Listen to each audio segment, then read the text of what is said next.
House will come to order. House will come to order. Mr. Clerk, how about ring the bell and we'll get started on some privileged resolutions.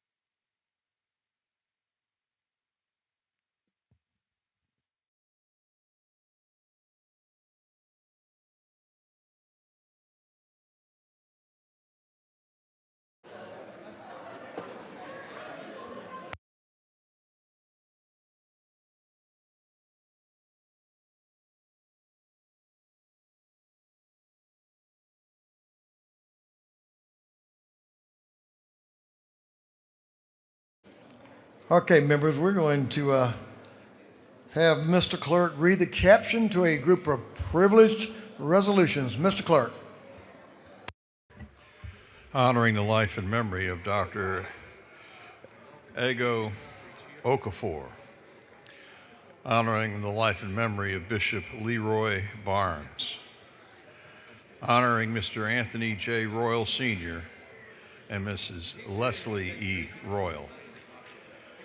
Honoring Senior Chief Ernest C. Washington upon his retirement from the Department of Veteran Affairs, recognizing and commending Nakira Middleton, professionally known as Kiki Chanel, for her outstanding contributions to broadcasting and community engagement, commending the City of Cochran Fire Department, recognizing and commending the Atlanta Children's Day Shelter for 40 years of service to Georgia's children and families, congratulating and commending Lady Libby J. Pollard for receiving the 2026 Yellow Rose Nikki T. Randall Servant Leadership Award, recognizing and commending Malcolm Mitchell, commending Dr. Sylvia Williams McGee for her lifelong dedication to education, community development, leadership cultivation, and civic engagement in Macon-Bibb County, commending the life, leadership, and enduring contributions of Ms. Pearlie Tolliver and her role in advancing civil rights, community development, and economic empowerment.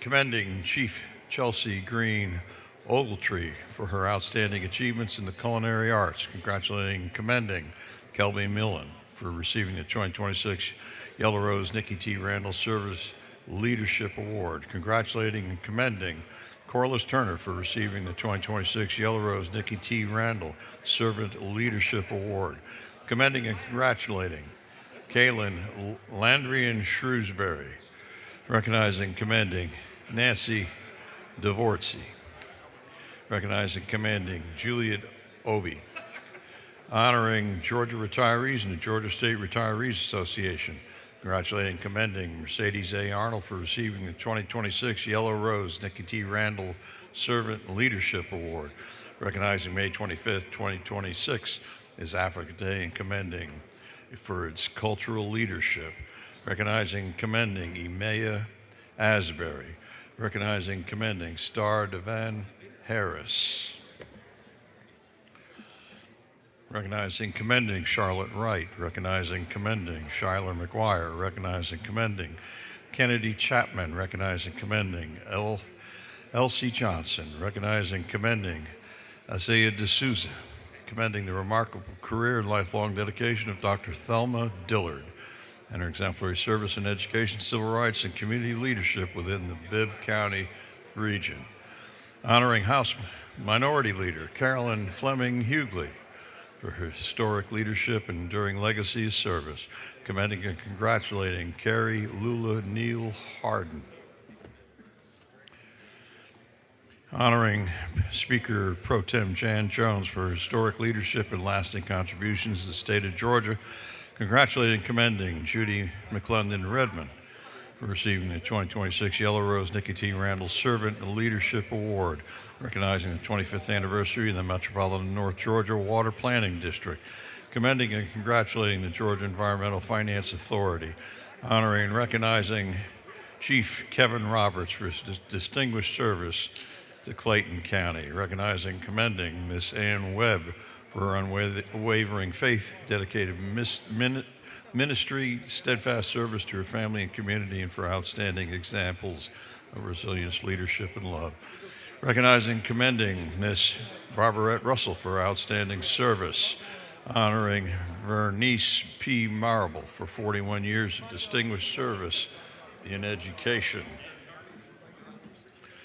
honoring and commending Dr. Lawanda Falami for her outstanding service, leadership, and dedication to the citizens of Clayton County, congratulating and commending Nancy Daves for receiving the 2026 Yellow Rose Nikki T. Randall Servant Leadership Award, commending the Latin American Association and recognizing March 10, 2026 is LAA Day, honoring and celebrating Jesse and Emily Cole, Banana Ball, and Banana Foster, recognizing and commending Neil Weintraub, MD, congratulating Brianna Agenbaum upon being named the 2025-2026 Youth of the Year for Boys and Girls Clubs in Chattahoochee Valley, and recognizing and commending Julia Wood.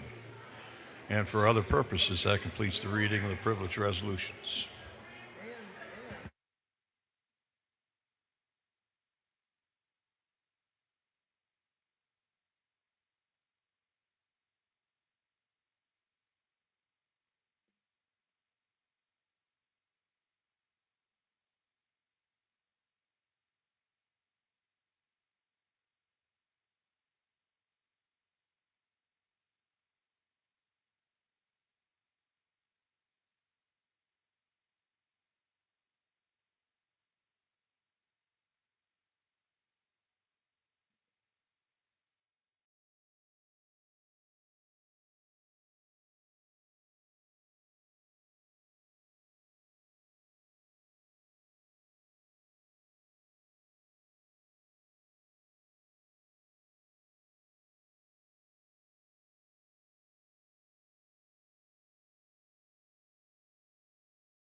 Is there any objection to adopting the privileged resolutions? Hearing none, the resolutions are adopted.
I think Chairman Parrish has finally released the Rules Committee. You did? Good. All members, if you're in the ante room, go ahead and take care of your business in the ante room. Or if you're out visiting with folks on the rope line, we'll invite you to come on into the house. We've already rung the bell a little bit earlier as we did privilege resolutions. I'm getting ready to go back on to the rules calendar.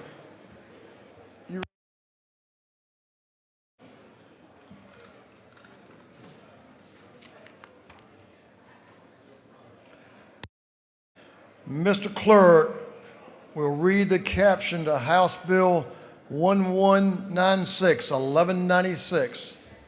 House Bill 1196 by Representative Smith of the 18th and others to be entitled an act to amend Code Section 16.7.21.2 of the Official Code of Georgia annotated relating to criminal trespass involving a wild animal so as to provide for the offense of criminal trespass involving a wild animal. This bill having referred to the Committee on Judiciary Non-Civil, that committee recommends that this bill do pass by committee substitute.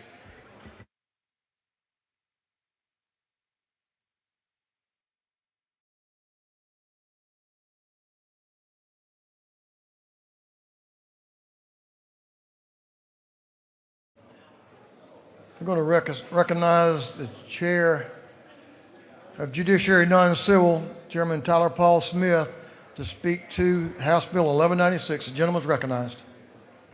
Thank you, Mr. Speaker. Members of this most august body, I bring to you. Gentleman will continue. I bring to you, members, House Bill 1196. This is a little bit of cleanup. If you'll remember, about 2 or 3 years ago, we had legislation dealing with those who committed criminal trespass against certain animals that are primarily, and I would say almost exclusively, located in zoos across our state. So this one comes up, and we're doing some clarification work. This would actually update our law by providing for criminal trespass by someone who knowingly causes a foreign object to enter an animal enclosure, and if someone were to interfere with the operation, functionality, or integrity of that cage, enclosure, or other area where a wild animal is housed or otherwise contained. I want to thank those on the Agriculture Committee, of which I'm very privileged to sit on as well. There were some questions, if you'll look in lines 25 through 27, concerning some language that was struck out, what the definition of a wild animal is. If you'll see the language on lines 25 through 26, this would apply only to those animals that serve as a purpose of public visitation, conservation, education, or science. That would not include any of our livestock that we raise so well here in the great state of Georgia. Mr. Speaker, that is the bill, and I'll stand for any questions. The gentleman has no questions. Thank you, Mr. Speaker. I'll yield the will and ask this body's favorable consideration. The representative has yielded the well. Is there any objection to the previous question being ordered? Hearing none, the previous question is ordered. Is there any objection to adopting the committee's substitute? Hearing none, the committee's substitute is adopted. Is there any objection to agreeing to the report of the committee, which was favorable to the passage of the bill? Hearing none, the report of the committee is agreed to. Shall this bill now pass? All in favor of the passage of the bill will vote yes. All those opposed will vote no. And Mr. Clerk will unlock the machine.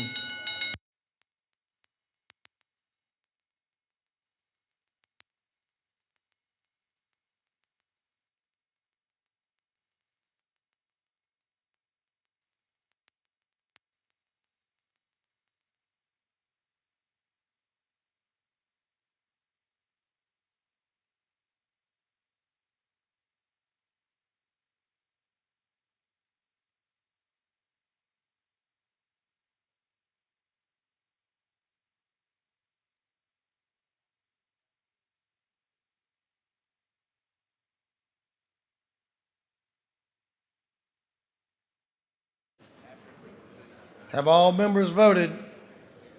All members voted. If so, Mr. Clerk will lock the machine.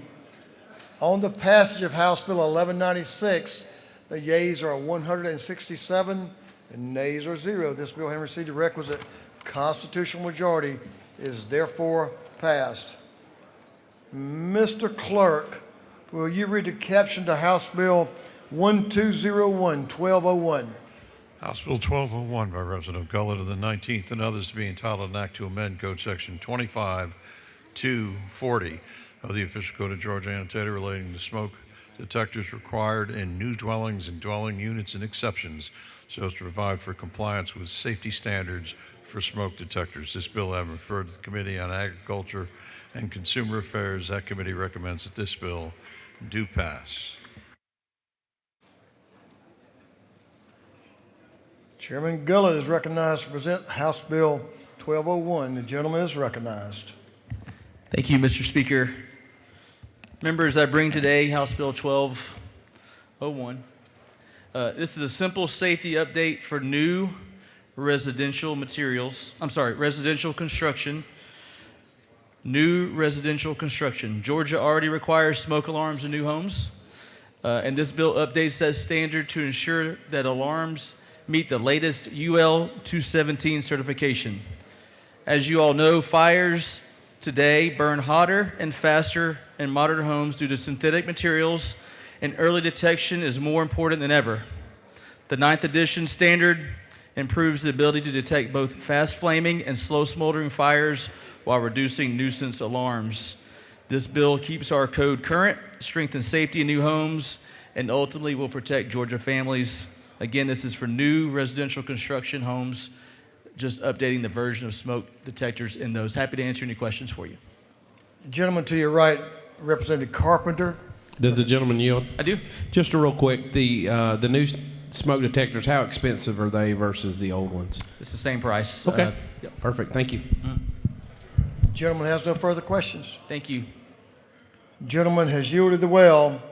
Is there any objection to the previous question being ordered? Hearing none, the previous question is ordered. Is there any objection to agreeing to the report of the committee, which was favorable to the passage of the bill? Hearing none, the report of the committee is agreed to. Shall this bill now pass? All in favor of the passage of the bill will vote yes. All those opposed will vote no. And Mr. Clerk will unlock the machine.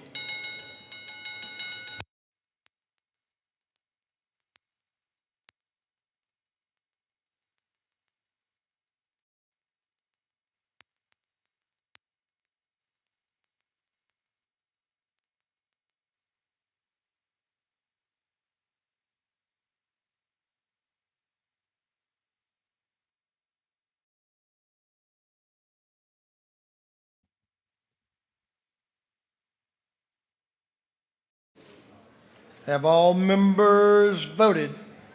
All members voted? If so,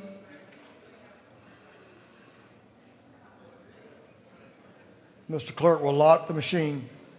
On the passage of House Bill 1201, the yeas are 166, the nay is 1. This bill having received the requisite constitutional majority is therefore passed. Mr. Clerk, will you read the caption to House Bill 1209? House Bill 1209 by Representative Stevens, the 164th and others to be entitled an act to amend Code Section 4883 of the Official Code of Georgia Annotated relating to exemptions relative to state and sales and use taxes so as to provide for a sales and use tax exemption for purchases of tangible property. This bill having referred to the Committee on Ways and Means. That committee recommends that this bill do pass by committee substitute. Gentleman from the coast, Representative Ron Stevens, recognized to speak to House Bill 1209. Thank you, Mr. Speaker. Ladies and gentlemen of the House, as you know, if you've been down to coastal Georgia over the past few years, there's been quite a lot of things going on, to say the least. Everything from the Hyundai plant, well, you name it. It's just been pretty amazing. What you have before you is an incentive for another large project. This one has to do with a $7 million sales tax refund at the completion of a project. This incentive, if approved, for this project to begin fall will begin this fall creating 300 immediate construction jobs with a $100 million in construction cost to be spread over 8 months. This $7 million refund is shared, if you will, by the locals as well. So essentially, you're looking at $3.5 million for the state, $3.5 million for the locals as well. They understand the importance of this project. The incentive, if you approve, will begin again this fall with the jobs that I just mentioned. When completed in the fourth quarter, it will be $1.5 billion project to be expected to produce approximately 1,000 permanent jobs and a total tax revenue of approximately $12 million. So the return on investment to the consumer, the taxpayer for the state of Georgia is pretty significant. And then the question comes about, is it a worthy project? I certainly hope so. Everything that we look for in economic development is to see how many jobs we create, what's the return. It is a worthy project, and it does increase state and local revenues. Mr. Speaker, that's the bill, and I'll open up to any questions. The gentleman has no questions. Mr. Speaker, I'll yield the well and ask for your favorable consideration. Nice job of explaining. Is there any objection to the previous question being ordered? Hearing none, the previous question is ordered. Is there any objection to adopting the committee's substitute? Hearing none, the committee's substitute is adopted. Is there any objection to agreeing to the report of the committee, which was favorable to the passage of the bill? Hearing none, the report of the committee is agreed to. Shall this bill now pass? All in favor of the passage of the bill will vote yes. All those opposed will vote no. And Mr. Clerk will unlock the machine.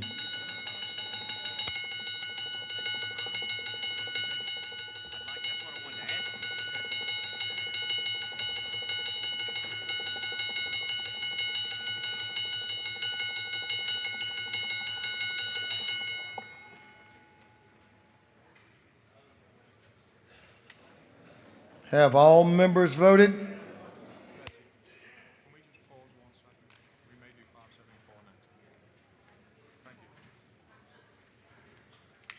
Have all members voted?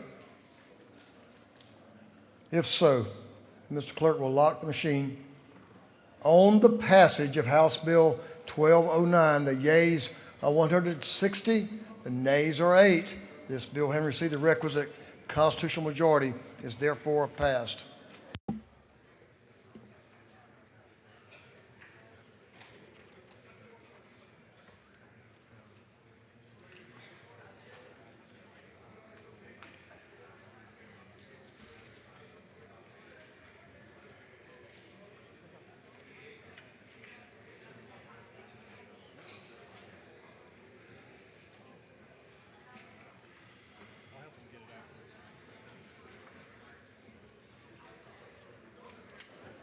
Members, we will be at ease just for a moment. The clerk's office and some wonderful volunteers from the PAGE program You're good.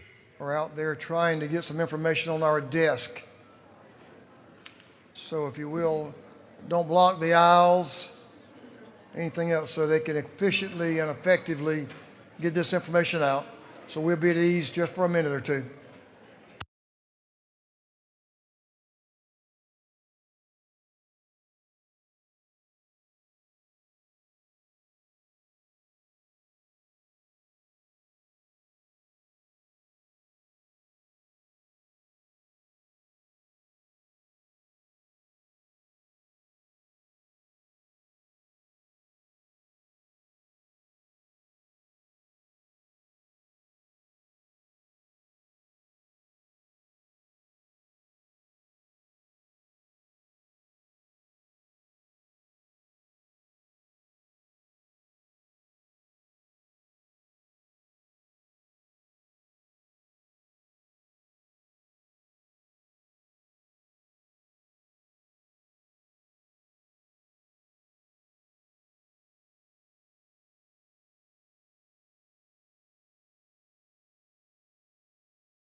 House will come to order. All members, if you're in the ante room, you may want to come to the floor. Finish up your phone calls. We'll give you just a second. All members will come to the floor and hopefully get in your seats. All members.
Members, you should all have a copy of House Bill 1116 and House Resolution 1114. If you don't, you need to make it known now. I think we're good.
Okay, members, there's a couple of, there's several pages on your desk, so let me give you the correct LC number.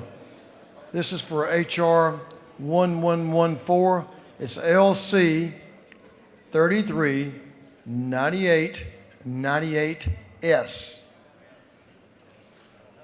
So anything else is not being considered at this time. 9898S. They'll just give you 1 second to organize your paperwork.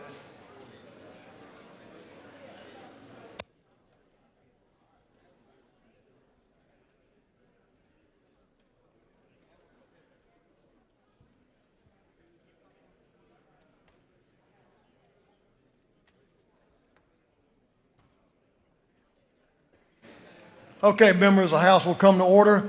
Mr. Clerk will read the caption to House Resolution 1114, 1114.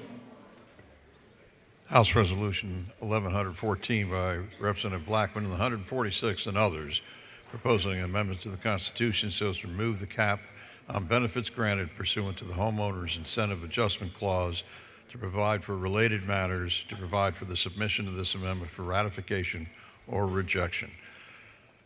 This resolution had been referred to the Committee on Ways and Means. That committee recommends that this resolution be adopted by Rules Committee substitute. Thank you, Mr. Clerk. We will now recognize the Chairman of the Ways and Means Committee, Chairman Shaw Blackman, to speak to House Resolution 1114. The gentleman is recognized. Thank you, Mr. Speaker and fellow members. I rise before you today in support of House Resolution 1114. Organize my papers here just a little bit. As we've heard, and thanks to your leadership, Mr. Speaker, and you've stated this repeatedly, that property tax is on an unsustainable path. I have a few slides that would illustrate this if they're available.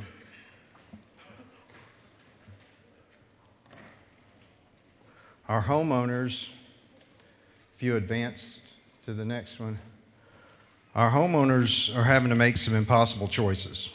And for many, this means paying for necessities like health care or groceries instead of their property tax bill. We've all received emails from constituents worried their skyrocketing property tax will force them from their homes. And that is largely why we have taken action with this resolution and enabling legislation. You'll notice on the board what property taxes have done and the increases we've seen over the last several years. And this does not include 2025, where they have jumped up nearly another $500 million. So we've spent months engaging our local stakeholders and having some very beneficial conversations, our various partners, to search for solutions. And so today I bring you one such comprehensive solution, and this is part of the Home Act. Simply put, this act addresses this systemic problem by fundamentally changing Georgia's homeowners' relationship with property taxation and homeownership. We intend to provide real, meaningful, and decisive property tax relief, while at the same time remaining respectful of our local government's services and operations.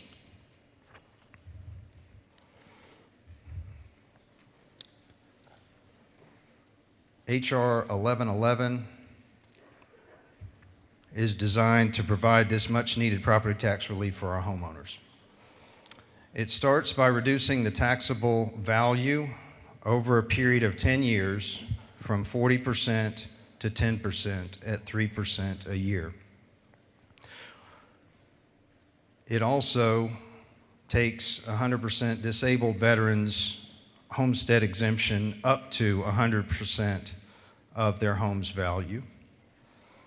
It enables locals to use certain portions of the sales tax code as a direct dollar-for-dollar property tax offset and backfill if they so choose.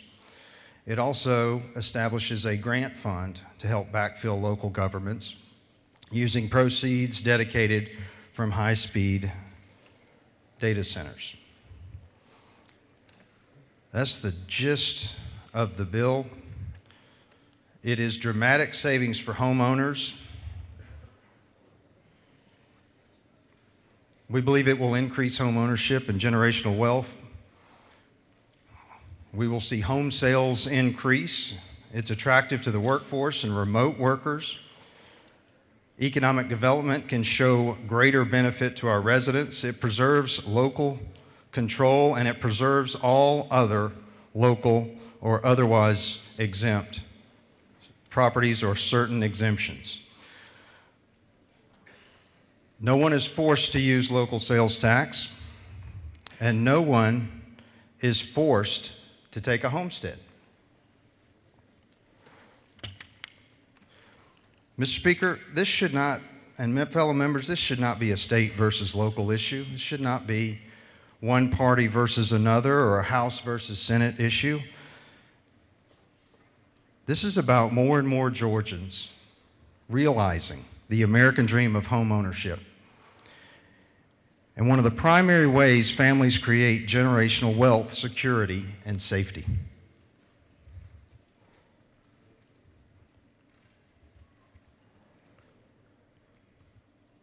We serve the same constituents. And we appreciate all the ongoing conversations as these measures have evolved many times. We've listened intently to suggestions received from citizens, members, local administrators, and local officials, as well as organizations representing our local governments. In fact, the most current iteration came from these same groups. We continue to operate in good faith and transparency. But it is our charge to roll up our sleeves and go to work for the people of Georgia. Again, home ownership is fundamental to the American dream, and as elected officials, we have the awesome responsibility of fostering and enabling that dream. This major step, seen by some as revolutionary, but in my mind, it's rather simple. Do we allow this measure to go before the people and allow them to have a voice in solving this unsustainable burden? The 10th Amendment of the Constitution states that any powers not specifically delegated to the federal government nor prohibited to the states are reserved for those states or the people. Let's today show that we truly can be of, by, and for the people by allowing them to vote on this measure. I ask for your favorable consideration, Mr. Speaker. I'll be happy to try to answer any questions. The gentleman has no questions. He obviously did a great job of explaining it, but we do have some folks that will be speaking. I know we have a number of others that wish to speak to the bill. I will yield the well and let others have their voices heard. Thank you. Appreciate your work in your presentation. We have a number of folks that are opposed, those that are in favor. So we're going to start with Leader Hughley.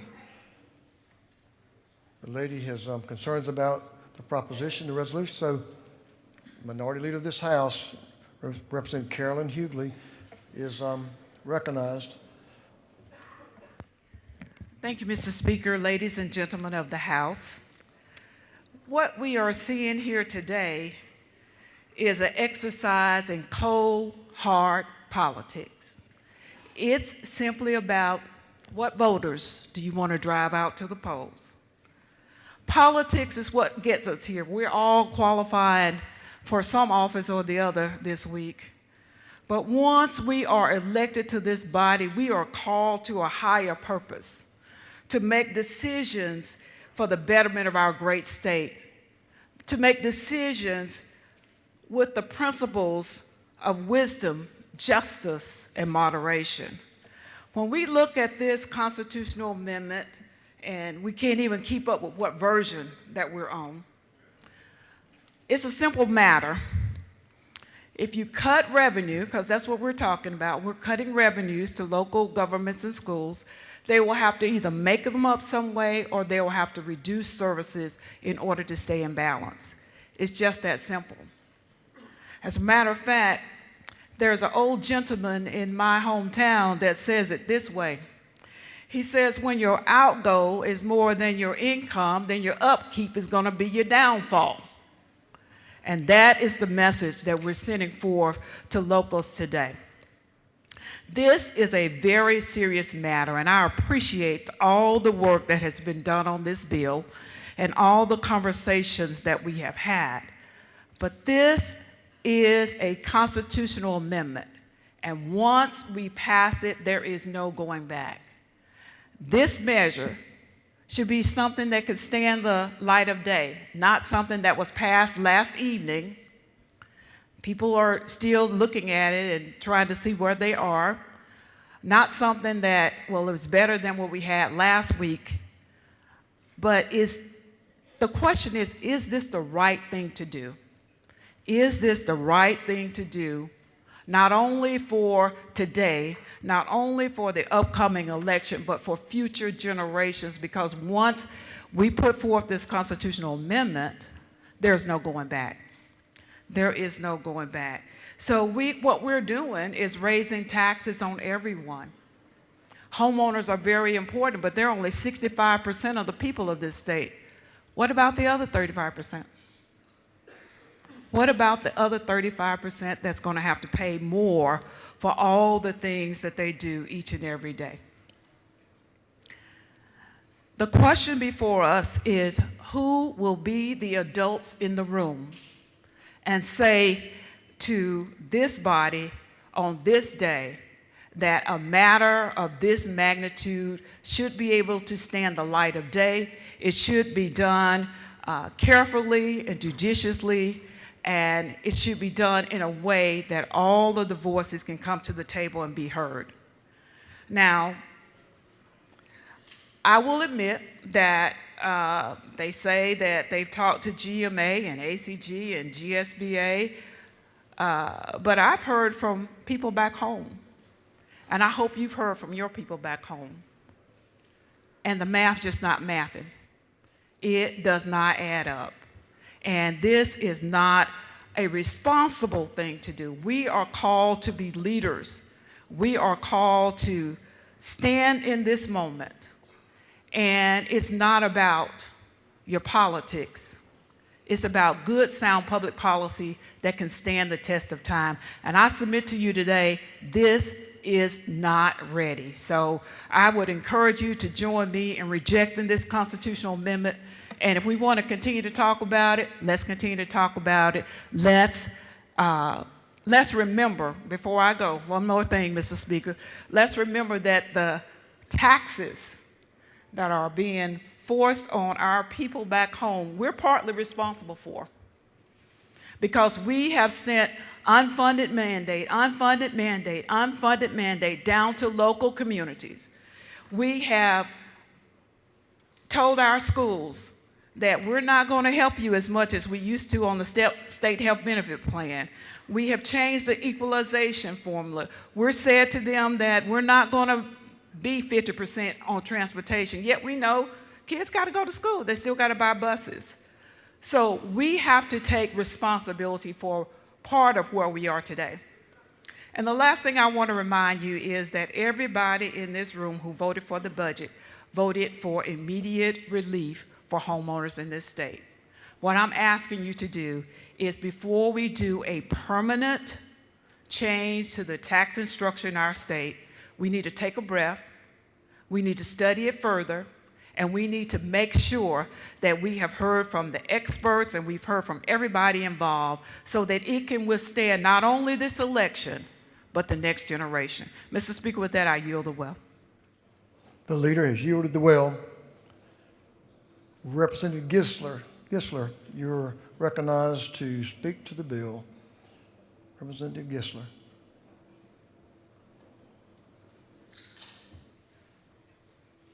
Gentleman's recognized. Thank you, Mr. Speaker. Thank you, representatives. So when this bill came out, I immediately thought it was a partisan political gimmick. But I kept an open mind. I think the chair of the Ways and Means Committee would admit that I kept an open mind. I listened to the arguments. I looked at the math. And the leader, or the minority leader, stole my line here, but the math ain't mathin'. So I want to share a story with you. I'm one of the more recently elected members of the House here. I'll share you a story that I heard on the campaign trail 1 week before Election Day in December. I went to the Oconee County Farm Bureau meeting that night. I met with a bunch of farmers who, some of them were not totally welcoming to a Democratic candidate. But I spoke to them last night and I heard about the need for property tax relief. I get that. One of them told me just a few short years ago, his property was valued at $300,000. And then somebody bought the property next door and built a $2 million house, and all of a sudden his property is valued at $600,000, and his property taxes went up consequently. So I know that there's a need for property tax relief. The very next night, I was at a meeting in downtown Athens with a completely different group of people. I heard the same thing. People are struggling with costs. They need property tax relief. It's a real issue. I get that. And I want to provide that. Nobody asked me to eliminate property taxes on their homestead. They said they need relief, right? And I want to deliver that. I want to deliver that for the people in the city in Athens and for the farmers out in Oconee County. But the guy that built a $2 million house that drove up that property value, if he's building a $2 million house, he doesn't need his property homestead taxes eliminated. It's too much. So I also want to mention that I represent a very red county, Oconee County, right? Every elected official in the county is a Republican. They ran on the Republican ticket. They were elected by Republicans. The mayor of Watkinsville, all 5 county commissioners, including the chairman, the school board, all 5 seats, and the superintendent. Well, superintendent is appointed, but appointed by an all-Republican school board. Every single one of them have spoken publicly against this bill because it's going to do so much damage to the county, to the city, to the schools.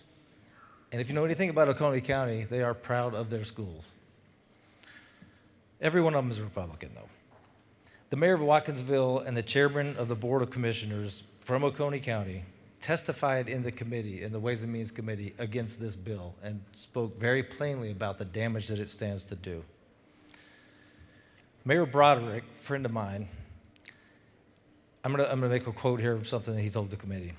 Property taxes are not the government charging rent on your home. They're not. They're an insurance policy making certain that your home appreciates and value, that your neighborhood stays safe, and that the community you love is able to take care of itself. That's pretty powerful. That's the Republican mayor of Watkinsville. Another thing he pointed out, to get more tactical, is they financed a project through GFA recently in Watkinsville to extend a sidewalk. They couldn't have got that funding if they only had sales tax revenue to base it on. Sales tax revenue is too volatile. Property tax revenue is much more stable. And you cannot get financing on purely sales tax revenue. So many of you guys, I talked a lot about Oconee County. Clark County is very liberal, very, very Democratic, and I talked to them as well. One of the county commissioners there, when I was explaining this to her, said, it's a shell game, and there aren't enough shells. And that pretty much describes it. So many of you guys represent rural areas that don't have the sales, the commercial activity, the sales activity to support making up the hole that this is going to create in local government's budgets with just sales taxes. It's just not mathematically possible. Replacing property taxes with higher sales taxes and assessments that are not based on property size or value is actually a tax increase for many of the people who need relief the most, including those seniors that we all talk about who are at risk of losing their homes. I agree strongly with the need for property tax relief. I'm happy to work with anyone in the chamber on that. I don't care what side of the aisle you're on. But this isn't the way. Mr. Speaker, I yield well. Gentlemen, is yielded the well. Thank you for your comments. Representative McQueen, lady is recognized to speak to the bill. Thank you, Mr. Speaker. I rise today in firm opposition to H.R. 1114. Let's start where this bill will land first. Not in talking points, not in press releases, not in political mailers. It will land in our public schools. Property taxes in Georgia are not an abstract villain. They are the backbone of public education. Under the Quality Basic Education formula, local property tax revenue funds the local 5 mil share, the baseline contribution that keeps classroom doors open. In many districts, that local share makes up nearly half of a school system's operating budget.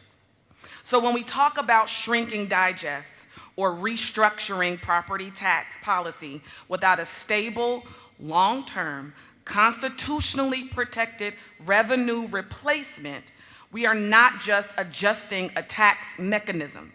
We are destabilizing classrooms. In Gwinnett County, roughly 49.8% of the school's district's operating budget comes from local revenue. In Bibb County, local property taxes account for about 37.7% of total district revenue. That is not theoretical money. That is teachers. That is paraprofessionals. That is reading specialists. That is bus routes. That is art. That is after-school programs. Students at Dublin High or Colquitt County High may never use the phrase local property tax digest, but they will feel it. They will feel it when class sizes swell from 22 to 35. They will feel it when the art program disappears because it was labeled non-essential. They will feel it when the reading interventionist is cut. They will feel it when their favorite teacher transfers to another state where funding is stable and predictable. And let's be clear about who feels it first and worst. Rural counties, working class communities, Black and brown communities where the public school is not just a school, it is the free meals, the counselor, the after-school care, the safe place.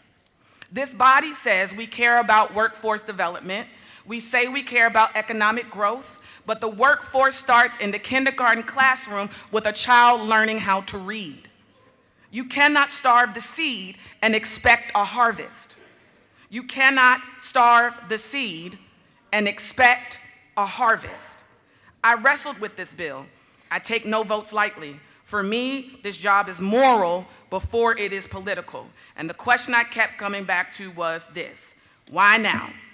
After years of majority control that has left us near the bottom in healthcare coverage, struggling to keep rural hospitals open, and #1 in medical debt, why is this the affordability priority?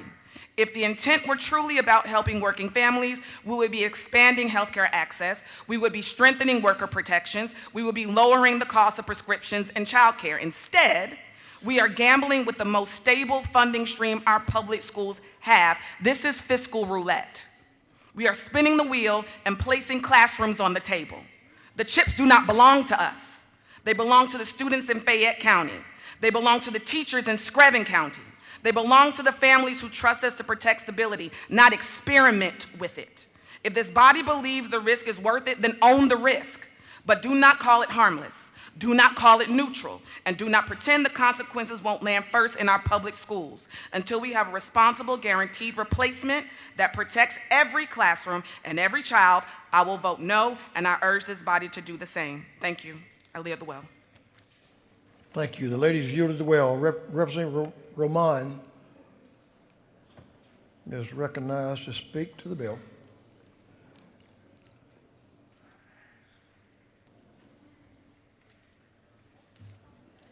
The lady's recognized. Thank you, Mr. Speaker. Colleagues, I find it really interesting that this bill made it to our floor. And I understand the political arguments behind it, but the majority of conversations I've had have actually been emphatically full of concern about what this bill will do to various cities. And it's not even just Democratic cities, it's Republican ones too. The reality is balancing a budget doesn't have anything to do with party affiliation. It's basic math. 1 + 1 = 2. It doesn't matter what your political party is. And it doesn't matter if you're a Republican who is representing a city or a Democrat representing a city. These cities still need to fund the services they are providing. And these services have gotten more expensive, and I want to be clear. We absolutely need to root out corruption.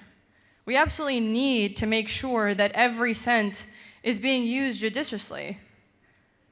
But there is a very, very troubling trend happening in our legislature and in our bodies in our state right now, which is instead of fixing the problems of our present and investing in our future, we are actively defunding both. Because the reality of the situation is, what I am continuing to notice is this, that the people who we seem to be prioritizing the most is not our future. We have one of the youngest populations in the country. The median age in our state is 37 years old. And yet when you look at the age of first-time home ownership, it has jumped up by decades. It used to be that the average age of a first-time homeowner was a little under 30 years old. Now we're looking at closer to 50. And this bill doesn't fix that. It's not just about home ownership and being able to keep it and keeping property taxes low, because trust me, I am very sympathetic to that intention. But what we are seeing in our economy right now is a constant, frankly, prioritization of not our people. Because here's the thing, property taxes have gone up, a lot of services have not improved with them. And why is that? Because again, home values are going up, because when a company buys a home in your neighborhood in cash that you can't compete with, and then turns around and sells it to a shell company and raises its price, everyone's homes are evaluated the same way. And now everyone's taxes are going up, even though none of the services are going up. This isn't going to fix the housing crisis. This isn't going to fix the homeownership crisis, and it's definitely not going to fix the property tax crisis. It just won't. And the saddest part about being in bodies like this one is it really does seem as if we are ignoring entire generations for temporary political gain. Because that's what this is at the end of the day. Because I will tell you, my mayors are represented by both Democrats and Republicans. And I have heard emphatically from every single one of them. The beauty about gerrymandering is you get a lot of mayors you talk to. And they have all very emphatically told me they don't want this bill. They have made it clear why they don't want this bill. And it's not just about lowering the revenue. I want to be very, very, very clear. Many of these mayors have worked with me on tax exemptions. We've worked on good property tax relief together. We spent time studying the issue and making sure that whatever decision we make is one that is sound. But you know what this is not? It is not sound. And the reality about a constitutional amendment in our state is it's permanent. I cannot remember a single time that we have actually repealed a constitutional amendment in recent memory. So you want us to rush through a massive overhaul of our tax system that is permanent, that will impact generations to come. I cannot do it, and I urge you not to do it, and I urge you in this moment to listen to your constituents and to listen to those in your community who are begging you for better and sound policy. Thank you, Mr. Speaker. I yield the well. Ladies yielded the well. Representative Stacey Evans is recognized to speak to House Resolution 1114. Representative Evans is recognized. Thank you, Mr. Speaker. Good afternoon, ladies and gentlemen. I rise in opposition to House Resolution 1114. You know, we all heard about this when we first got here, and I remember I was in the elevator with a bunch of interns, and it was the first time I had heard about this proposal.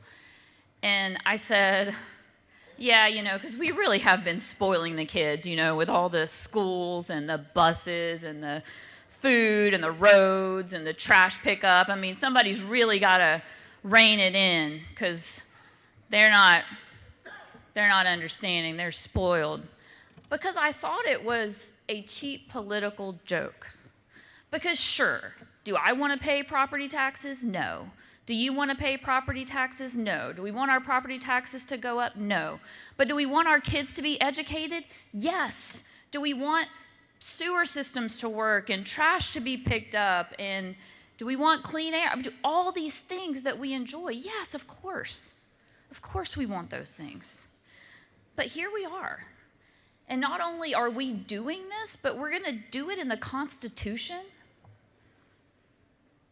It's permanent. It's going to affect this state for generations. And we can reduce tax burdens. We can reduce property tax burdens even, but we can do it responsibly. And you know how I know we can do that? Because we've done it. We almost unanimously voted on a property tax relief refund for our citizens not too long ago. So don't let it be said that Democrats don't support property tax relief. We absolutely do, and we have this session and many sessions before. And you know how we have done it time and time again as Democrats? By playing either with our own pot of revenue that this government is responsible for distributing. When the Democratic governor, Roy Barnes, eliminated the state property tax, you want to reduce property taxes, deal with the ones that you levy, the ones that you appropriate, so that when it comes time to make the hard choices, you are making them, and you're not just taking an easy, cheap thrill, cheap shot, cutting someone else's revenue and telling them to deal with it. That's responsible. That's what Democrats did. You know the other way Democrats did responsible property tax reduction policies over the years? By working hand in hand with their local governments. Senior exemptions, low-income exemptions. This can be done in a responsible way by working hand in hand with the government and not lobbing bombs over and saying, you figure it out. And here's the thing.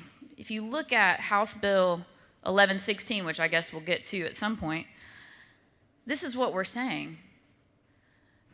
We're going to reduce all these property taxes, local governments, but here's what you can do.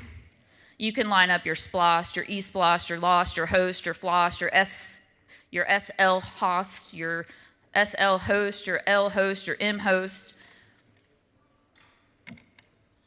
It's just a tax by another name, but it will be them levying it. We get to be the heroes. We ended property taxes. And then those big bad local government folks gave you OST after OST after OST after OST after OST after OST after OST after OST, because that's what's going to happen. Because it costs money to buy stuff, like schools and buses and trash pickup and sewer cleanup. You know, I think one of the things that makes me sad about today is we passed this bill out on our desks. The people that this is going to hurt the most is the future of the state. And we had our pages, our students, our future, pass this out. Pass out the ticket to cutting off their local government's ability to invest in them. How dare we? The Constitution, y'all. You know how hard it is. We got to pass it by 2/3. They got to pass it by 2/3. The governor's got to sign it. Everybody's going to vote on it. You can't undo that. That's why states don't do this. And the few that have, I think they wish they could take it back. Ask California. The majority party spends a lot of time talking about how we don't want to be like California. We are about to be exactly like California. Y'all heard of Prop 13? California passed that constitutional amendment, you cannot raise the property tax more than 1% of assessed value in any year. That is in the Constitution. It's been there since 1978. They can't change it. It's a big problem. Remember they went bankrupt once? Remember how they had the rolling blackouts and we all laughed at them? What comes around goes around. Cap it at 1%. Can't increase assessed value by more than 2%. That's California. Who else tried to do this in their constitution? Oregon, 1990, capped their property taxes that local governments could charge at $5 per $1,000. What happened? The state had to backfill the school budget. It costs money to buy stuff. If we are so concerned about tax policy, why don't we mess with our own pot? At least the people across the hall had the guts to mess with our pot that we distribute, so that when things go south, we're the ones that are going to have to deal with it. What we are doing is so irresponsible. We're just throwing it on someone else. And this has been said, but we did this. I can't even keep up with how many drafts there's been. The leader said that. I'm with you, leader. I have no idea what draft we're on. There was a draft that came out last night, and then there was a draft that came out just not even an hour ago. We're going to put We're going to mess with the most stable revenue source that our local governments have, that our kids have, that our schools, that our babies have. And we're going to do it in less than an hour while we go at ease to pass around this. Think about the study committees that you've sat on over the years, ladies and gentlemen. I tried to go back and look, and I won't name them all because I don't need to. I can see it, you know. Oh, we need to study that. That could have some implications. I really think we need to study that. This last summer, we studied what would happen if we changed the ability of people to charge the merchant fees on the credit cards, because heaven forbid we do that too quickly. We needed to study that. We're talking about eliminating a stable source of revenue for our schools, and we're going to do it this quickly. No study committee. No time to really go back and talk to our local governments about the most recent draft that we got not even an hour ago. That's not responsible. It's not serious. And I'm really disappointed in us. I was really proud of us all across the aisle when it seemed we weren't really interested in picking up the elimination of the income tax bill that was passed across the hall, because that's not super responsible. It's also not super constitutional since it started over there. And that means something. The process means something. But we've just erased whatever responsibility, whatever seriousness I thought we had. And for what? A cheap thrill, a cheap shot, passing the buck to someone else. And it's even more disappointing because we should want more of our Georgians to own homes. We should want home ownership to be more of a reality. We should want a lower tax burden, and we should want to make it more affordable for more Georgians. And we have the ability to do all those things by working with local governments, by going slower, running some pilots perhaps, and even more so, and this is where I'm going to end. We spent so much time over the last 2 years in a very bipartisan manner talking about the very real problem, the real reason that homeownership is so dang hard right now: corporate ownership of residential property. And we came into this session, I thought, so hopeful to do something about that. You want to do something about homeownership? You want to do something about affordability? Deal with the rampant corporate ownership of housing. And we had the ability to deal with that and also give some tax relief. We could have changed the tax structure with whether the way you're taxed as a residential owner versus a corporate owner at the state level. We could have done that responsibly. Instead, we just lob a bomb. And we're better than that. I really would like to think we were better than that. Thank you, Mr. Speaker. I yield the well. Thank you, Representative. The lady has yielded the well. That concludes the speakers who signed up to oppose the bill. We'll now have a number of folks who want to speak in favor. I'll start Representative Chaz Cannon. Representative Chaz Cannon is recognized to speak in favor of the bill. The gentleman is recognized. Well, thank you, Mr. Speaker. First, I want to thank the Chairman Blackman for the extraordinary amount of labor, both physical and mental, that he has put into this effort. I think his hair is actually turning grayer as we speak here. I do want to push back on what the minority leader said a little bit and about this being political. We have not approached this from I helped draft the bill. A lot of time, a lot of effort, a lot of serious effort. Over the weekend, over the past several months, I have approached this from an executive, a managerial perspective. And what I just heard, I don't recognize that in the language of the bill. I don't recognize that in what you have on your desks. So I just want to push back a little bit on that. And I do want to thank Chairman Blackman's staff, which have worked very hard on this issue along with us. Ledge Council, and former members Brett Harrell and David Knight. They've all done some really impressive work, and they are to be commended for their efforts. And I want to thank Speaker Burns for his leadership on this and making this issue a top priority for our state, because it is a critical priority for our state. Everyone up here has mentioned property tax as an issue, and it is. And most of y'all know I've worked in local government for about 15 years. I've worked with some great people, and we've done some really, really good things down in our rural South Georgia community.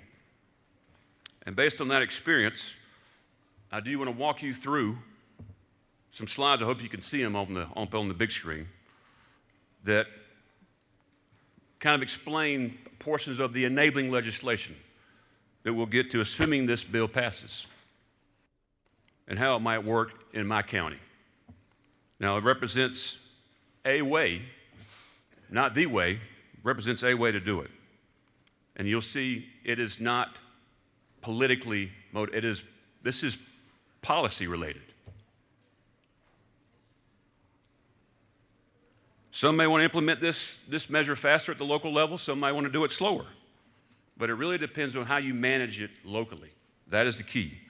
And I can tell you that our focus will be on managing expectations with the citizens, communicating with them, and allowing for incremental changes, all the while keeping the main thing, and that is a significant reduction in the potential elimination of property taxes for our citizens. And just as a side note, normally people in my position, in county managers or city managers or school superintendents, they don't have a very long shelf life. They are only in those positions for about 2 to 4 years before they move on to something different in a different location. So to have served for so long in one position in my county is unique.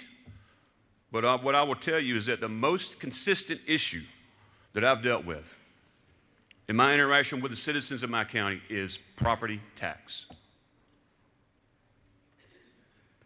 That's just a fact. The number one issue that my citizens are concerned about, year in, year out, is property tax, hands down across the board. So let me just take a few minutes, and I'll learn my PowerPoint skills at the Pentagon. You can't present slides at the Pentagon unless you have a PowerPoint degree. So I'm going to walk you through how I would manage this. And as a reminder, this is much more geared towards the enabling legislation. So again, in our county, a breakdown of our county, you see the 5% cap. You have 3 on the county side and 2 on the school side. All right? You've got a SPLOST, a T-SPLOST. Those are your capital pennies. You use it for capital. You've got the FLOST, which is offsetting property tax revenue dollar for dollar. That is not new revenue. You're just offsetting your property tax revenue with the sales tax revenue. On the school board side, you have an E-SPLOST. Again, that's capital related. You're buying equipment. You're buying school buses. You're buying whatever it is that the school wants to buy capital related. You've got an E-LOST, which is an O&M offset, operations and maintenance. That goes to the general fund budget of the schools. Next slide, please. So the homestead property tax in my county is $4.8 million. The SPLOST collections is 8.6. We use that as a basis for revenue. What's this mean? I have to backfill. The state's telling me, if this bill passes, you have 10 years to eliminate or significantly reduce $4.6 million of your homestead property tax. So I've got to backfill that amount by 2037. So if you subtract what is today collecting at 8.6 minus 4.8, I've got about 3.8 left over. Keep that in mind. Next slide. So what am I going to do? Converting my FLOST, which I already have. I've already got that on the books today, to an L-host. Okay, I'm not buying stuff. I'm not buying things with that penny. I'm just offsetting my revenue. All right? Why do I do that? I'm spreading the backfill over 10 years. That gives me time for my sales tax revenue, which over the past 30 years has been a 4% increase, to outpace the 3% downturn in homestead exemptions. So I think my sales tax will outpace the revenue I'm losing. The homeowner gets the annual reduction in their fair market value, 3% every year, and then I have money left over to offset other types of property, ag, apartments, commercial, industrial. And I have 10 years to provide feedback to the state on any issues associated with this plan. Next slide. So again, here's my 3 pennies. I've got the splost, no change. I've got the T-splost, no change. My floss, convert to the L-host. This is very technical. This is how you do it. The red is what I have to backfill year 1. I've got to get to the red line at 4.8 million. I've got 10 years to do that. And the yellow portion is the floss penny converted to a host penny, offsetting other types of property. Apartments, ag, commercial, industrial, to the tune of $8.2 million in offsets. That's what's going on with that. Next slide. Here's my follow-on years. Year 2, a little bit more. Year 10, I got the full amount of homestead exemption backfilled, and I've still got money left over to offset my other types of property.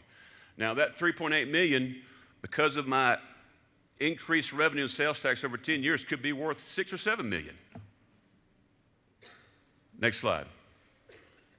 Schools, same exact way. Same exact way. Fast forward to the summary, if you don't mind, Jason. Same process. Again, this is not politically, this is working and managing local government. That's what we're doing here. Keep going, Jason, if you don't mind. Justin. Well, I think keep going back. Next slide to the end. I'm gonna get to the summary here. So, summary here, breaking it down real quick. 1 penny to the schools, 1 penny to the counties, revenue neutral. 10 years to backfill any loss of revenue from homestead properties. Any excess revenue goes to non-homestead property tax. That's critical. You got more flexibility to manage, execute, and prepare at the local level over that 10-year period. And we mentioned it before, the potential for additional state support on top of what you got at the local level for tools in your tool bag. Now, I'm happy to help on this matter. It's very complex. Unless you're in the business, it's hard to understand it. I'm going to wrap up here. I'm not saying the legislation is perfect.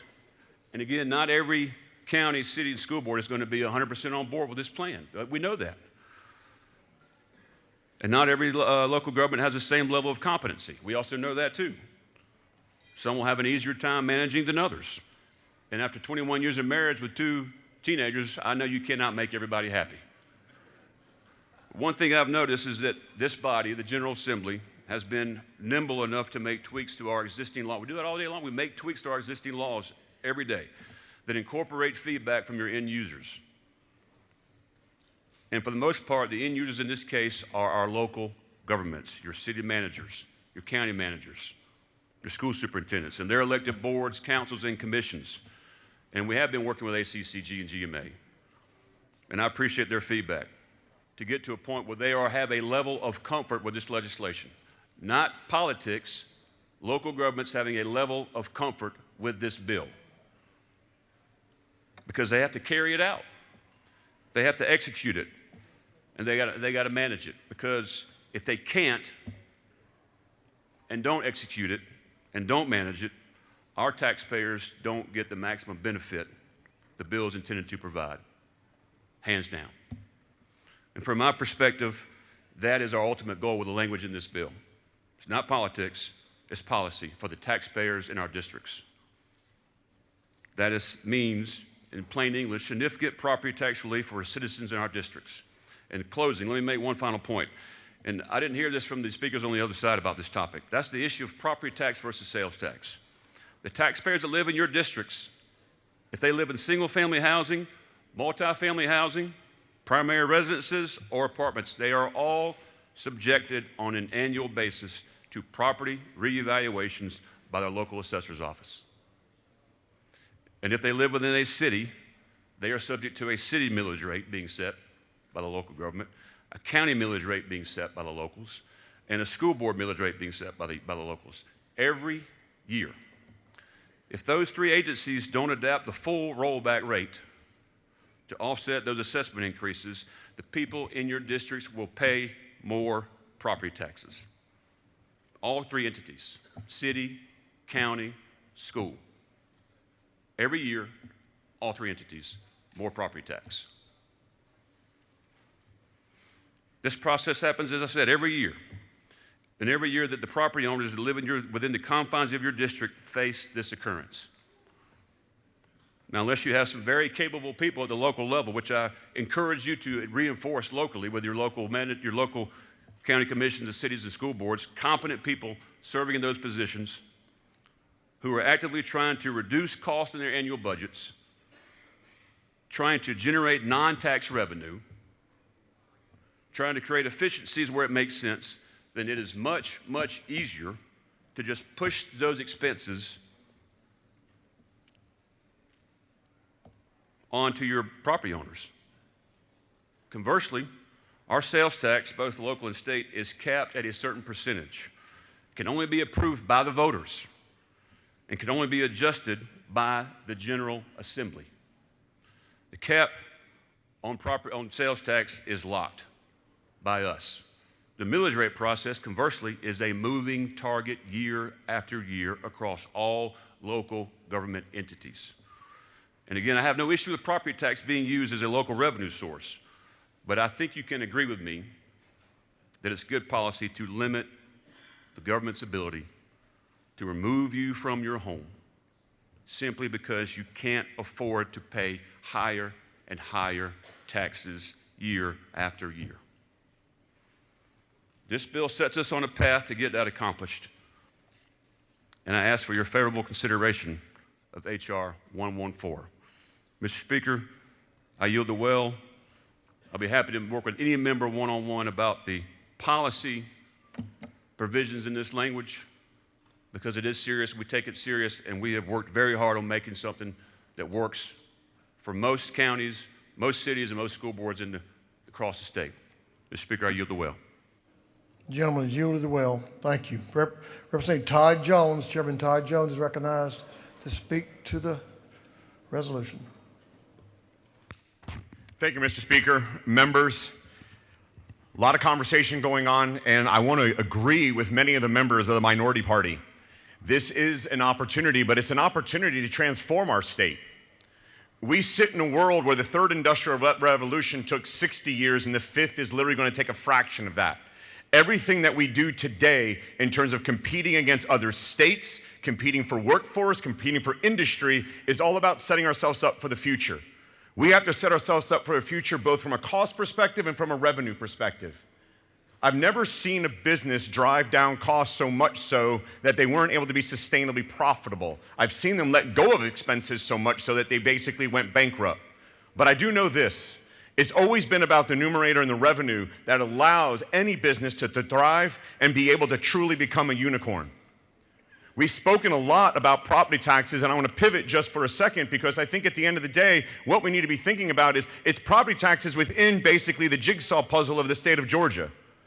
The state of Georgia needs to be looking at basically the entire value chain, and that value chain is made up of basically cost burdens that we place onto our citizens, but also opportunities that we give to our workforce, that we give to folks that want to move to Georgia, and we give to companies that are here that will grow and thrive, and others that are looking to move here.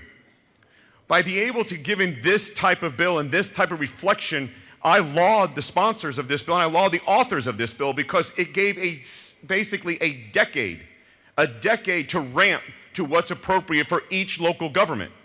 I think we can all agree that all 159 counties and 538 cities live in a different world. Every one of us deal with different demographics, we deal with different issues. We deal with an industry base that is different and a commercial basis that is different. We deal with the fact that our workforce is different and how it is that we will train them, but we know this.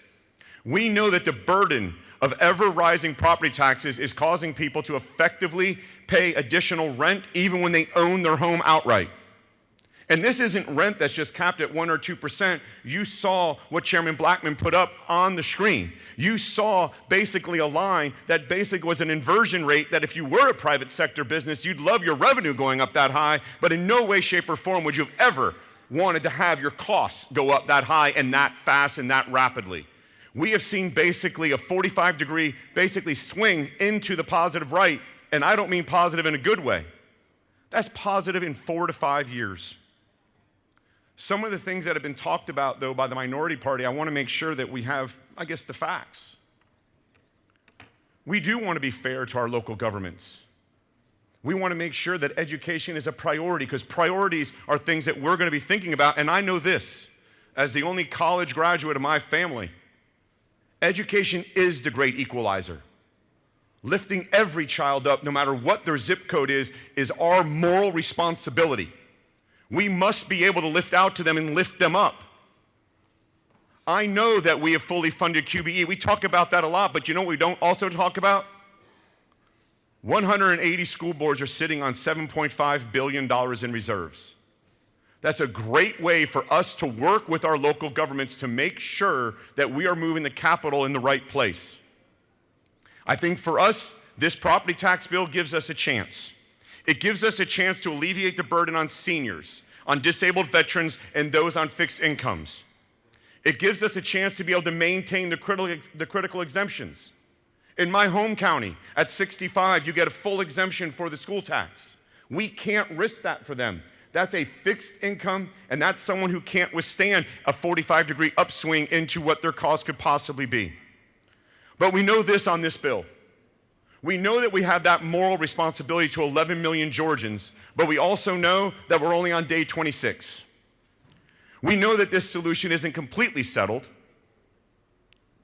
We have to look across the third floor and say, how can we work with them? So we know that we have a little bit of time. We've given ourselves a 14-day ramp. Every county has its own challenges, but I would ask this. I would ask this body to consider that as it reflects on this resolution, it reflects on not just should we give it 14 more days. I think giving it 14 more days is exactly what it needs, but I think putting it into the broader scheme of a tapestry of the state of Georgia. We cannot remain the 8th largest economy in this country and the 22nd largest economy in this world if we don't understand and plan for the next 5, 10, 15, 20 years. And that plan should and shall include how it is that we can move our cost basis and our revenue basis to support not just 11 million Georgians, but 15 and 20 million Georgians in the decades to come. I ask for your yes vote today. I ask for a chance to continue the critical dialogue to bring relief and to bring hope to today 11 million Georgians and to those that are looking to us to be able to address an issue that stands paramount in their mind. Thank you very much, Mr. Speaker, and I yield the well. Gentleman has yielded the well. Representing Tyler Paul Smith is recognized to speak to the resolution. Chairman Smith. Thank you, Mr. Speaker. Members of this body, generally when I stand before you, try to really stay in what the Greeks used to call the logos of an issue. And I'll try not to belabor you here today with too much more Greek, but there is a Latin phrase that Cicero used in some of his writings, and that's the modus animi, or anime. And several different English translations of that are out there. I encourage you to look those up, but what I want to focus on is that word connotes a capturing the idea of being moved by a feeling.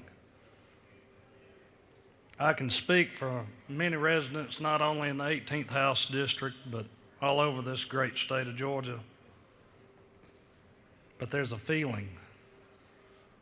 The feeling that we get when we go about 50 miles west of here. And you look up at night when you usually get there, it's pretty dark. And you see those stars. Seeing those stars standing on that same dirt that's been passed down from generation to generation. 160 years. My good friend Luke Bryan from down in South Georgia, I'll admit I don't listen to too much of his stuff since he started wearing skinny jeans, but he did have a pretty good song that came out a few years ago saying buy dirt. And that has stuck with me ever since I heard it the first time. The problem is, ladies and gentlemen, how you gonna buy that dirt if you can't afford that dirt? And when I say afford it, it's not the buy-in, it's the taxes on that. I can tell you that I've seen the family farm be reduced to half of what it was the year I was born in my lifetime. What started out as my great-grandfather's 1,000-acre tract is now only maybe a tenth of that. What I will tell you is this is not politics for us. One of these days, I want to do a study committee on just how much farmland we've lost north of I-20 in the last 15 years. Every time I ride home and I see family farms being sold left and right, part of my soul just has left me. And it hurts me to know the reason why. This is the most monumental legislation I think I've seen come up since I was able to pay attention and reading back in history of my lifetime. I'll tell you, the emotion around this for me is seeing a dad that, although it occurred before I was born, being a Beirut Marine, defending this country, seeing over 240 Marines and U.S. servicemen, French military personnel blown up due to terrorist organizations funded by Iran, come back over here and fight to continue to afford that farm. Financially, been much better if we'd have sold that property. We could have been sitting up in one of them nice fancy houses uptown, living a good life. Probably been driving a brand new Chevrolet. But I saw him fight all my life to keep that piece of dirt. I've seen my parents, throwing mama in there too, fight every year. We were out of district students.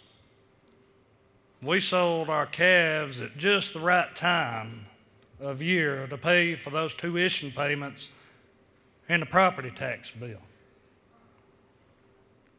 Ladies and gentlemen, this is a story that is replicated 10 times 10 and then some in my home district. And I can't help but notice the argument about what we've done in the budget. Well, my grandfather had a good saying, or we probably applied it to him, that if a little bit do a little good, a whole lot do a whole lot of good. That's what I see in the passage of this bill. Just the philosophical premise, and I'll leave you with this. We are renting our property from the government, paying rent to the government. We don't pay them taxes, the government gonna come calling and they gonna evict you. Now, that's not the technical legalese that we usually use, but they're gonna get your butt off of that property if you don't pay your taxes. I submit to you that paying rent to the government on that dirt has long since passed its utility. And I just hope this little anecdote, on a personal note, might just inspire or give you the courage to join myself and others in voting in favor of this resolution. Thank you, Mr. Speaker. Thank you, Representative Smith. Chairlady Camp.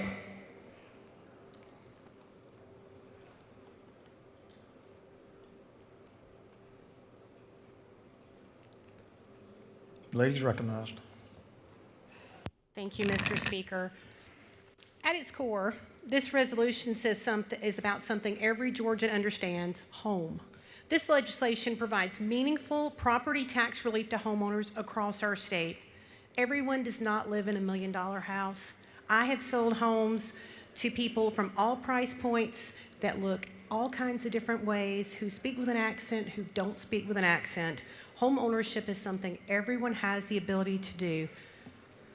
This bill addresses the growing challenge, though. Rising property values, while signaling growth, have placed increasing financial pressure on the very people who make our communities what they are.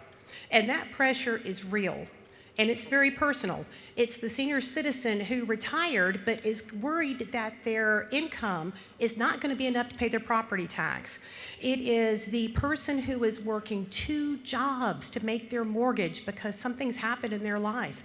And now they're trying to make a choice between paying their property taxes and paying their mortgage. And it's also the young couple who are trying to find a home, but in some communities, they would be paying $500 a month in property tax and escrow. That is a big deal, and it impacts people daily. This debate is not about tax policy. It is about stability, and it is about security. Because for many families, a home is not just a place to live. It is the most important and largest investment they will ever have. And that security impacts the community through opportunity, and it provides a foundation, because when you live in a home, you have some stability. We talk about rising costs because of corporate ownership. I would say that when people rent, oftentimes, corporate ownership is something that makes it almost unsustainable for them to be able to afford their rent because it's constantly moving up. Now, members, I want to speak from experience. I have served in the local level in many capacities. I was elected to my local school board, and I served on that board setting millage rates. I've also served as an employee in 2 public safety roles. I understand how local government functions, and I understand how budgets are built, and I understand how critical the services local governments provide are, including our schools. On paper, the process is straightforward. A budget is adopted, the tax digest is applied, and the millage rate is set. But disproportionately, the burden of funding local governments and schools has fallen on our homeowners, many of whom have not been able to keep pace economically with escalating property taxes. Cities were created by charters. Counties are subdivisions of the state, and school systems were established by a change in the Georgia Constitution. How these local created governments set forth their taxation was established by the General Assembly, defined in Georgia law and in our state constitution, both created and codified by this body, which means this system is not static. It is one that we have the authority and the responsibility to evaluate and to improve. At the same time, we have to be clear about what's at stake. We have local services that are important, including schools, including public safety, including water and sewer and all the important things that we need in our communities. But I want to be really clear about this. I would never support a policy or a law that I believed even for one moment would harm the functioning of our local governments or our schools. This bill provides tax relief to homeowners while ensuring that local taxing bodies are not negatively impacted. It protects both the taxpayer and those taxpayers, the services taxpayers rely on. This bill takes a measured and pragmatic approach. By gradually reducing the taxable assessment from 40%, which is what we do now, down to 10% over 10 years, that assessment gradually declines. It's not a rapid flip of a switch. We're not creating a disruption. We are providing real sustainable relief to Georgians in a way that allows local governments time to adjust and plan responsibly. And part of that responsible approach, the new sales tax options, which have been discussed by many of my colleagues, are available to local communities to help offset property tax changes. This provides flexibility and ensures that local governments have the tools, not mandates, to maintain the services their citizens depend on. Mr. Speaker, this is what responsible governing looks like. I am proud to support this bill, and I hope all of you do as well. Thank you, Mr. Speaker. I yield the well. Thank you, Chair Lady Camp. Representative Clint, gentleman waves.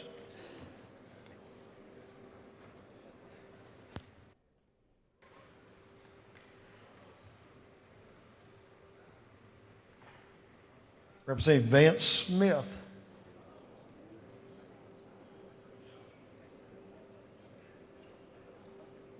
Gentleman from Harris County. Representative Smith is recognized. Give the gentleman your attention, please. Thank you, Mr. Speaker.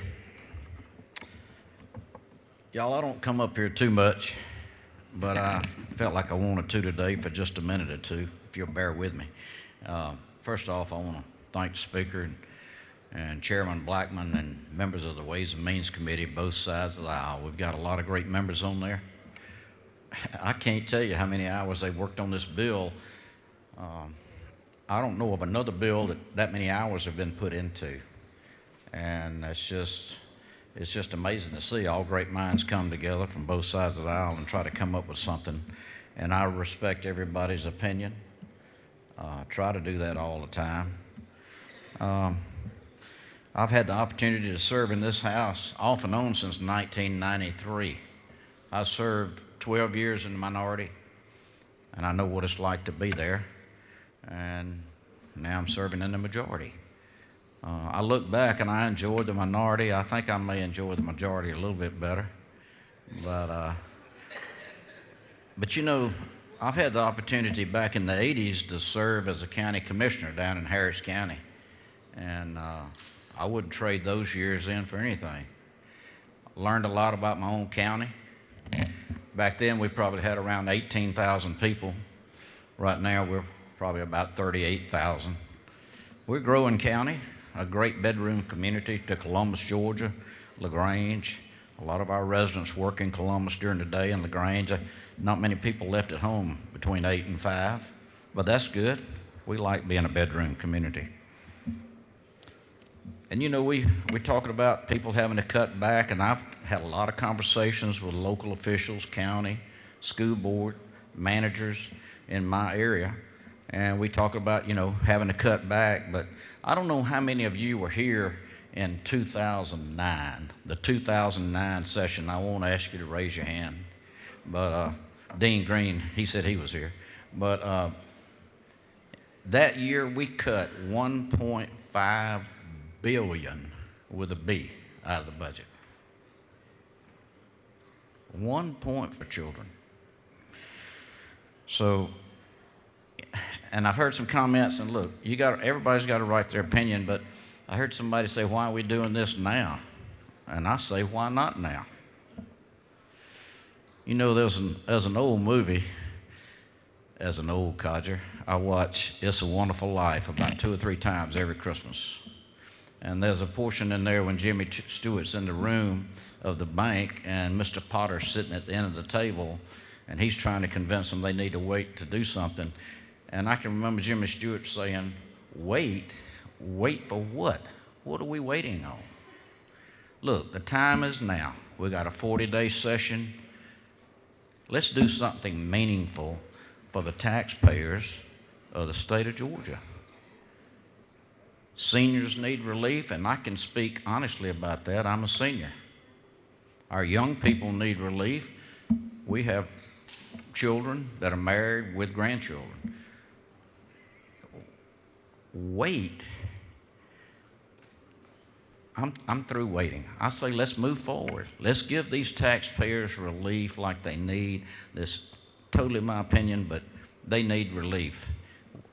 I can't remember the last time my taxes went down. And I won't ask for a show of hands of anybody in here the last time their taxes went down. Y'all, we've got to come up with another system. I think this is a great plan. Let's work it.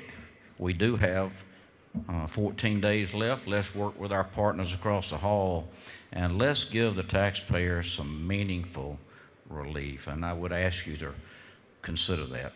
Mr. Speaker, I appreciate the opportunity to come to the well, and I will yield. Thank you, Representative Smith. Appreciate your service as well. Representative Chairman Chuck Martin. We'll have one more speaker after Chairman Martin. The gentleman's recognized. Thank you, Mr. Speaker. Ladies and gentlemen, I didn't bring anything up here with me, and you guys that have been around here for a minute know I'm not a great orator. I have sometimes a hard time saying what I mean. But this is simple to me. the action we take today is simple. The work to complete it is complex and it's hard. But anything worth doing is going to be hard.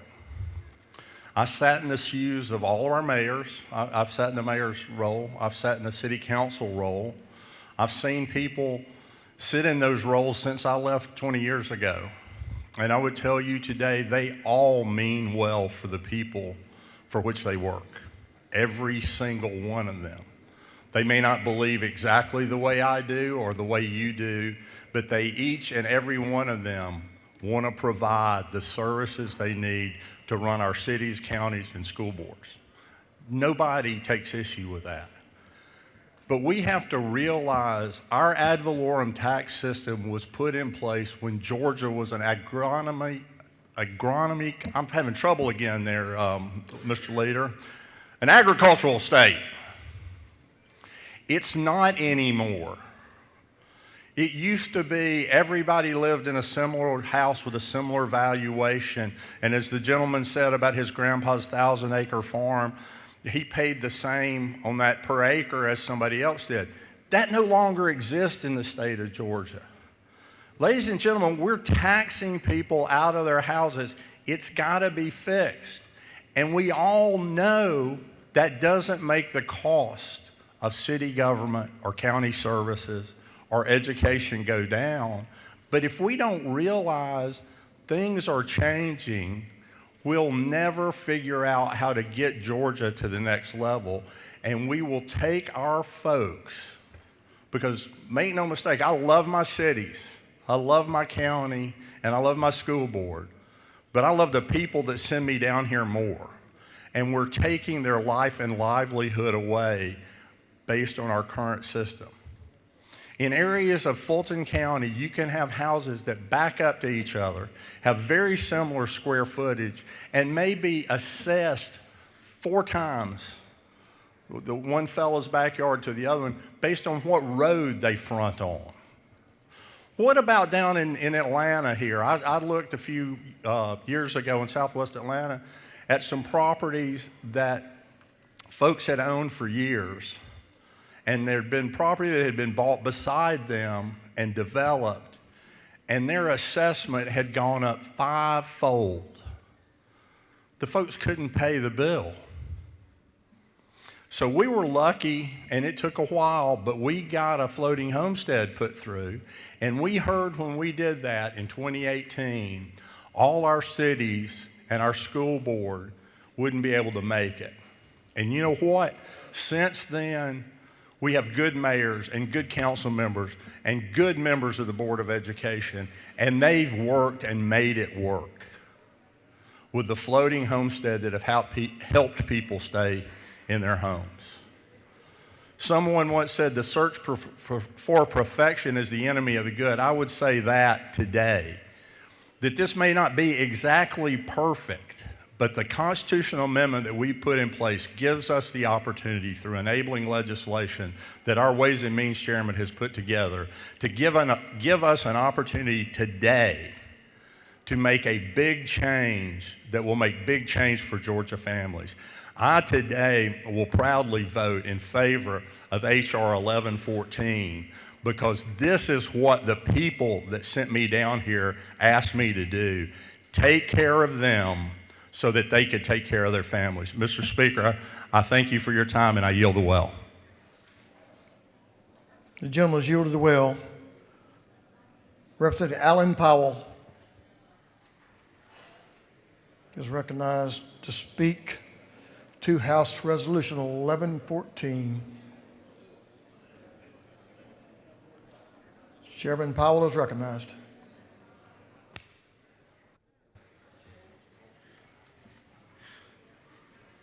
Thank you, Mr. Speaker, and ladies and gentlemen of the House. You know, this isn't the first time I've seen one of these debates that consume this legislative body. And there's a few thanks that I want to make. I want to make a thanks to the Speaker and his staff, and Chairman Blackwell done a good job this year. Something's going to have to happen. If not, he's such a nice guy. He's going to have a nervous breakdown if we keep putting pressure on him the way it has. because we all know he can make a cup of coffee nervous at times. I've listened to all the comments, and I was compelled to come down here, even though the reluctancy was that I knew that sometimes I say things that I can make folks mad on both sides of the aisle. And if I've done that, then maybe I've done something good. My political career started as a county commissioner, probably before a lot of you folks was born, in 1980. And in 1980, we ran the county, but we had a very few functions that we had to deal with compared to today. I've seen city taxes escalate, and I've seen county taxes escalate, but probably the one I've seen the most is school taxes. Now, I will tell you that I'm a believer in education. I've got constituents. I live in a part of the country where we were agrarian. We had a lot of farmers, and they were basically always strapped to pay property taxes and all, but it never was to the extent that it is today. We've had a lot of growth up in northeast Georgia. We live in such a great part of the country, and the people are so good that we've just basically showed the rest of the world, we want you to come on up here. Well, you know, that's had a price tag, and it's grown and it's cost. Now, I tell you about this background because I remember once upon a time that all levels of government, city, county, schools and all, they seemed to be a little bit more austere. I mean, they didn't look for ways of spending money. And today they look for ways of spending money, quite frankly. And I don't mean that to condemn them, it's just a fact of life, and that's what happens. Now, for the politics of this, I started off by thanking the speaker and thanking Shaw, and I want to thank everybody in here. I live in a part of the country, and my politics is kind of old-fashioned. I still return phone calls. People stop me in the grocery store. I don't hide behind a mask or anything to try to get out. Never been afraid to answer a question. You know, sometimes I can make people madder by telling them the truth than I can by hiding from the truth. But I've had an awful lot of folks, and it didn't just start last year or the year before. It's been going on for several decades now, that a lot of the people in my part of the world and others, they talk about the burden of property taxes. And it's not light in a lot of cases. I have senior citizens, educated people, retirees who were the captains of industry and commerce that moved up to Lake Hartwell. And these people know the value of good education, but they also have said enough is enough. And it concerns me when I hear people say, I've paid enough taxes, I'm tired of paying school taxes. And I've heard that, and I know every one of y'all out here has heard the same comments that come from a lot of these people. And I've always said that we all have a vested interest in good education. Somebody helped educate was helping to educate my grandchildren. They helped to educate my children. They helped to educate me. They helped to educate you. So we all have an interest. But what you have here is a proposition about how do we pay for this. You know, I sent out a sheet last week, and I had several of y'all that commented on this. One of my school superintendents, well, actually the only school superintendent that actually communicates to me, sent me this. And it was a sheet about schools and about what's happened over the last 125 years to this state about what was expected of public education. A lot of y'all read this. And if you didn't, call my office, I'll get you another copy. But it's quite telling. We don't just run schools today to educate children. Schools have now become the keeper of those children, the parent of those children, because they expect schools to do any and all things. And if you look at this, it's quite telling about what schools are required to do today. And for that, I say every one of us and our predecessors up here, we're all guilty, because every time we pass another mandate to them, then we're passing another cost on to those school systems. I'll talk about all of these other things, but one of the things that troubles me is that everybody in here, despite your political party, we all have an interest. I heard an awful lot of good comments here today from both political parties. And I understand, believe it or not, I do understand politics. I mean, I've been at it long enough, and I've seen the fight, the turbulence between the parties. but we're reaching a point of unsustainability. And I want to give you something that you might look at, or you might consider. Property taxes revenues have gone up since 2019. 7 years, they've gone up 52% in this state. That's the average around the state. 52% in 7 years. Sales tax disbursements have gone up 49%. We are a prosperous state, and sales taxes are really bringing it in. The median household income has gone up only 29%, and the CPI inflationary index has gone up 24%. Those numbers are somewhat skewed. I mean, it's kind of telling. I know that's part of the economy that we're living in that's creating all of this, but the unsustainability of an old system. You know, when our leadership wheeled out the first proposition, I thought to myself, you know, there's a better way of doing it, to realign the tax structure. But then when I started looking at the numbers, I said, well, maybe it is time that we realigned our tax structures for local governments. I remember over my tour of duty here in this house, this very house that I love so much, that we've passed sales tax after sales tax after sales tax to give another source of revenue to local governments. You know, a lot of times this has worked, but what it's done is also created the reason for spending more money. I see the fight that goes on between ACCG and GMA. One doesn't like the other one. One thinks one's getting over on the other one. In a lot of cases, neither side is being fair about it. The schools have only had one particular sales tax or two that they can use. So, you know, that being said, I want to get into the politics of this. And I don't think I'm going to change a vote here today, because I do understand politics. I understand that on one side there's been a shutdown on any constitutional amendment. And I'm told that whatever the reason is, because they don't want any reason for folks to want to go out and vote in November. That may or may not be true, and if it is, I'm not saying it is or is not, but there's a possibility to it. Maybe a lot of the things that's been proposed is a lot of things that could have been done a lot easier. But this is all about trying to find some relief, because property taxes is getting out of hand to a lot of folks. And it's not just for those older people who don't want to outlive their money. That's a saying that a lot of y'all may or may not have heard. But a lot of these people that retire, they're more afraid of outliving their money. And when they have property tax bills that are pretty high, then they start looking at that. You know, sometimes the stock market isn't always stable, or whatever the income is. Social Security certainly doesn't go up like a lot of people think it should. But that's one of the issues. And then I heard people talking, I heard some of the speakers in here talking about the young folks. Those are the ones that have the children.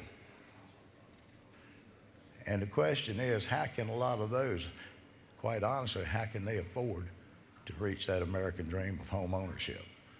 I'm a real estate broker by profession, and I will tell you that we have a lot of our clients, and I wonder when I look at the closing documents, how in the world can they afford to buy a house when they've got 2 new cars, they want to have the same bass boat, or they want the pontoon, or they want all the stuff it took mom and daddy 60 years to accumulate. How can they afford all of this? Well, in a lot of cases, they're having to fall back on their mamas and their daddies to help them with it. So all of these are bits and pieces you need to look at, ladies and gentlemen. You know, do I think that we can keep on putting more sales taxes out there? I don't know. I don't think we can. You know, that's the argument between taxing on property or taxing on consumption. But you know, one is considered more fair because everybody pays their share on one, and the haves that have properties are the ones that pay on the other. So that's something I want you to consider, but I would like to say this to the others about the idea of a constitutional amendment. I am probably the last member of this House that voted against Governor Miller's proposition to elect school superintendents or to appoint school superintendents. Now, to a lot of y'all out there, there's a bipartisan resolution that it's got a sizable number of Democrats on there because they saw the same wisdom that a lot of the Republicans did. So, you know, wisdom is equal. One crowd can see it as well as other. But, you know, there's a direct correlation if you want to look to see when schools in a lot of counties went out of control. Now, I don't know that every county wants to do it, but I would reach out to the other party to tell you that if the whole ploy is that we're not going to vote for a constitutional amendment for that purpose, then I would say you're missing the boat for the sake of politics. Neither side's always right, and neither side's always wrong. But I will tell you, I don't know anybody. I really don't know any. Well, there might be one or two folks in here that vote against everything. It's not in favor of good education. But I would like for y'all to consider this.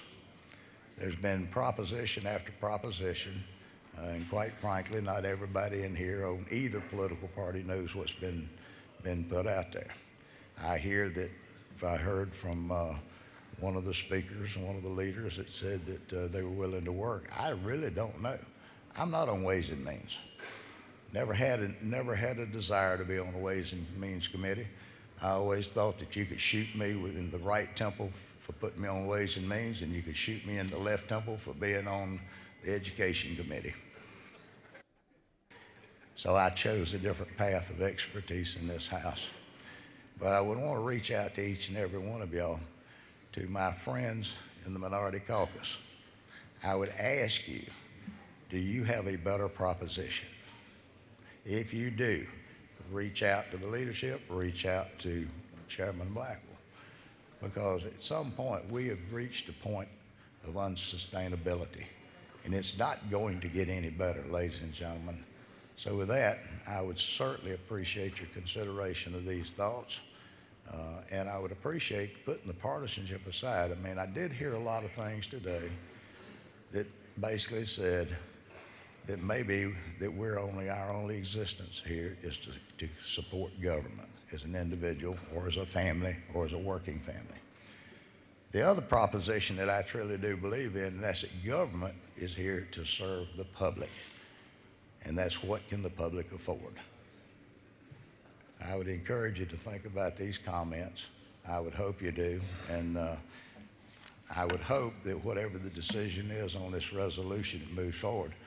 Because if the resolution doesn't move forward, then there's nothing else.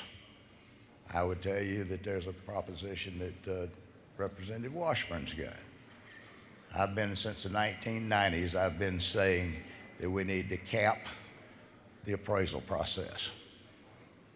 One of the most irritating parts that these property owners have is that sometime in the spring or the summer they get a notice from the tax office telling them that that piece of property, that home or whatever they bought, is escalated in price. It was bought at 100 and it's 120 or 130 or 150 or whatever each year. And that's part of one of the parts of the movable parts of this property tax situation we have.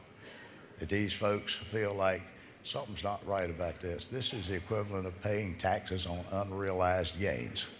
So just as an example, there's a simpler way of doing this if you do not pass this resolution. If you pass a resolution, then let's move on together and let's find a solution that works for local governments, because this is a process and not an event, ladies and gentlemen.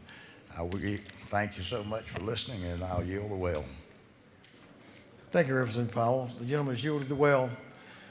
That completes our discussion so far on House Resolution 1114. Is there any objection to the previous question being ordered? We now have a minority report, which was signed by Representative Holcomb. You have up to 20 minutes. Gentlemen, yield just for a second. And then we'll have comments from the chairman. He will have up to 20 minutes. And Representative Holcomb, you will divide those. You have several speakers. I think you understand that. And you will divide that 20 minutes up as you see fit. The gentleman's recognized. Thank you, Mr. Speaker. One thing I would like to say is I really would like to thank my good friend, Chairman Blackman, for his hard work on this. It's really been an incredible effort. I'd like to yield my time to Whip Park. Thank you. Whip Park is recognized. Thank you, Mr. Speaker. Thank you, Representative Holcomb. Colleagues, first I wanted to rebut a few of the arguments made in this well so far. But to begin, we've heard that a very catchy phrase of we are renting our property from the government. But of course, at the same time, we're hearing this is not about politics.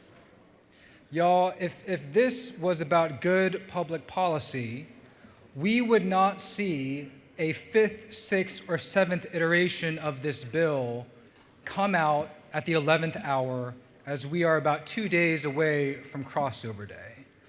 If this was a matter of good public policy that could stand on its 2 feet by itself, arms would not have to be twisted in order for members to vote in favor of this piece of legislation. If this were good public policy, the math would speak for itself, which, as we've heard from many different sources, it does not.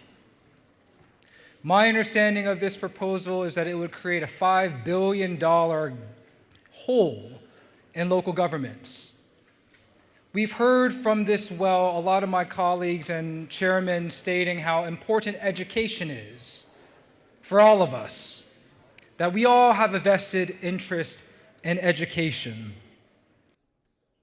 Well, this proposal will undermine the most stable source of revenue for education. If we want to prepare for the future 5, 10, 15, 20 years down the line in which we are rapidly moving toward a knowledge-based economy, the best thing, in my opinion, for us to do is to invest in our public education, not simply based on a formula that's existed untouched for decades, but to meaningfully invest in public education for every single Georgian across this state, which again, this bill undermines the most stable source of revenue. 50% of Gwinnett County Public Schools, the largest school district in Georgia, where 1 in 10 Georgia students are taught, 50% of their budget is based on property tax revenue. If you care about public education, vote no to this piece of legislation. Now, I think perhaps one of those young folks that Chairman Powell recognized, in which, as an older millennial, yes, I had a very difficult time in buying my first home, which I did just about 1.5 years ago. And when I saw my property taxes, yes, there was sticker shock. But let me tell y'all, I did not buy a home based on property taxes. I was saving year after year after year to ensure I had 10, 15, 20% that I could put down. This bill would undermine that ability and make it harder for people to save up. It would make it harder for renters and people who don't already have a home based on increased sales taxes on everything in perpetuity. So I would respectfully disagree that this bill in any way would make folks in my generation allow it for us to be able to provide a home. Now, I know a lot of hard work has gone into this proposal, countless hours, countless meetings. However, again, that mere fact does not make this good public policy.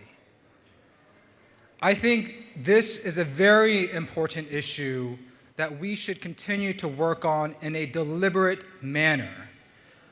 In this enabling bill, or in this constitutional amendment, H.R. 1114, there are components of this which I know have full bipartisan support in this body.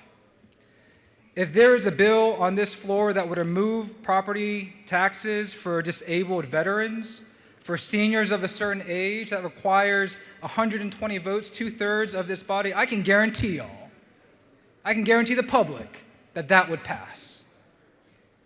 As the leader had already stated, every single person in this body who voted for the amended fiscal 26 budget voted to provide $870 million of property tax relief this year. We need to continue to work on this proposal in a bipartisan manner. But this bill, this constitutional amendment, this is, if we go down this path, there's no going back. I would vote, if it was a plain question, to remove my property taxes, yes, I would vote yes, if that were on a ballot. Would anybody vote to reimpose property taxes on themselves, even if it causes chaos, even if it undermines public education, even if it undermines local law enforcement, which is what exactly this piece of legislation would do? Absolutely not. From every indication, this proposal is not good public policy. This is politics. Politics in an election year. Politics that will take this state down a very dangerous path and undermine what I believe to be shared values and priorities of this body, of education, of public safety.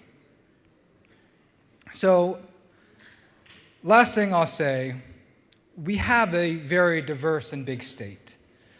I appreciate the presentation from one of the members talking about Colquitt County, a county of 45,000 people that is a commercial base in its area. Colquitt County does not represent a county of 1 million plus people. It doesn't represent a bedroom community in which there's only residential properties in a county. If we want to be intentional and truly and in a bipartisan manner providing property tax relief, we can do so, but not by taking us down this path that will undermine critically important revenue streams for public education, public safety, and so many other things for generations to come. That is what is at stake when we are debating this matter. So I urge every single member in this body to vote no. A no vote means that you do not oppose property tax relief. A no vote here means that we will continue to work on ensuring that we are able to move on this important matter in a bipartisan manner. So again, vote no, and at this time, I will yield the remainder of my time to Representative Jasmine Clark. Representative Clark. Representative Jasmine Clark is recognized.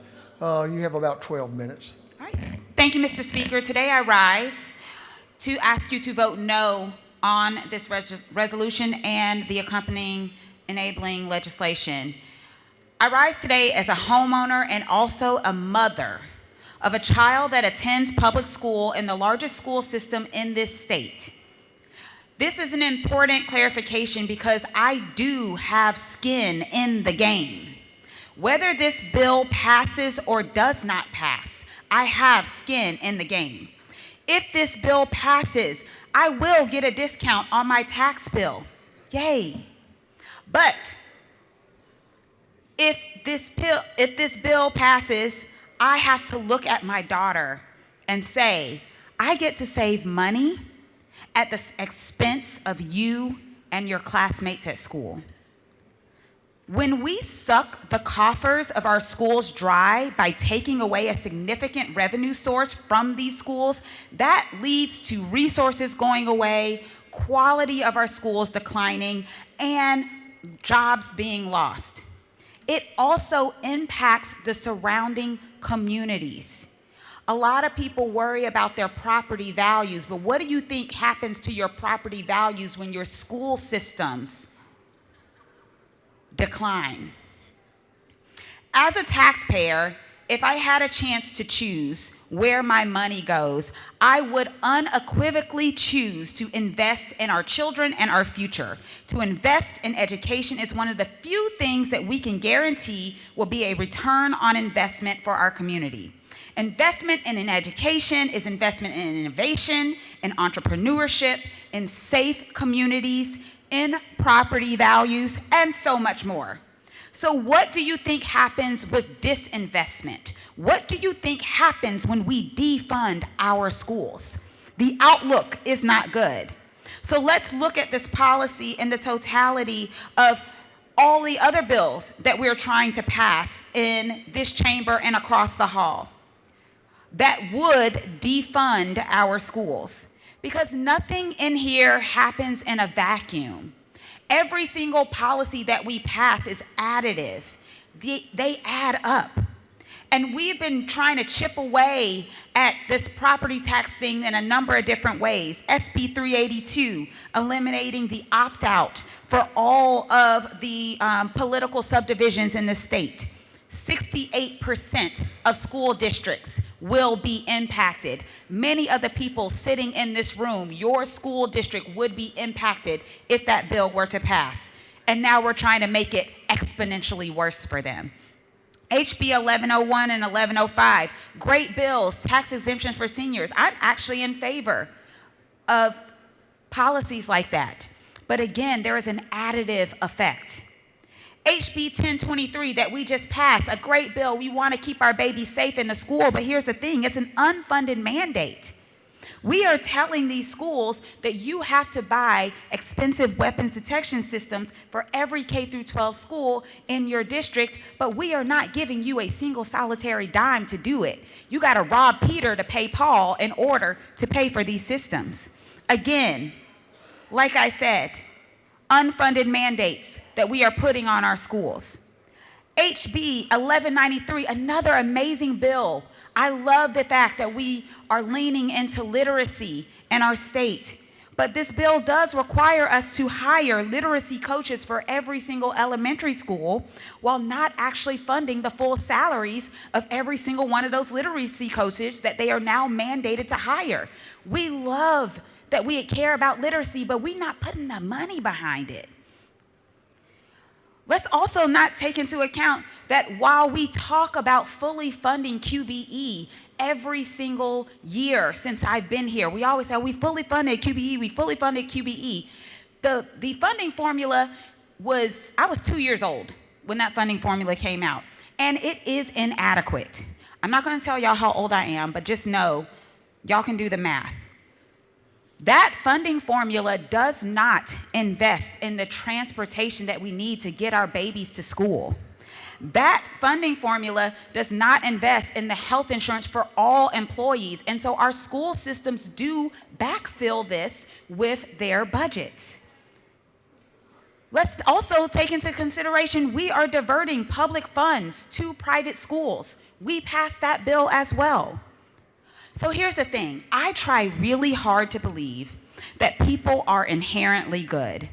And I really want to believe that people in this chamber do not want to see disinvestment in our schools across the state. Many people who are for this bill came to the well and said exactly that. I really want to believe that when schools tell you that this will harm them, that we will listen to those schools, that we will care about those schools. This bill does harm our schools, yet the schools were given less than 24 hours to decipher the latest iteration of this bill.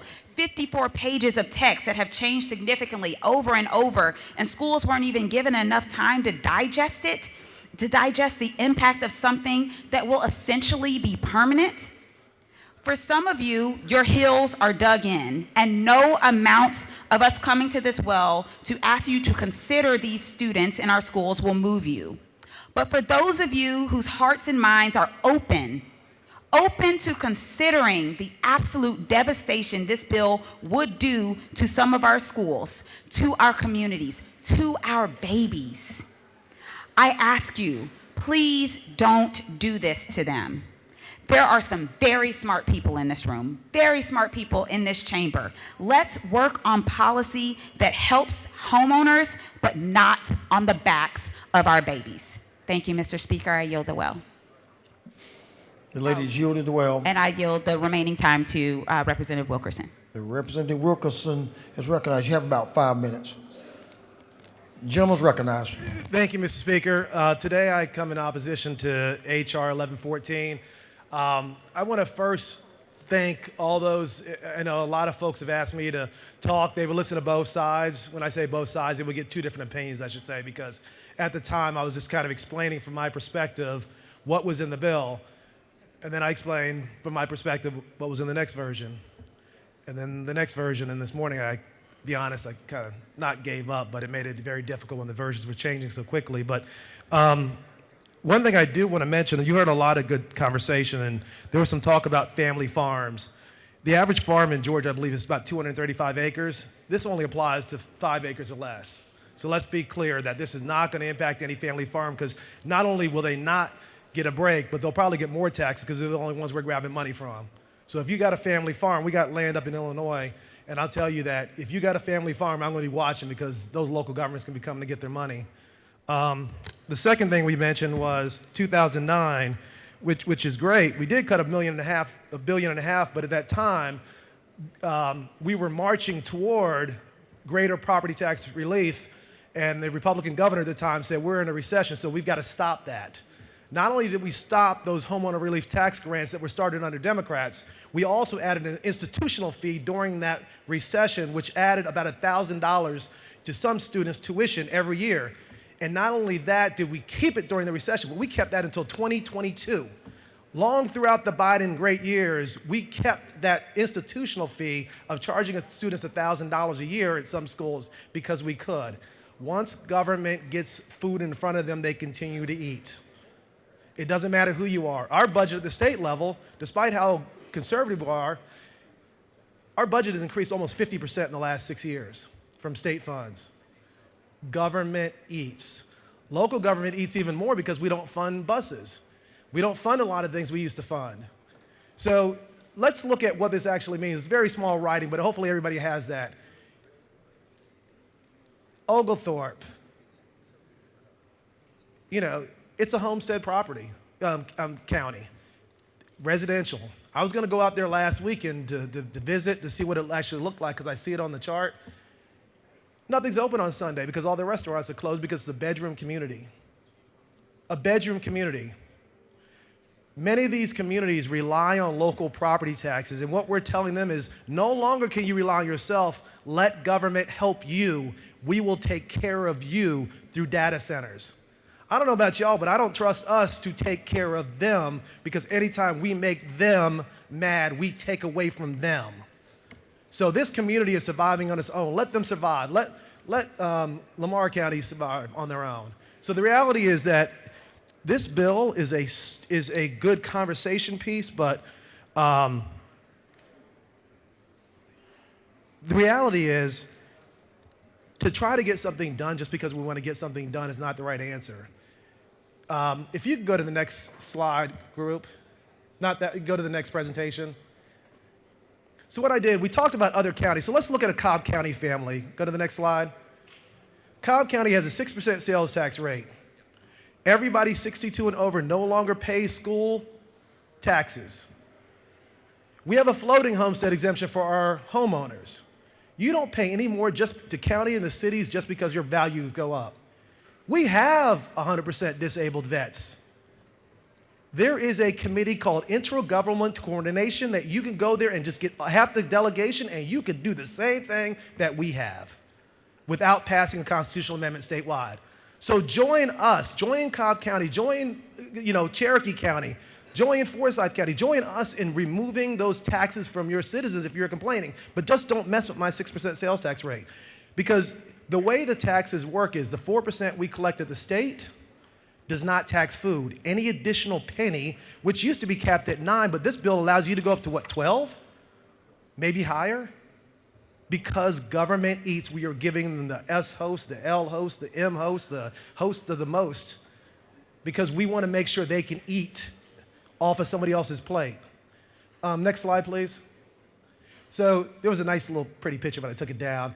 150% tax increase on food and other essentials. So when grandma goes and you run to the store, you're going to pay tax on that. Next slide, please. However, there was a nice pretty picture of a Tesla because they will not pay any more in sales tax. Next slide. This was the language we did get rid of, I think it was Monday, which was great, because the original bill that everybody loved, that everybody's going to vote for, would have allowed your local governments to put an assessment on somebody, and if they did not pay that assessment within 30 days, you could take away every homestead exemption they have and basically put a lien on their home. So I'm glad that came out. And I think Gentlemen, need to wrap up. Okay, I'm going to wrap up. One more slide. Historic tax increase, you could lose your home because of this assessment. Next slide. Gentlemen, need to wrap up. Okay, I'm sorry. Thank you, Mr. Speaker. And if there's any, now questions do not count against the time, and I'd be happy to take any if I have it, or if that's up to you, Mr. Speaker. You're No, telling you me need to get wrap off the up. We've had our Okay, thank you, time. Mr. Speaker. I yield the well, and I ask you to vote no. Thank you. I think we've worn this one out. That completes the minority report. We recognize the author of the bill for the chair's time. Chairman Blackman is recognized, and he can speak for 20 minutes, or he can elect to let someone else speak for 20 minutes, part of that time. So the gentleman is recognized. Thank you, Mr. Speaker, fellow members. I want to yield part of my time back to Chairman Irwin.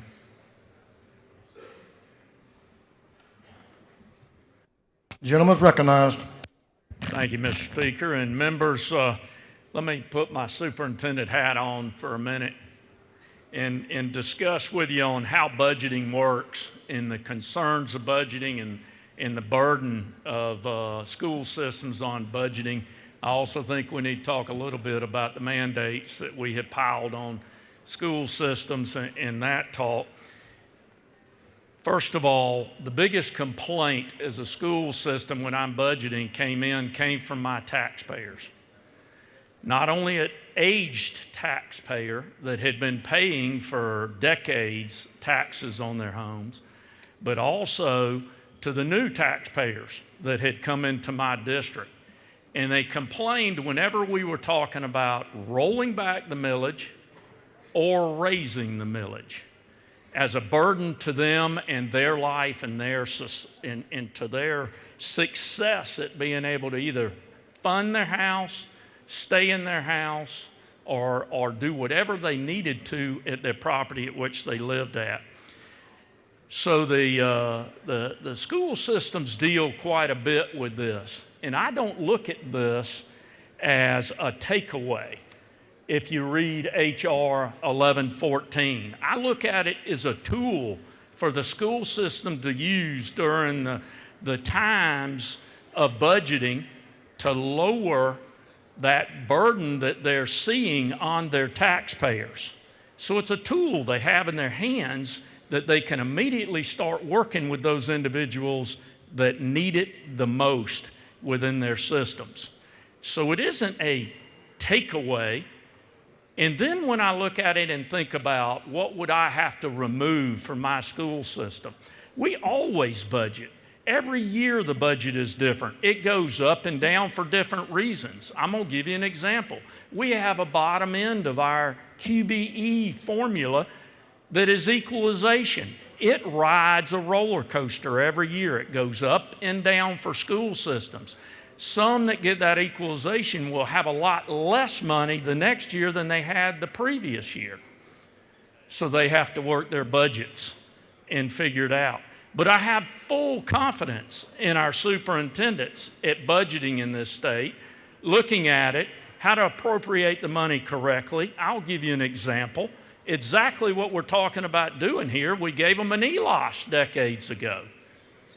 And if you look around this country, we're the envy of our buildings for our 1 penny that we gave the school systems. Look at the schools. Look at what they're using that penny for and how often that penny gets reappropriated for them. We've got the best school buildings in Southeast. We got some of the best buses, the best technology, all because of that appropriately and effectively used penny that we allowed the school systems to use. Again, that's a tool that they were able to take in their hand and make good for. By the way, there was a program where that 1 penny won't work for every school system. So we developed a program in capital outlay called Project Specific Low Wealth. And we're helping those systems where that 1 penny didn't exactly work. And we bridged that gap so they could build schools and be competitive in that same market too, just like HR 1114 does for our school systems. So again, Mr. Speaker and members, I look at this as an opportunity for our superintendents, for our schools to take this penny, make good use of it to take the burden off of the citizens that normally would be coming to them, telling them of the burden of this penny and lowering it. So there are many checkpoints, if you've read this bill and the one that was just passed out yesterday, that are very accommodating to school systems. So I will tell you that I urge you to vote positively for HR 1114. Thank you, Mr. Speaker, and I'll yield the rest of the time back to the chairman. The gentleman has yielded the well. Representative Kelly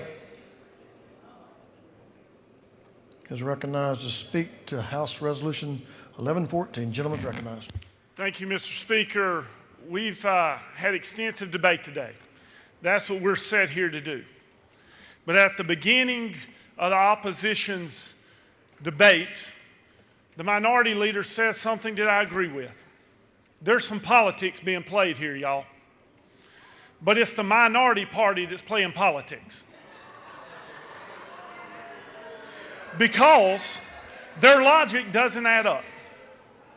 You can't say that the majority party has brought you version after version after version, even up until today, trying to get something to provide tax relief to the citizens of Georgia, and you keep saying no, and it not be about anything besides politics.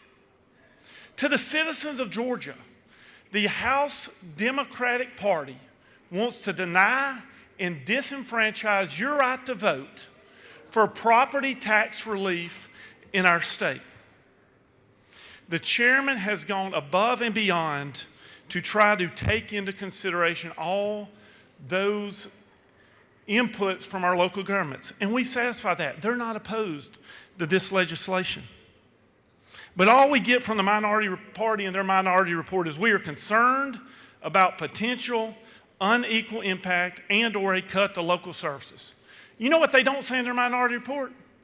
They don't say a thing about taxpayers. Because they want to deny your right to vote because they're scared of the impact that it will have on the electoral turnout in November. They're more worried about their elections than they are you keeping your home. So as we wrap up debate, Mr. Speaker, I'll say this. To the 100% disabled veteran, it's the House Democrats who are denying you the opportunity to vote for tax relief. To the senior citizen, it is House Democrats who are denying you your right to vote for property tax relief. To the renter who is stuck in an apartment, the House Democrats want to grab the key and lock you inside there because they do not want you to have the opportunity to vote for tax relief. I ask all of us to put politics aside. It's not too late. We can do the right thing. But the taxpayers of Georgia, I unfortunately feel, will see the House Democrats denying them the right to vote. Thank you, Mr. Speaker, and I'll yield the well. The gentleman has yielded the well. Chairman Blackman, the gentleman is recognized for up to almost 12 minutes, or any part thereof. Thank you, Mr. Speaker, and fellow members. Certainly appreciate all the conversation and the attention given today. We've taken up a lot of time. In my closing remarks, rather than trying to rebut some of the things that I don't believe are consistent at all with the legislation and are not consistent with our efforts to try to provide meaningful property tax relief, I thought as this session started and I started receiving emails and conversation about this particular issue, maybe it best to just read a letter that came through. And for those of you that want to study this further, perhaps that'll speak to you as well. Dear sir, after reading some of the press about the Home Act. Gentlemen, we'll suspend. Members, we've had a good day, thoroughly debating this question. We're about to wrap it up. So give the gentleman in the world the courtesy to take your conversations into the anteroom. If you have a conversation, take it in the anteroom. Anybody on this side have one? Take it to the anteroom.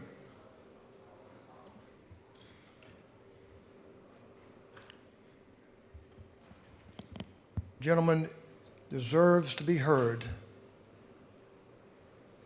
Please continue.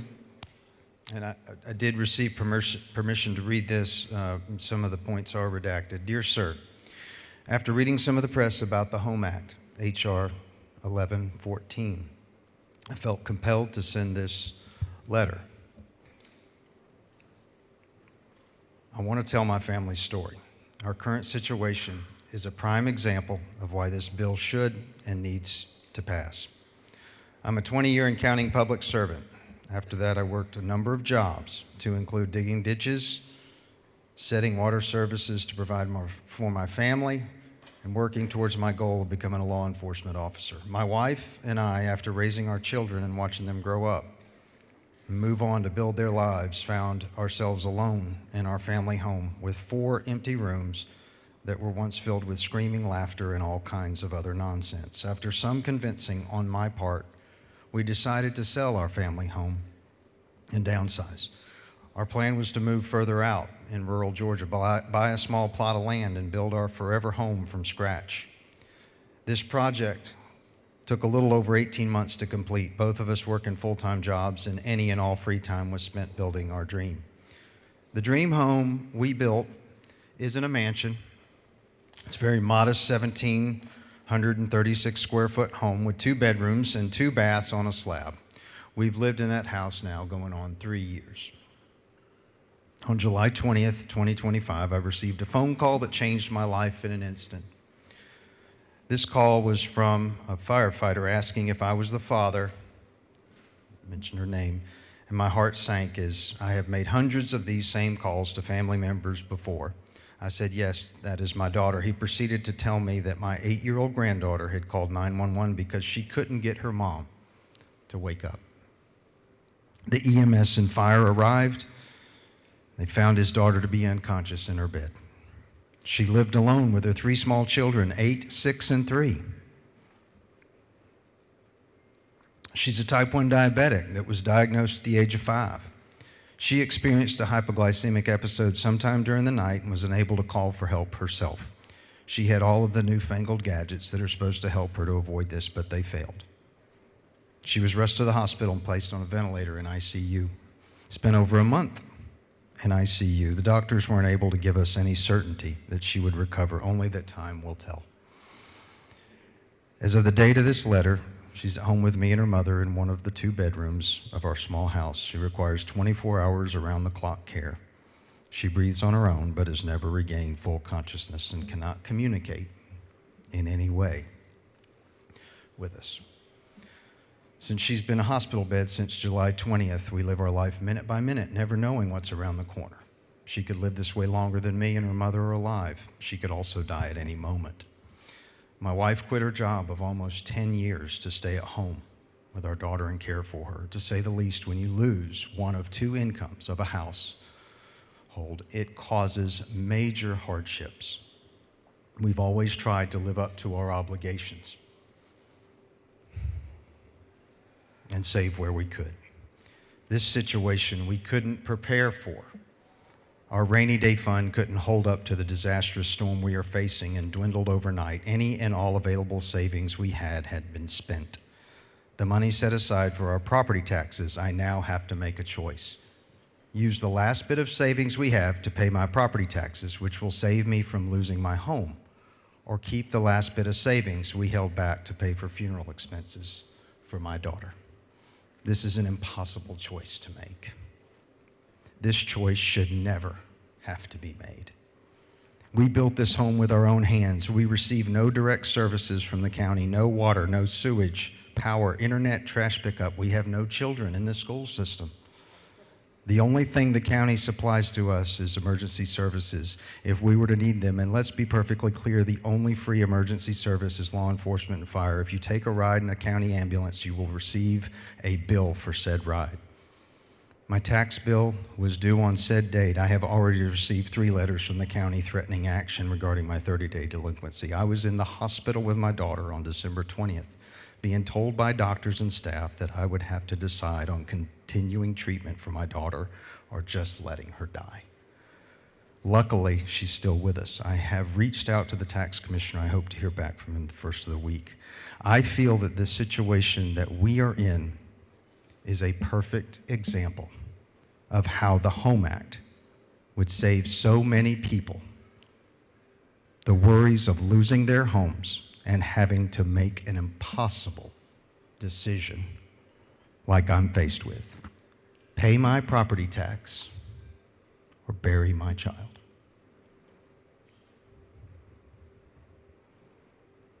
Mr. Speaker, this has been a long day. But we can't wait. We can't put property tax relief on hold for people like this gentleman and his family. We can't put it on hold for the 80-year-old that can no longer afford her property tax. We need relief for these people now. I ask for your favorable consideration, and I yield the well. The gentleman has yielded the well. That completes our minority report and our chairman's time. Thank you for your attention this afternoon, members. The previous question is ordered. Is there any objection to withdrawing the committee's substitute? Hearing none, the committee's substitute is withdrawn. Is there any objection to adopting the substitute offered by the Committee on Rules? Hearing none, the Rules Committee's substitute is adopted. Is there any objection to agreeing to the report of the committee, which was favorable to the adoption of the resolution? Hearing none, the report of the committee is agreed to. Shall this resolution now be adopted? All in favor of the adoption of the resolution will vote yes. All those opposed will vote no, and Mr. Clerk will unlock the machine.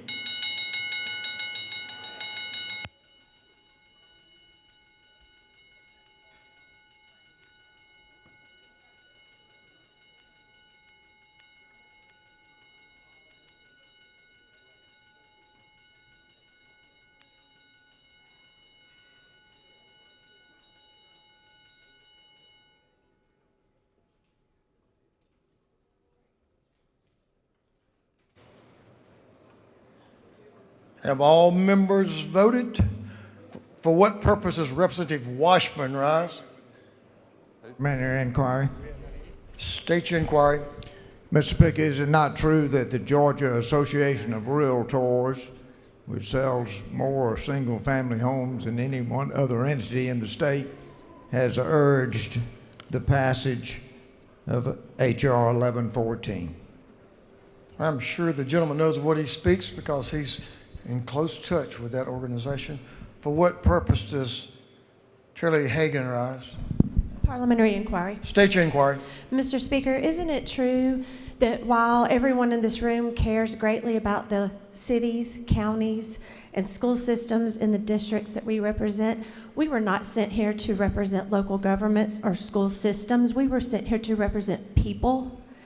And the people of this state have told us time and time again that they need this help. And Mr. Speaker, isn't it time that we made a decision to represent the people who sent us here and make this change for them? I know the lady believes deeply in what she just said. For what purpose does Representative Darlene Taylor rise? Parliamentary inquiry. State your inquiry. Is it not true that I have an 80-year-old friend, a widow, who has lived in her home about 50 years, planned to live there for the rest of her life, but now is fixing to have to sell the house because it takes almost half of her Social Security just to pay the taxes? Everyone in this room has constituents in that same condition. Thank you, Mr. Speaker. I'm sure the lady knows of what she speaks. Have all members voted? All members voted. If so, Mr. Clerk will lock the machine on the adoption of House Resolution 1114, which requires a 120 vote. The yeas are 99, the nays are 73. The resolution, having failed to receive the requisite constitutional majority, is therefore lost. For what purposes, Chairman Blackman rise? Mr. Speaker, pursuant to Rule 143, I'm serving notice of my intent to move for reconsideration of this House's action on H.R. 1114 on the next legislative day. The gentleman has that right. It will be taken up on the next legislative day.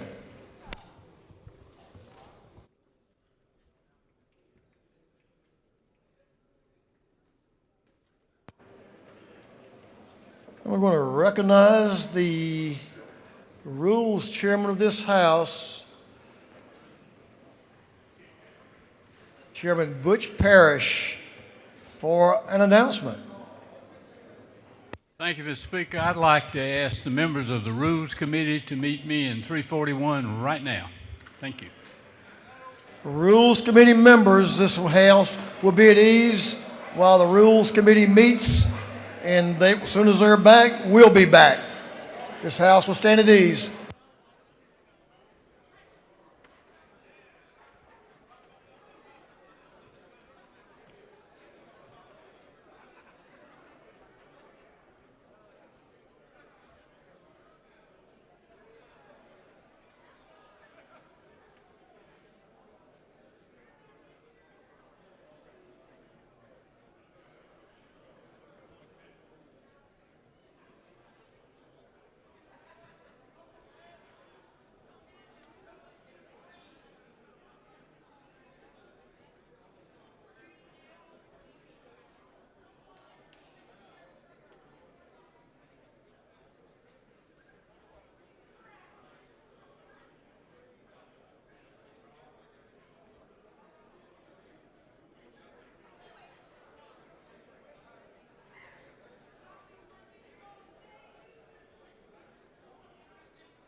Members, if the House will come back to order. Members, if you'll come to the floor. We're going to move on with the rules calendar, but I need to ask the members of this House to come to the floor and go to your desk. Cease conversations just for a moment. I need to make you aware of something.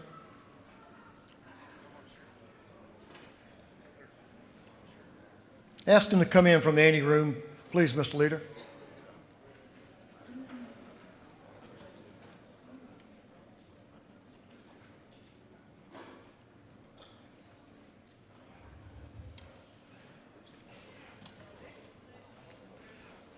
Members, I'm going to ask you to stand with me because I'm going to ask you to all have a moment of silence and a word of prayer. I'll wait just a minute for folks to get to the desk. So evidently, just a short time ago, Retta Mumford, Gerald Green's sister, had come home from work and she was checking her mail when she was struck by an automobile. So you can imagine how upset our dear friend is. We understand that she is conscious and breathing. They're getting ready to life flight her to, I'm not sure where from her location is, if it'll be to maybe to Columbus or to Albany or where that, so we'll find that out shortly, I hope. So if you will, if you'll bow with me, and let's offer multiple prayers for Rita and for Gerald and that family. Let's pray. Father, we ask that you would wrap your loving arms around Rita, around the family. Lord, give them peace, give them comfort, Lord. Maybe that will give her healing, Lord. We ask your blessings upon them. We ask your comfort upon them, Lord, and we implore you, Father. We will ask that you heal this lady. Make her whole again. Lord, thank you for your love for them and your love for us. Amen. Thank you, members.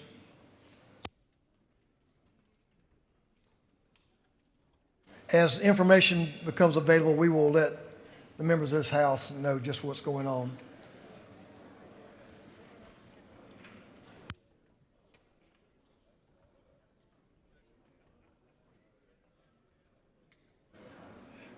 We're going to bounce around a little bit. We're going to move on to a supplemental rules calendar that the chairman just put together, and we're going to bounce back to our original calendar, and we're going to move around a little bit, but we're going to take up some more bills before we call it a day.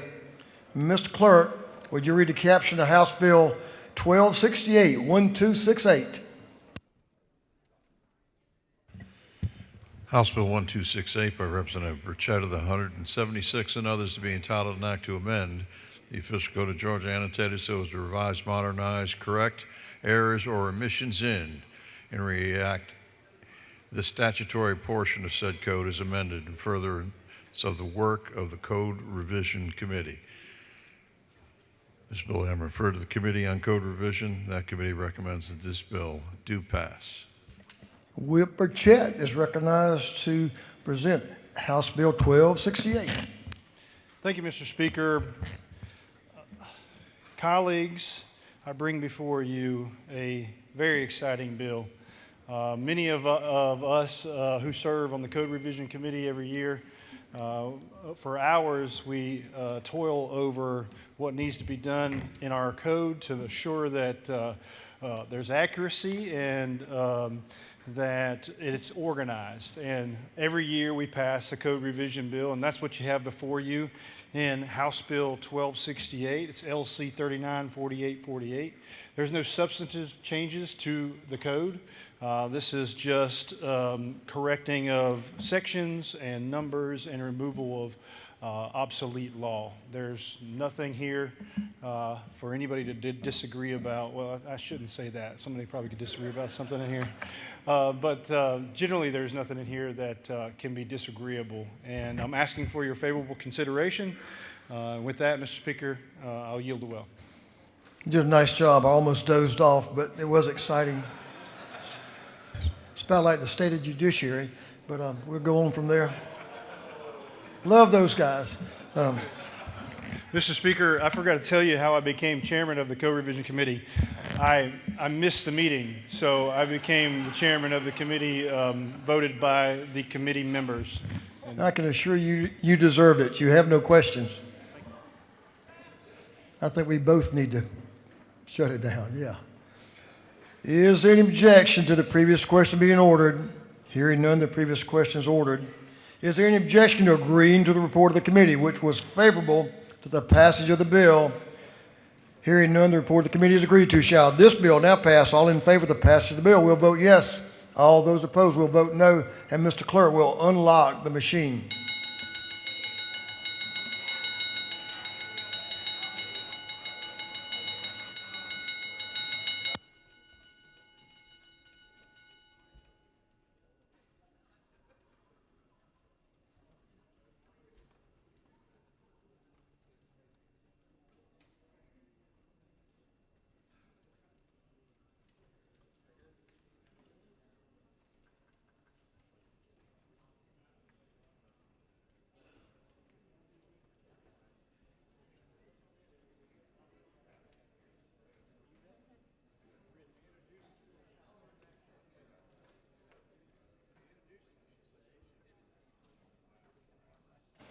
Have all members voted?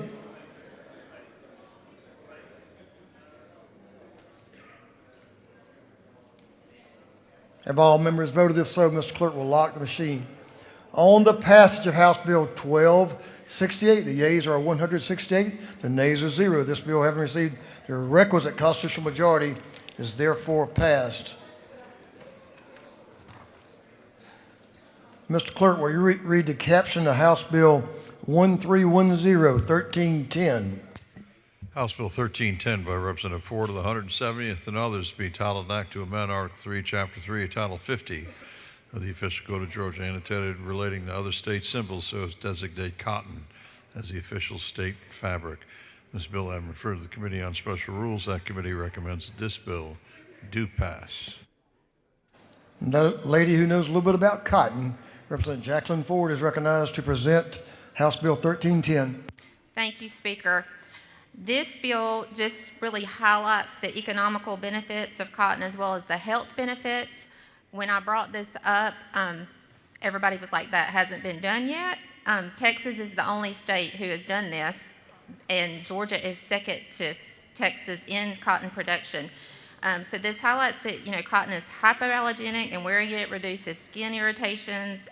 It's recommended by dermatologists. It also prevents the addition of harmful microplastics in our air and our water that synthetic fibers leave behind. And also, as far as the economical impacts, cotton is grown in 100 of anywhere from 95 to 100 of Georgia's 159 counties, and it contributes over $3 billion annually to the state's economy.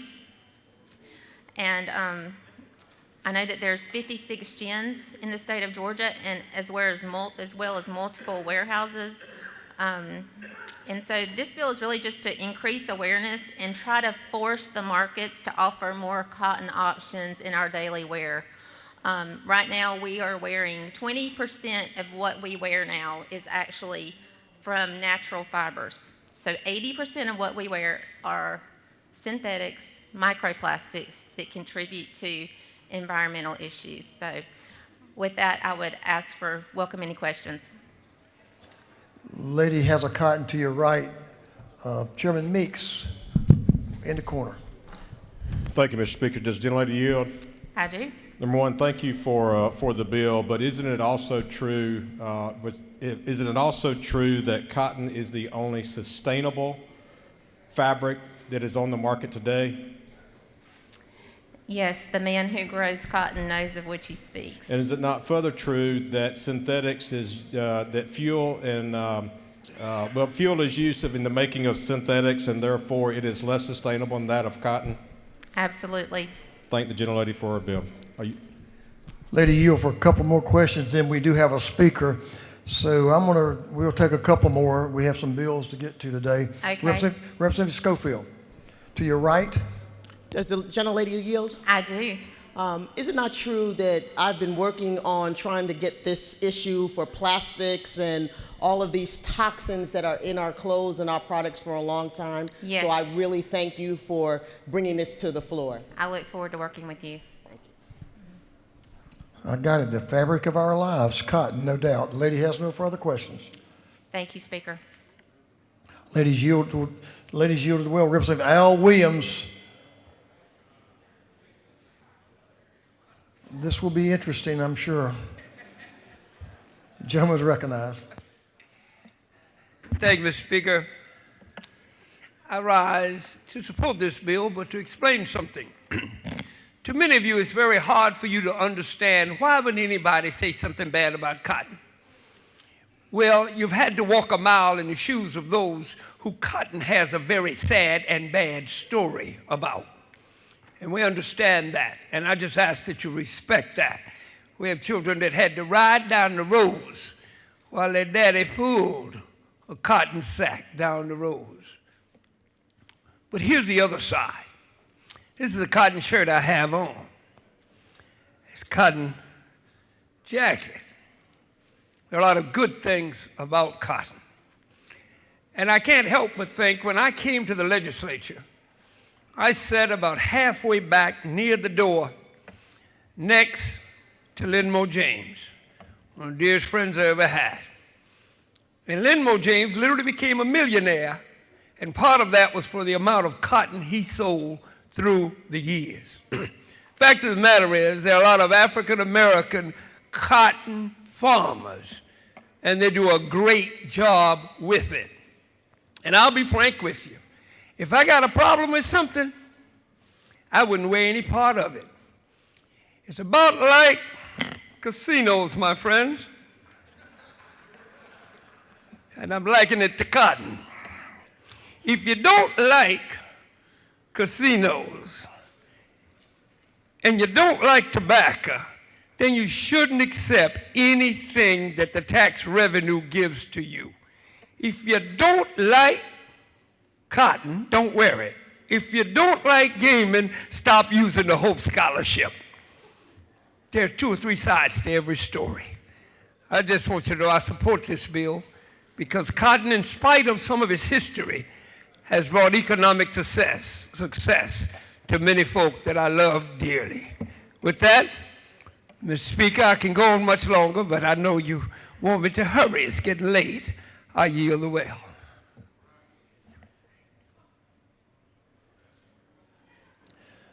I tell you that'd be interesting.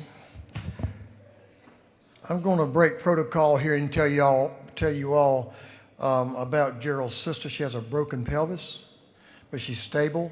They're going to take her either to Dothan or Columbus is where the best place for her to be treated. So that's good news, I think, even though it's not great, but it's not what we were concerned about when we first got the call. So keep Gerald and Retta in your prayers, please. Thank you for letting me inject that. That concludes our discussion on House Bill 1310. Is there any objection to the previous question being ordered? Hearing none, the previous question is ordered. Is there any objection to agreeing to the report of the committee, which was favorable to the passage of the bill? Hearing none, the report of the committee is agreed to. Shall this bill now pass? All in favor of the passage of the bill will vote yes. All of those opposed will vote no. And Mr. Clerk will unlock the machine.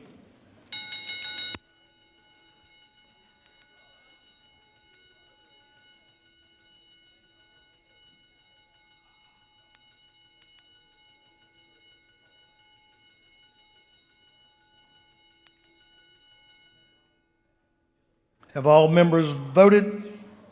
For what purpose does Representative Carter rise? I'd like to be excused according to Rule 133. The lady has that right, and the journal will also reflect. For what purpose does Representative Dickey rise? Parliamentary inquiry. State your inquiry, sir. If we pass this bill, will we be able to wear blue jeans in this chamber, Mr. Speaker? I'll check the rule book. But we're leaning that way, no doubt. Thank you for the question, Mr. Chairman. Have all members now voted? All members voted? If so, Mr. Clerk will lock the machine. On the passage of House Bill 1310, the yeas are 158, the nays are 0. This bill, having received the requisite constitutional majority, is therefore passed.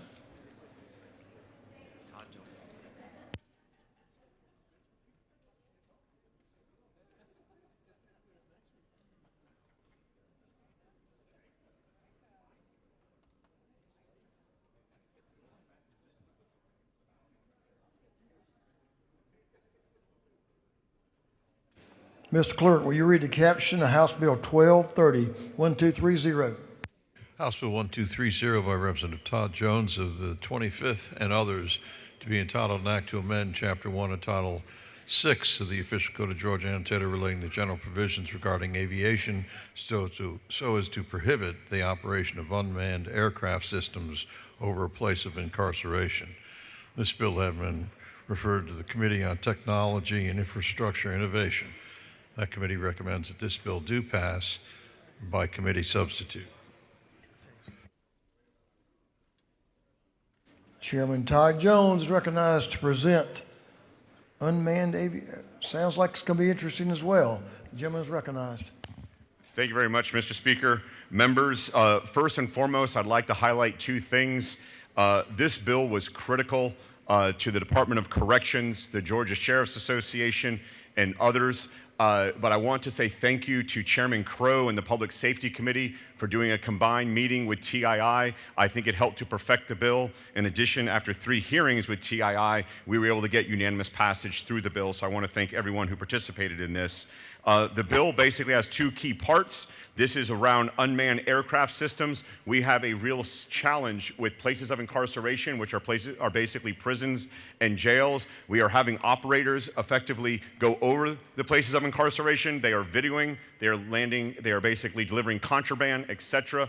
This is happening hundreds of times a year, not just a few times a year. So this bill effectively puts them into Title 42, into the criminal statutes, and basically we hope be a very big deterrent to having these unmanned aircraft go over places of incarceration. The second part of the bill does a quick refinement to Section 614, which we did last year around unmanned aircraft, and we did a couple of refinements based on what we learned from the past year. Mr. Speaker, that is the bill in its totality, except I'd like to add several counties, several cities, including the city of Atlanta, have voiced a very, very big support for this bill. So thank you, sir. Gentleman has no questions. Thank you very much. I yield the well and ask for your favorable consideration. Gentlemen, yielded well. Is there any objection to the previous question being ordered? Hearing none, the previous question is ordered. Is there any objection to adopting the committee substitute? Hearing none, the committee substitute is adopted. Is there any objection to agreeing to the report of the committee, which was favorable to the passage of the bill? Hearing none, the report of the committee is agreed to. Shall this bill now pass? All in favor of the passage of the bill will vote yes. All those opposed will vote no. And Mr. Clerk will unlock the machine.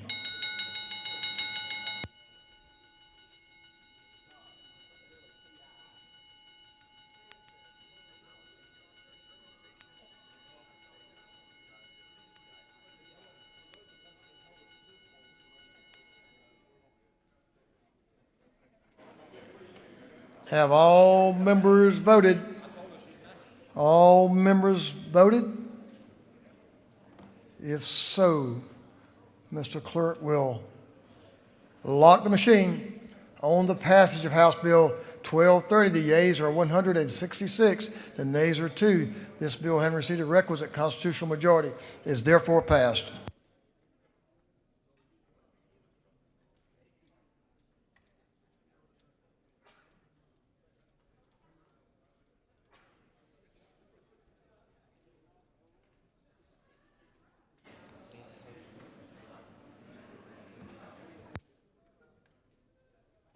Mr. Clerk, will you read the caption of House Bill 1045? House Bill 1045 by Representative Herring of the 145th and others to be entitled an act to amend Part 3 of Article 16 to Chapter 2 of Title 20 of the Official Code of Georgia Annotated relating to student health in elementary and secondary education so as to enact the You Are Not Alone Awareness Act.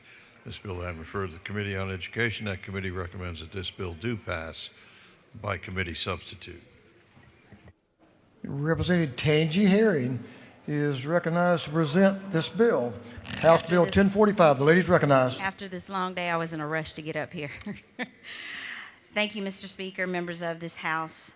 I rise today not only as a legislator, but as a mother and someone who spent 28 years in a classroom here in the state of Georgia teaching our children. Soon we will vote, but before we do, I ask you to picture a child.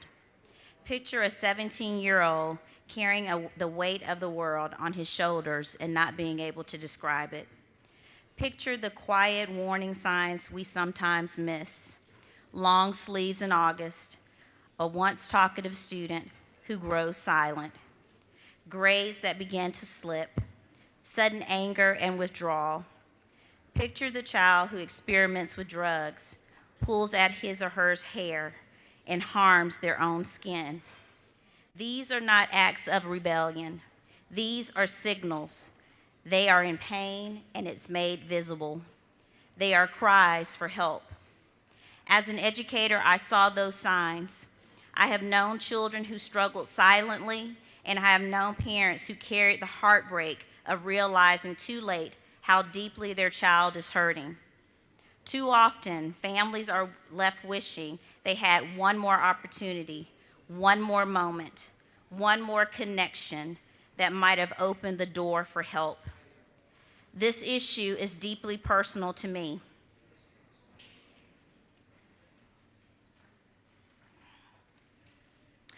I have seen the grief in the eyes of a dear friend who lost their beloved son to suicide. A young life filled with hope and promise, yet carrying pain and suffering that no one fully saw. Too often, suffering happens in silence. The silence can still hope before help ever arrives.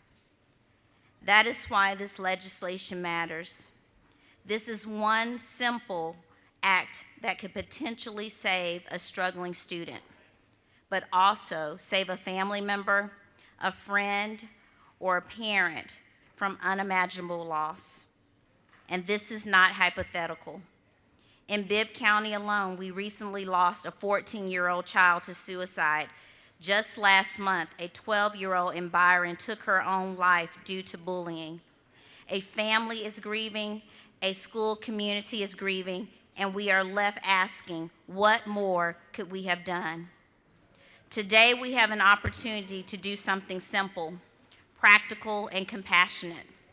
House Bill 1045, the You Are Not Alone Awareness Act, requires the public schools that are issuing student ID badges, grades 6 through 12, include 988, the crisis hotline, and the words, "You are not alone."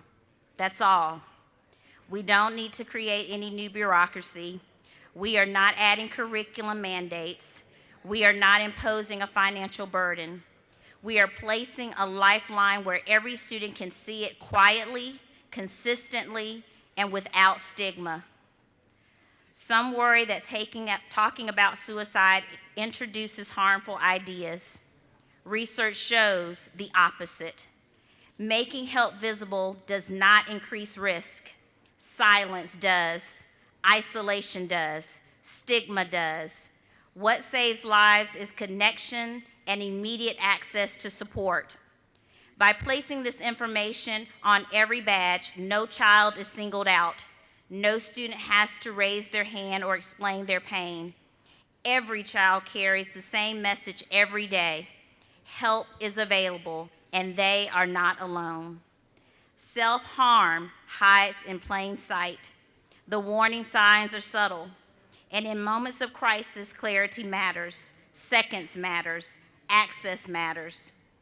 If one student in a difficult moment turns over that badge and chooses to call 988 instead of harming themselves, then this legislation has done exactly what we are sent here to do: protect the people of Georgia, especially our children.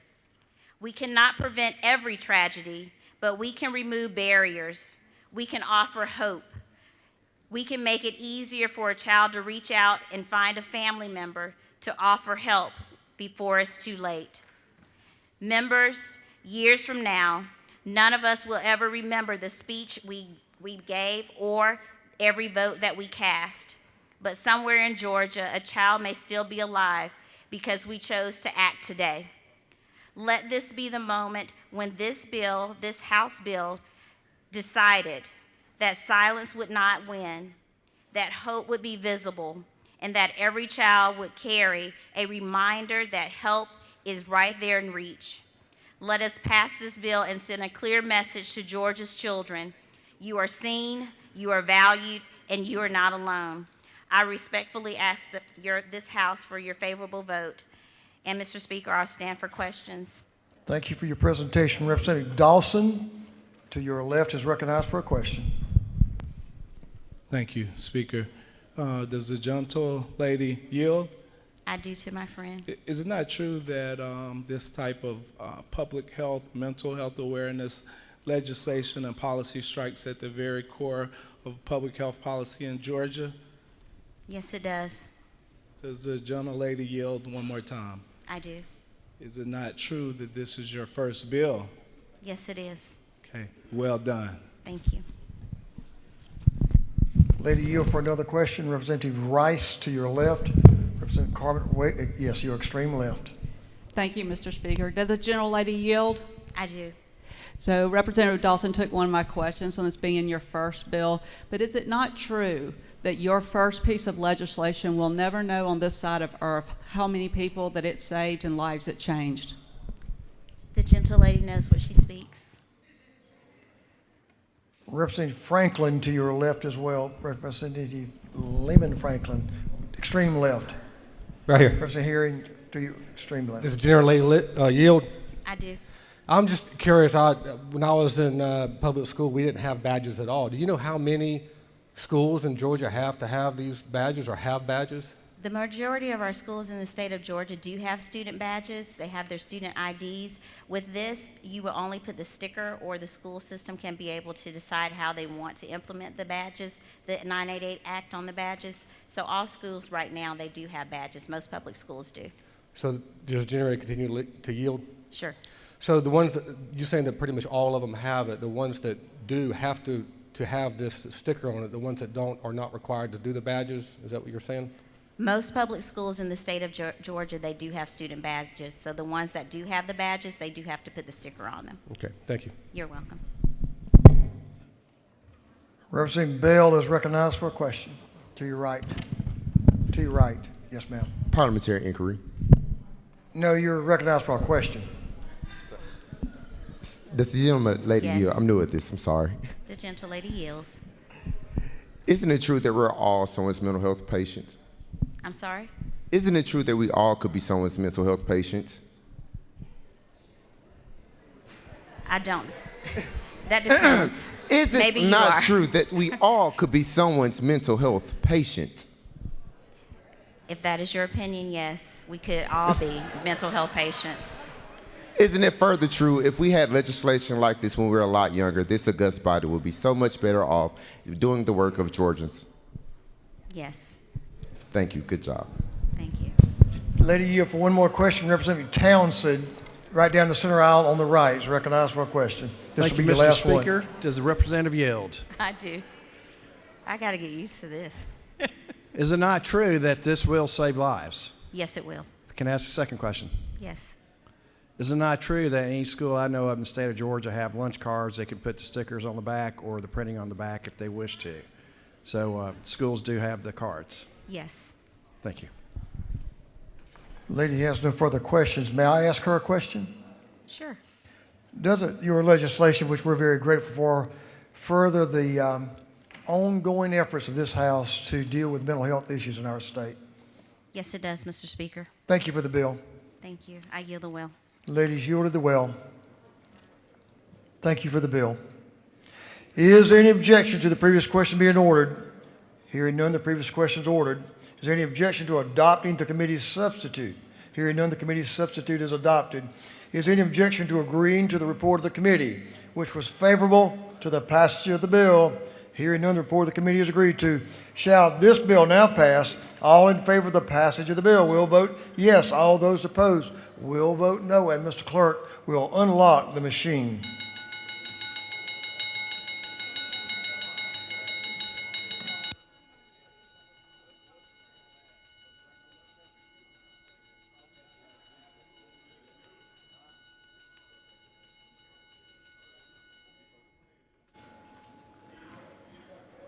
Have all members voted? For what purposes, Representative Taylor rise? Representative Taylor, did you have a inquiry? Evidently not. Have all members now voted? If so, Mr. Clerk will lock the machine. On the passage of House Bill 1045, the yeas are 168. The nays are 0. This bill, having received the requisite constitutional majority, is therefore passed. Congratulations. Great bill.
Representative Olalier, you didn't have to hold on to the fish very long, did you?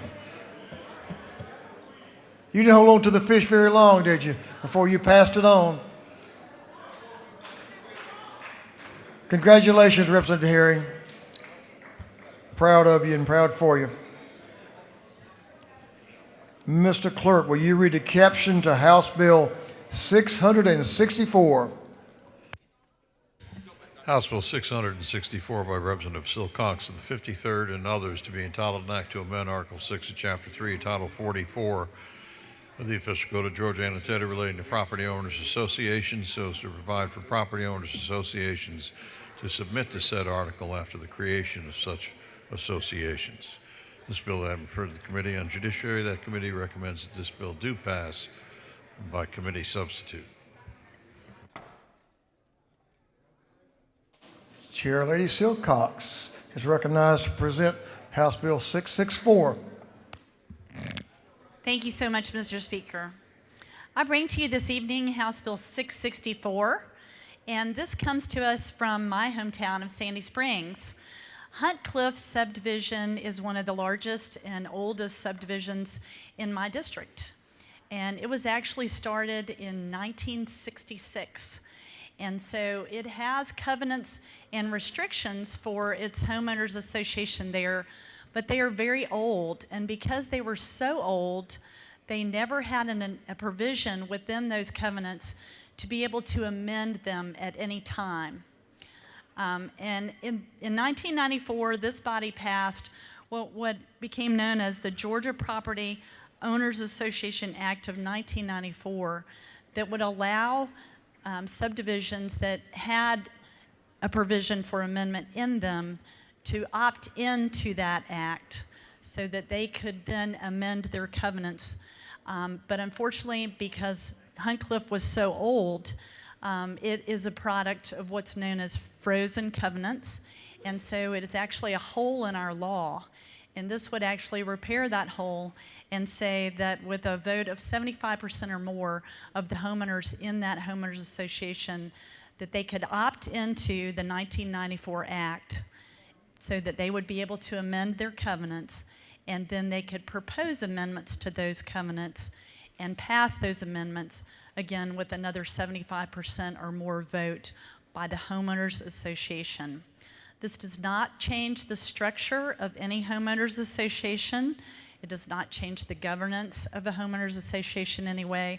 This is really just repairing a hole in our law to allow frozen covenant situations to opt in to the 1994 Georgia Property Owners Association Act. So with that, I'd be happy to take any questions. Lady has a couple of questions. Representative Wilkerson, and back on your left in the back. If members will sit in front of him so we can see Representative Wilkerson, Representative Jackson. Thank you, Mr. Speaker. Does the gentlelady yield? I sure do. So by opting into this Property Owners Association, is it not more restrictive than just being an HOA? Because I know being part of it has benefits, but it also has more restrictions to it. Are you familiar with those? No, it does not. It doesn't restrict it in any way. It just allows them to be able to amend their covenants. Because as it is right now, they can't change their covenants at all, even with a 100% vote of the homeowners. But it doesn't restrict them in any way. Well, does the gentlelady have one more question? Yes, sir. My understanding, just dealing with HOAs, as we know, a lot of us have put forth bills or supported bills that would tighten up the restrictions. And one of the things that is recommended to HOAs is to put it themselves into the Property Owners Association Act because it does give them more enforcement power. And my only concern would be that HOAs, which are already a problem, would just, more people would face the same problems we do.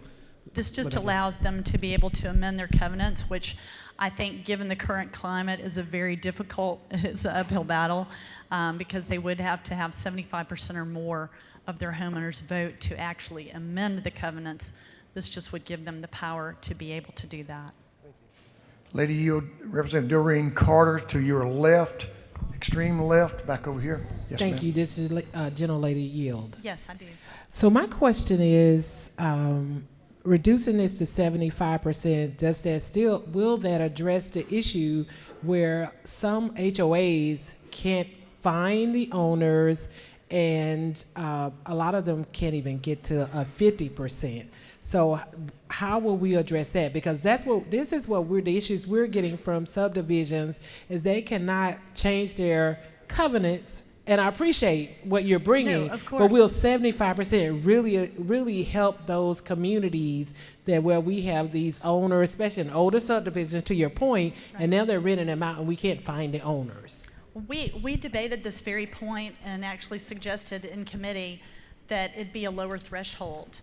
But the people who testified on the bill, the attorney who testified, said that 75% is kind of a standard in the industry now, and that if we lowered it any more, that it could bring legal action against the association because there are other comparable subdivisions in that area that have 75%. So, but it's an excellent question.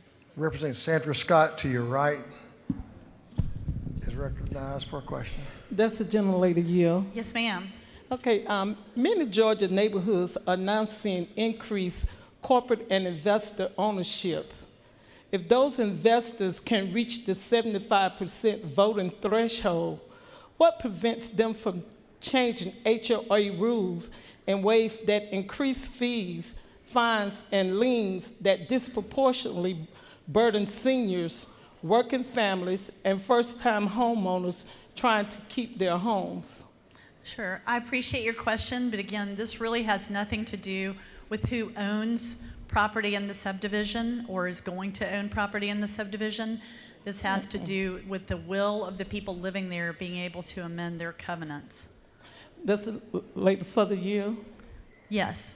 Okay, so is it not true that by lowering the voting threshold to 75%, this bill could allow investors who own multiple properties in a neighborhood to control the HOA votes and adopt the rules that increase fees, fines, and liens, placing the greatest financial pressure on the homeowners who actually live there?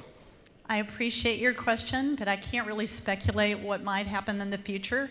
I just know that the homeowners in Hunt Cliff subdivision brought me this, and they want to be able to amend their covenants, and it doesn't have anything to do with corporate ownership or changing or imposing more fines on the homeowners. It just has to do with the ability of the will of those people in that area to be able to amend their covenants. Okay, thank you. Lady, yield for one more. Representative Rice to your left. Yes. Extreme left, your other left, that one. Oh, there we go. Thank you, Other Mr. Speaker. Does the gentlelady yield? I do. Does House Bill 664 support property values by making community rules easier to update and understand fairly? I really appreciate that question, Representative. It does, and I think it helps to protect home values for sure. Thank you so much. You have one more question, whether you would, it's up to you whether you yield or not. Representative sir. Davis, she waves. Okay. You have no further questions. Thank you so much. I yield the well. Ladies yielded the well. Is there any objection to the previous question being ordered? Hearing none, the previous question is ordered. Is there any objection to agreeing to the committee substitute? Hearing none, the committee substitute is adopted. Is there any objection to agreeing to the report of the committee, which was favorable to the passage of the bill? Hearing none, the report of the committee is agreed to. Shall this bill now pass? All those in favor will vote yes. All those opposed will vote no. And Mr. Clerk will unlock the machine.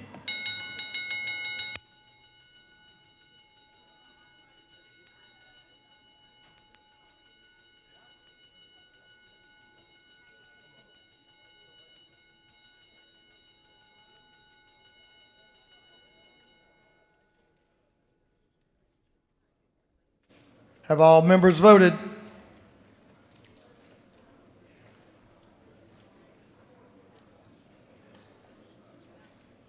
All members voted. If so, Mr. Clerk will lock the machine. On the passage of House Bill 664, the yeas are 121, the nays are 44. This bill having received the requisite constitutional majority is therefore passed.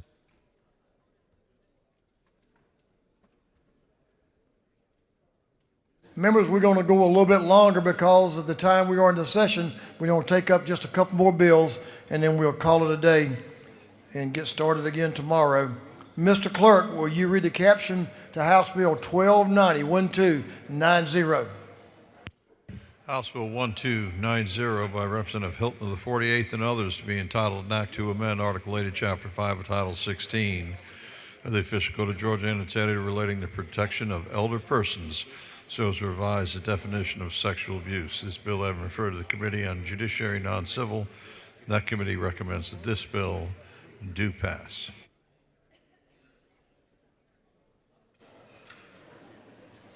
Chairman Hilton is recognized to speak to House Bill 1290.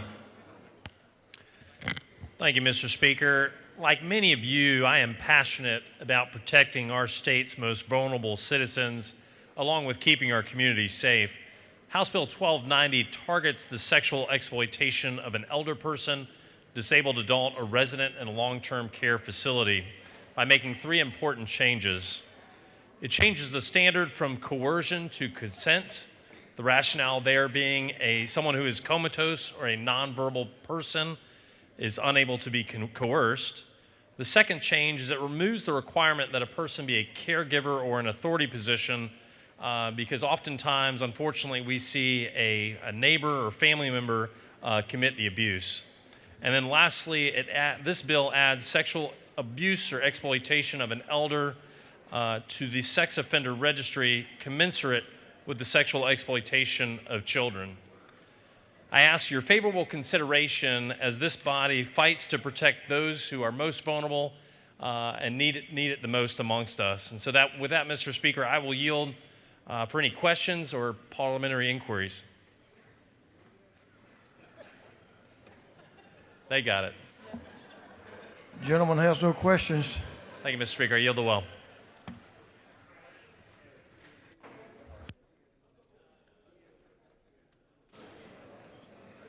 Is there any objection to the previous question being ordered? Hearing none, the previous question is ordered. Is there any objection to agreeing to the report of the committee, which was favorable to the passage of the bill? Hearing none, the report of the committee is agreed to. You did yield the well, didn't you? Yeah, I thought you did. The report of the committee is agreed to. Shall this bill now pass? All in favor of the passage of the bill will vote yes. All those opposed will vote no. Mr. Clerk will unlock the machine.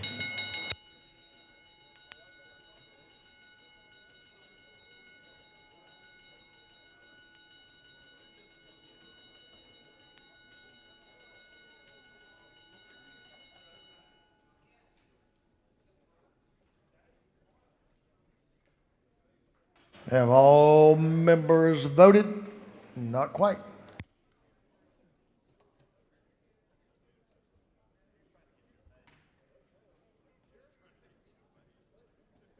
Have all members now voted?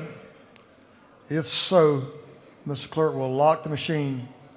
On the passage of House Bill 1290, the yeas are 167, the nays are 0. This bill, having received the requisite constitutional majority, is therefore passed. Mr. Clerk, will you read the caption of House Bill 1396, 1396?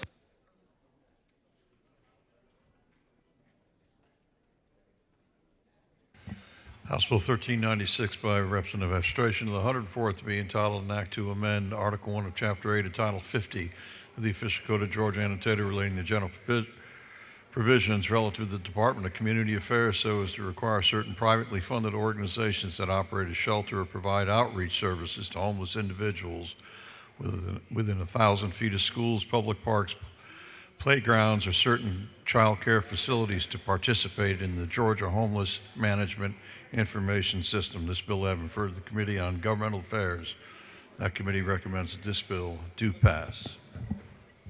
The gentleman from Mulberry is recognized, Leader Abstration, to present House Bill 1396. The gentleman is recognized. Thank you, Mr. Speaker.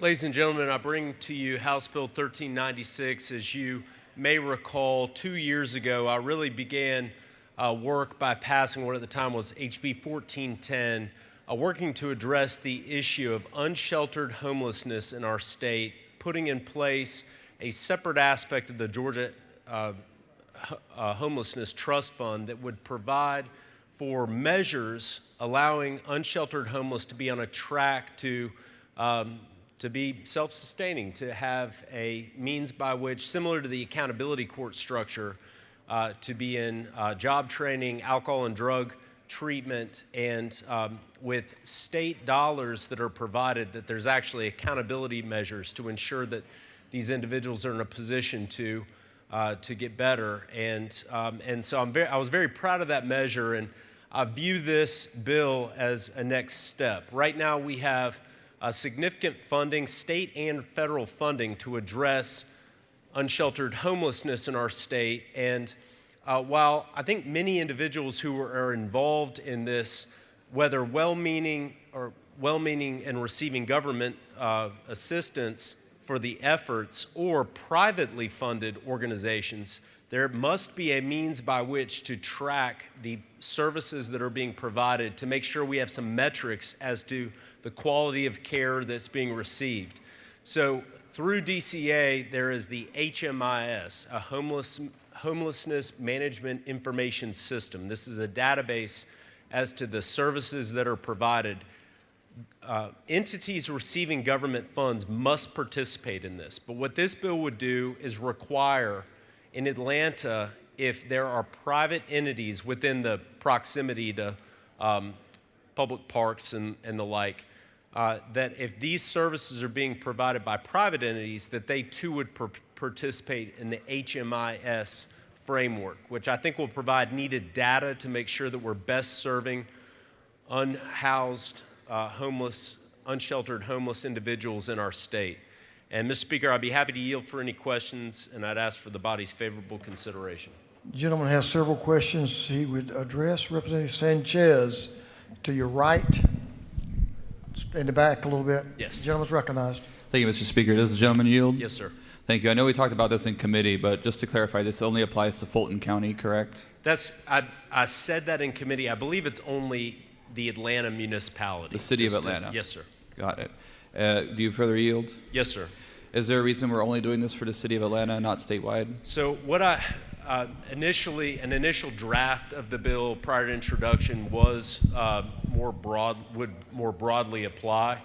In my view, focusing this on the city of Atlanta, where we have more of an issue and making sure we don't capture well-intended charities in other parts of the state that may not be familiar with the HMIS system is why I drew this very narrowly. And just to identify, that's lines 56 to 60 where it specifies it's just for Atlanta.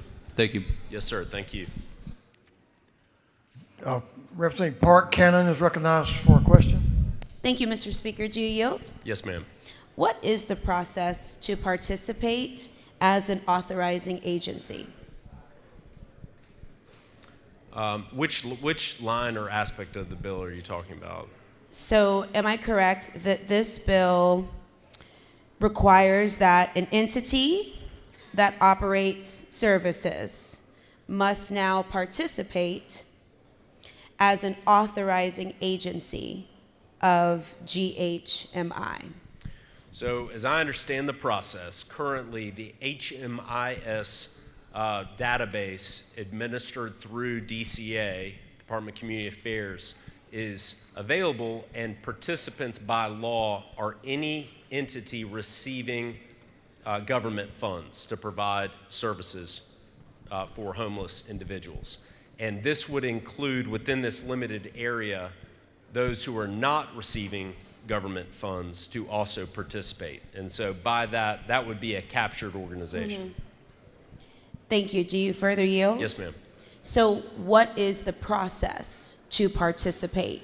Is it simply they receive this funding and they check a box to say, I participate? Or is there a course they have to go through? What is the process to participate? I see. As I understand it, what they would do is have a means by which to register for the system through DCA.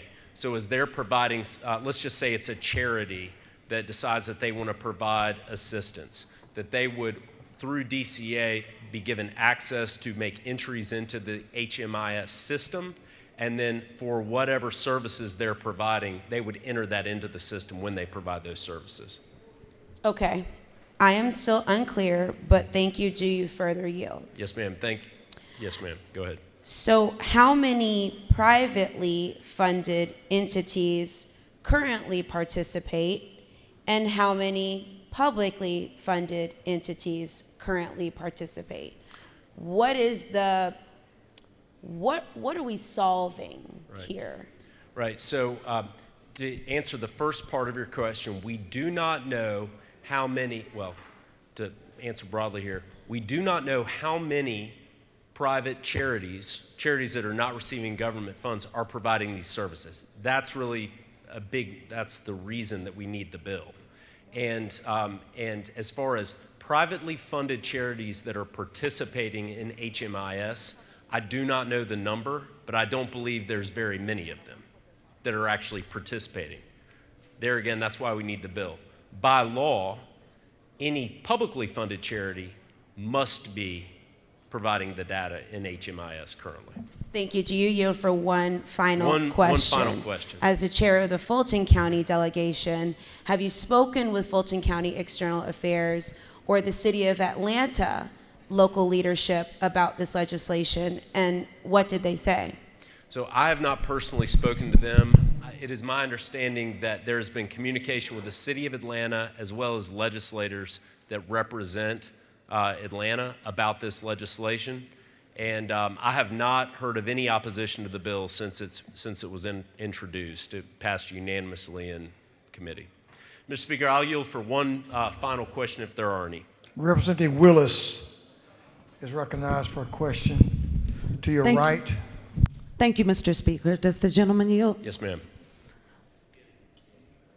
Is it not true that homelessness or issues around the unhoused is a statewide problem and not just a local one? Absolutely. Does the gentleman further yield? Yes.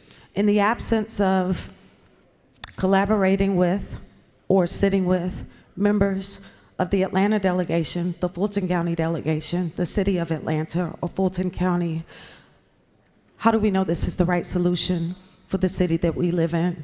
And do you live in the City of Atlanta? Thank you. So to the gentlelady's question, I would just respond by saying this General Assembly has appropriated significant funds, Georgia taxpayer funds, to address the issue of unsheltered homelessness, which is predominantly an issue in Atlanta. It is a statewide issue, but it is an issue that we observe here coming to the state capitol. I'm not a resident of the city of Atlanta. I'm a resident of Mulberry. But I am aware of the issues. Certainly when I come here, my heart goes out to individuals who are unsheltered and homeless. And I believe that taxpayer dollars that are spent, be it state or federal dollars, need to be spent most effectively. And the way to determine that is by tracking it in a data system. Mr. Speaker, I'd ask for the body's favorable consideration, and I'll yield the well. Gentleman has yielded the well. Is there any objection to the previous question being ordered? Hearing none, the previous question is ordered. Is there any objection to agreeing to the report of the committee, which was favorable to the passage of the bill?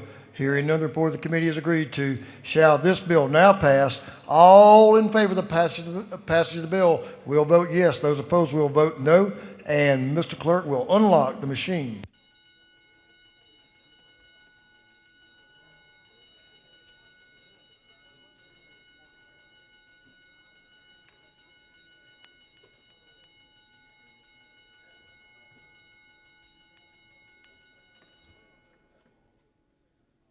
Have all members voted?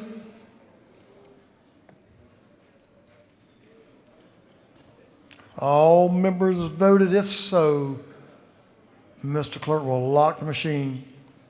On the passage of House Bill 1396, the yeas are 105, the nays are 58. This bill having received a requisite constitutional majority is therefore passed. For what purposes Representative Jason Ridley rise? Make a motion. State your motion. I request that House Bill 1324 be recommitted back to rules, please. Mr. Clerk, will you read the caption? House Bill 1324 by Representative Ridley of the 6th and others to be titled an act to amend Article 4, Chapter 11 of Title 16 of the Official Code of Georgia annotated relating to dangerous instrumentalities and practices. On the gentleman's motion that House Bill 1324 be recommitted to Rules Committee, is there objection? Hearing none, is so ordered. For what purpose Representative Stevens rise? To make a motion. State your motion, sir. I move the House Bill 574 go back to the Rules Committee. Mr. Clerk, will you read the caption?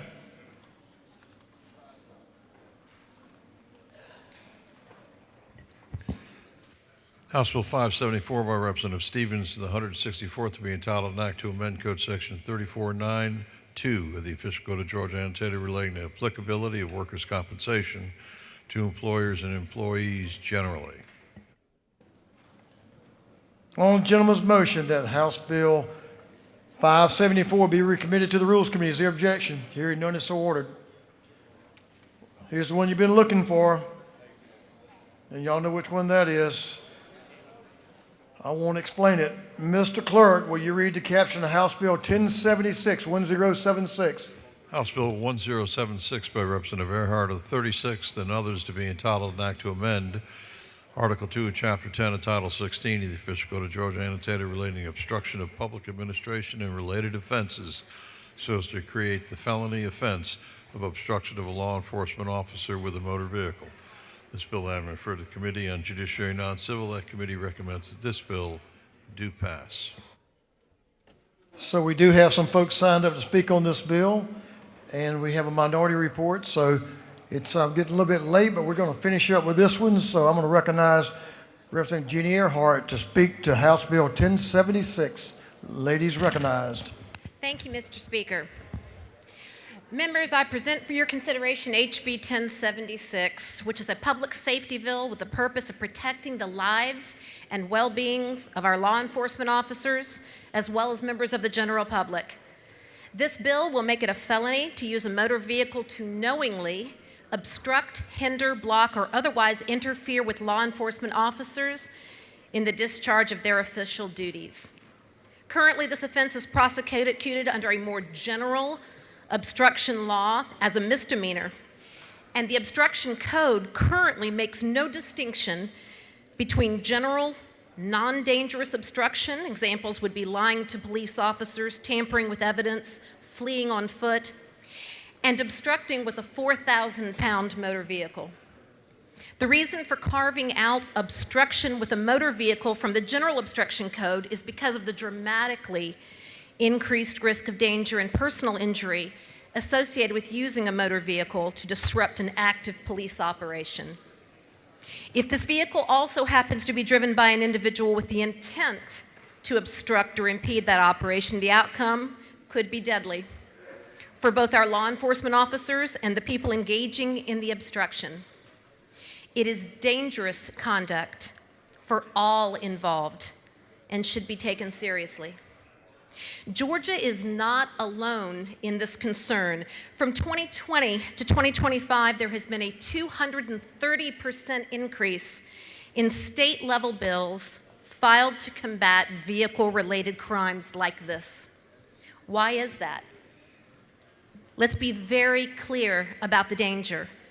Over the past 20 years, all types of motor vehicle-related incidents, on average, have been either the number 1 or number 2 leading cause of death and injury to law enforcement officers, second only to gunfire. From 2023 to 2024, deaths to on-duty law enforcement officers as the result of all motor vehicle incidents rose by 48%. The danger is real. A motor vehicle in the hands of an ill-intentioned person is a lethal weapon. That is likely why 24 other states have classified this dangerous conduct as a felony. The goal of HB 1076 is to provide an enhanced deterrent to obstruction with a motor vehicle by increasing the penalty from a misdemeanor to a felony. It is highly likely that many individuals who engage in this kind of obstruction purposely may not realize or anticipate that their actions could actually end in injury or death to themselves or law enforcement officers. Yet these scenarios escalate quickly, and the risk is high. We need to deter this crime before injury or death occurs. As with many criminal offenses of this nature, intent will need to be proven and will be a prerequisite for conviction of this crime. Members, classifying this particular offense as a felony is necessary because of the extremely high risk of potential danger. Legislatures across the country, and like ours, often treat nonviolent weapons-related conduct as inherently serious because of the risk and the possibility of rapid escalation.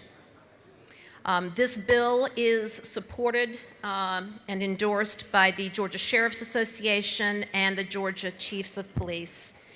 Mr. Speaker, that is the bill, and I'll yield for any questions. You have a couple of, lady will yield to Whip Park, right in front of you there has a question. The gentleman's recognized. Thank you, Mr. Speaker. Does the gentlelady yield? I do. Why are we creating a new felony when OCGA 1610-2024 already covers hindering an officer with violence or threats? Well, if you're talking about the felony offense of obstruction, there is a requirement for violence in that particular offense. I am familiar with that code. This is punishing the conduct. Should someone use a motor vehicle to interfere with a police operation and injure or harm or strike a police officer, that takes it to a different level. Then you're talking about aggravated assault.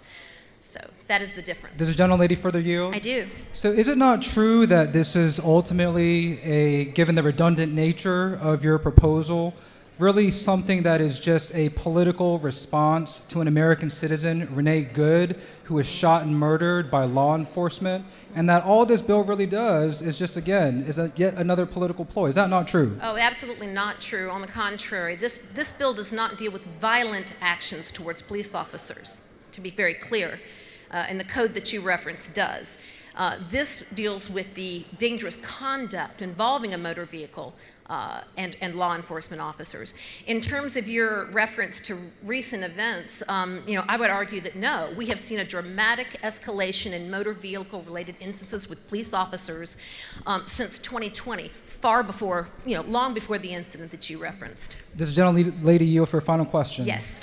So your bill would make it a felony for there to be a parked car that's not moving? Can you help me explain how that constitutes a threat Absolutely, to a police absolutely. I'm happy officer's to life? do. Yes, I'm happy to do that. To be clear, very, very clear about parked vehicles, using a vehicle to block officers, whether blocking them in or blocking them out, is not a benign action.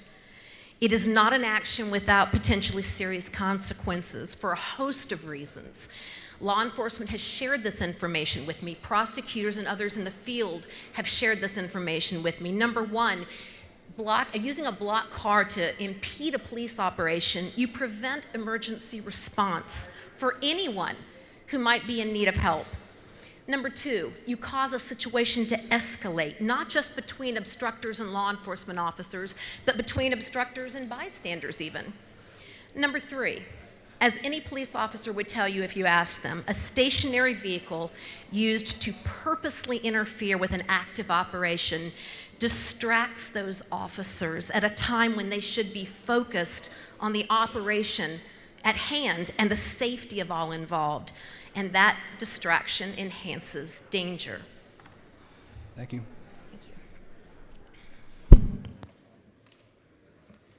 Does the lady want to yield for some more questions? Yes, I'll yield for another one or two. Representative Miller, right in the center aisle, is recognized for a question. Thank you, Mr. Speaker. Does the gentlelady yield? Yes. Just to, I really want to understand what we're trying to accomplish here, and I'm intrigued a little bit by the question my colleague, the Minority Whip, asked you about parked vehicles. Okay.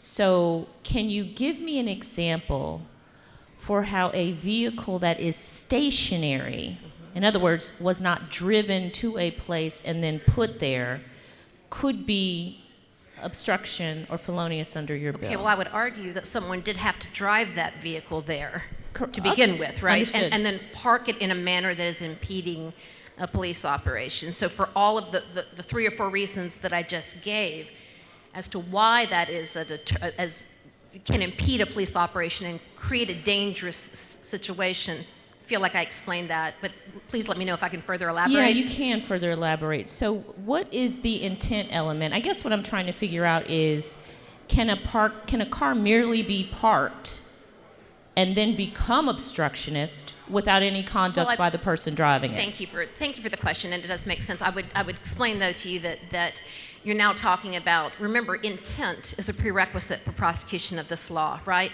So that person would have to be deliberately intending to obstruct that operation. It would not include someone that just parked their car there and then later, are you insinuating that maybe later a police operation just crops up around the car? The person would have to have intentionally driven the car there and parked it in a way to impede that police operation. Understood. Thank you. Mr. Speaker, I'll yield for one more question. Representative Roman, right at the center aisle on your left, is recognized. Thank you, Mr. Speaker. Does the gentlelady yield? Yes. So there was a little bit back and forth earlier about why we are making this a new felony, and you mentioned that those were violent felonies. Is your argument that this is now a felony for peaceful or nonviolent action? No, it's a felony for dangerous conduct with using a motor vehicle that impedes or interferes with the police operation. But we have many felonies on the books that are nonviolent. There are weapons possessions charges that are nonviolent. They don't actually involve firing a gun or harming anyone. Nonetheless, this body, this state recognizes that those are inherently dangerous conduct, and therefore there are felonies on the book for a host of nonviolent offenses. Got it. So it's nonviolent. Thank you. Mr. Speaker, that's all I have. That is the bill in a nutshell. I will yield the whale. Ladies, yielded the well. We do have speakers signed up. That are opposed to the bill. We have, let's see, looks like about 4, and then we do have a minority report. Representative Sanchez, you're recognized. Speak to the bill. This gentleman's recognized. Thank you, Mr. Speaker. I rise today on the 250th anniversary of the Declaration of Independence. And what we're doing here is attacking a fundamental right that dates back to the core of the founding of this nation. The right to protest is a cornerstone of American democracy. And just like my colleague already mentioned, what was the impetus for this bill? Was it the murder of Renee Good? Because under this legislation, you would have slapped a felony charge and a $100,000 fine onto her lifeless body if this had happened in Georgia. Is that what justice looks like to you? Are we defending the murderer of Renee Good? We need to stop legislating against people just because you do not agree with them. Because that's exactly what this bill is doing. I'm sorry if protesting for civil rights and civil liberty annoys you, but that is the point of protest. Protests are supposed to be disruptive. This nation would not exist without protest and disruption. Anyone want to call back to the Boston Tea Party? Or the Boston Massacre, where people protesting against the British government were killed. By the way, they were tossing things towards those British soldiers. So you could argue that there's a lot of parallels from the Boston Massacre to today's protest against ICE. And now that we have people, American citizens, murdered for simply expressing their right to free speech, like Renee Good, Alex Preddy, Keith Porter, and many more. We are tarnishing the legacy of our founding fathers and the legacy of this country by undermining such a core fundamental right with this legislation. It seems to make sense the Republican Party is red because this legislation really makes you all look like redcoats. I hope this body will consider, once again on the 250th anniversary of the Declaration of Independence, to not undermine one of our most fundamental rights. So I hope that you vote no on House Bill 1076. Thank you, Mr. Speaker. I yield the well. Gentlemen, yield the well. Representative Holly.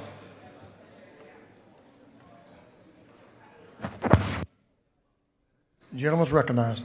Thank you, Mr. Speaker.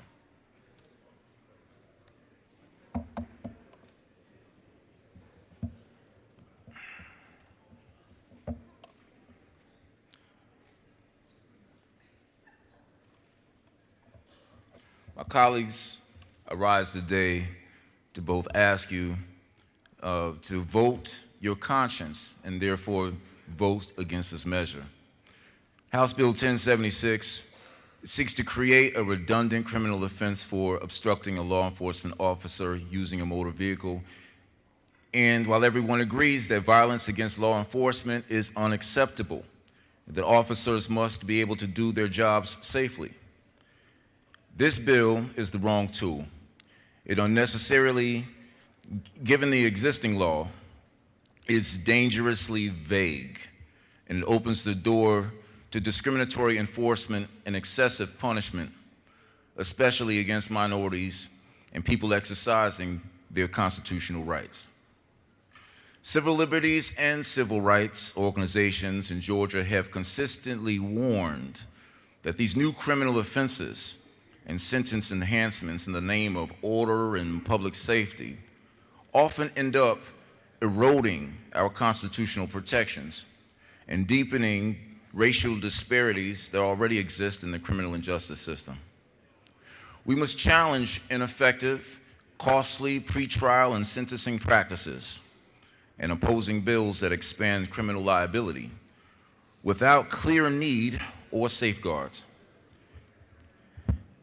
Let us review the robust set of laws that Georgia currently punishes for dangerous conduct involving a vehicle and a police officer. Our respected members of even the Georgia State Police know this legislature has already granted them the ability to charge any suspect with the following crimes: aggravated assault on a peace officer, fleeing and attempt to elude, reckless driving and related traffic crimes, and existing obstruction statuses. Think on this. If someone deliberately uses a motor vehicle to harm or threaten an officer, prosecutors can already charge felony obstruction of an officer, as Section B increases the offense from a misdemeanor to a felony. Now, how might I know? I say it time and time again, but it's just good to put it in perspective. You can walk 2 blocks north where I wrote the criminal arrest warrants for 13 metropolitan counties and including officers of the Georgia Bureau of Investigators, processing their criminal arrest warrants, and I signed my name as a warrant officer on obstruction of an officer felony warrants. Almost tens of thousands of them that came through me over those 5 or 6 years. Creating a new felony category specifically for obstructing using a motor vehicle, it invites duplication, confusion, and governmental overreach. Justice organizations have repeatedly emphasized that Georgia does not suffer from a shortage of criminal statutes. Instead, it suffers from one of the highest per capita correctional rates in the entire nation. If we really want to stop crime and support responsible law enforcement, we should be focused on minimizing these manufactured scenarios that seem made for nightly news broadcasts, but they only rebrand laws that are already on the books, that have already been applied to suspects over the years. HB 1076 frames itself as targeting obstruction, but here's the key question. What exactly counts as obstruction? Without extremely precise statutory language, this bill risks turning routine or ambiguous situations into felonies. How, you might ask? Because as is written, persons charged with this offense, they need not show any intent to harm officers, no intent to harm the public, or even harming themselves. The mere presence of their motor vehicle in the lane or near a lane or in any place where an officer is pursuing a suspect automatically suggests that the driver should have known there was an active police matter happening in that moment if they failed to move their vehicle. Yes, you've heard that correctly. The bill's sponsor wants you to believe that any person, not just a protester, not some miscreant, not a spectator, but a grandmother who can't hurry up and get out of the way, or ordinarily law-abiding citizens whose Camrys or Buicks or any other regular vehicle can't move fast enough or may be momentarily inoperable at the time a pursuit is taking place, deserves to be charged with an automatic felony, punishable by up to $100,000 or even 5 years in jail. So let's think about who those persons might be. A driver who hesitates, panics, or misunderstands an officer's hand signals. Someone solely maneuvering around a police vehicle at a traffic stop or a protest, believing that the road is partially open. Is it a protester, or is it a legal observer in a car near a demonstration who was accused of blocking an officer's path, even if they are simply just sitting in traffic? The felon this law seeks to stop is you. The U.S. Supreme Court has consistently warned against and has invalidated criminal laws under the void for vagueness doctrine, which is rooted in the Due Process Clause of the 5th and 14th Amendments. That's why the American Civil Liberties Union of Georgia and the NAACP have long warned that vague criminal laws allow law enforcement to police the person, not the conduct, giving officers very wide latitude to interpret ordinary or protected activity as quote-unquote criminal. A law that can turn a confusing or emotionally charged traffic encounter into a serious felony is fundamentally dangerous. It gives officers a powerful tool that can be used, not to say that it will, but it can be used to threaten, to coerce, or to retaliate in situations that should be resolved with de-escalation, with clear instructions, and at worst, an existing misdemeanor or traffic charges. When a driver is confronted with a chaotic environment, think about this for yourselves. This is real. Sirens, smoke, large crowds, extreme weather. And then approached by an officer, several factors can lead to a total immobility. The brain receives more sensory input than it can process. This leads to a tonic immobility, where the body simply stops responding to external commands. If a threat is perceived as inescapable, your brain may trigger a freeze to avoid detection because it can't decide on a course of action. Now, I know this personally to be true. I remember 5 years ago when I was on I-75 going north, and literally, as the officer was there trying to get a mother to unload the children out of her Chevy Suburban, and I saw her tense and freak out, it caused me to pull my car over to the side.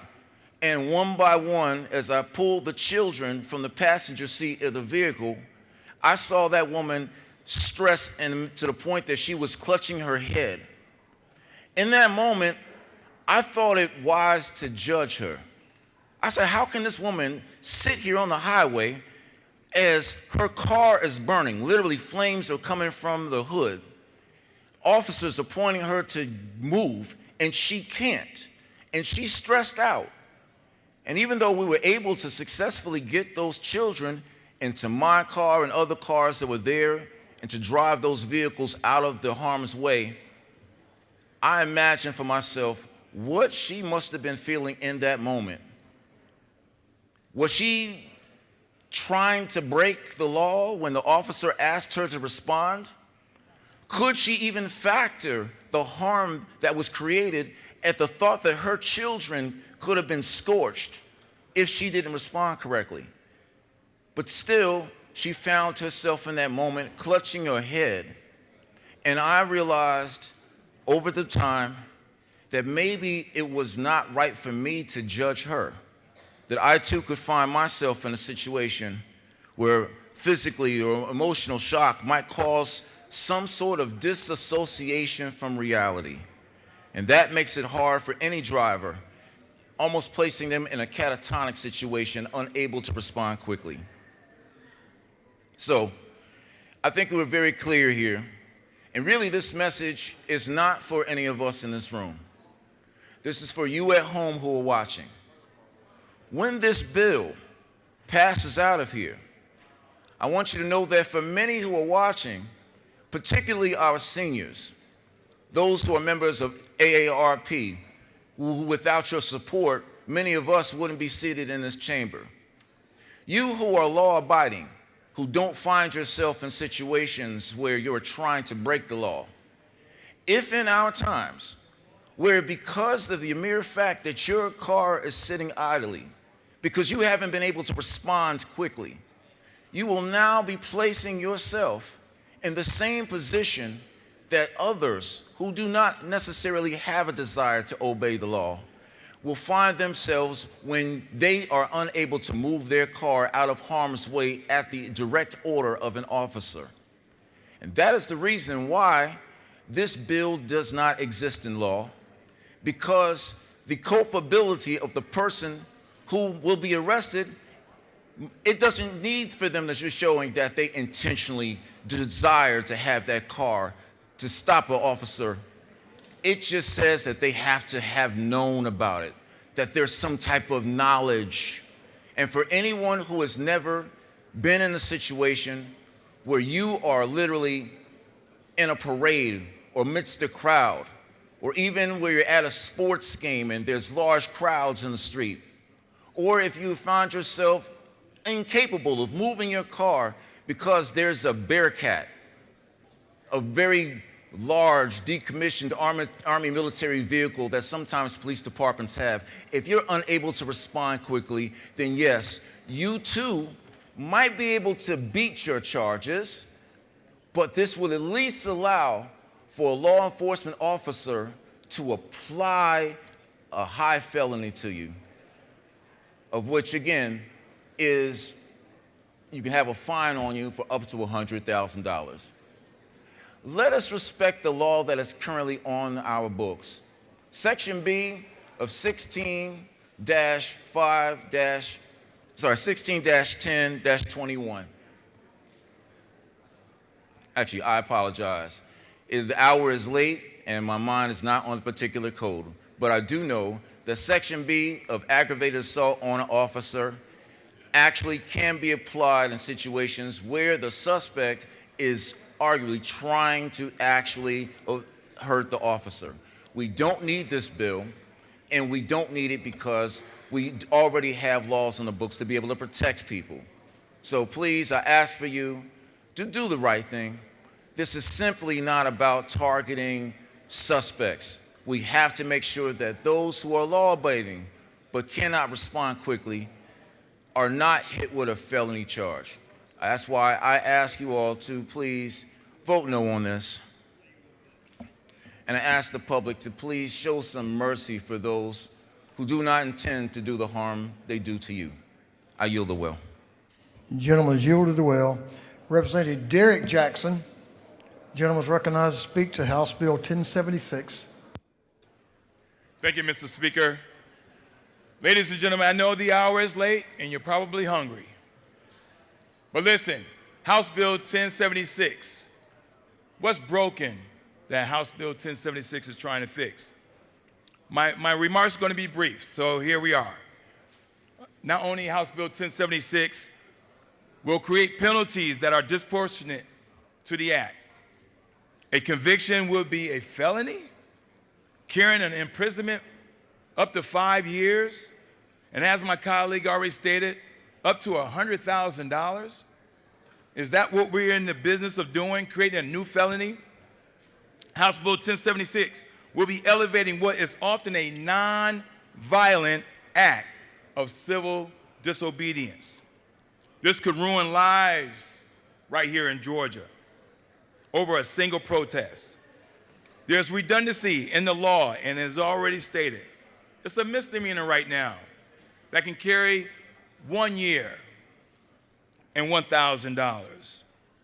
In this bill, 1076, is very vague language that can carry a very chilling effect.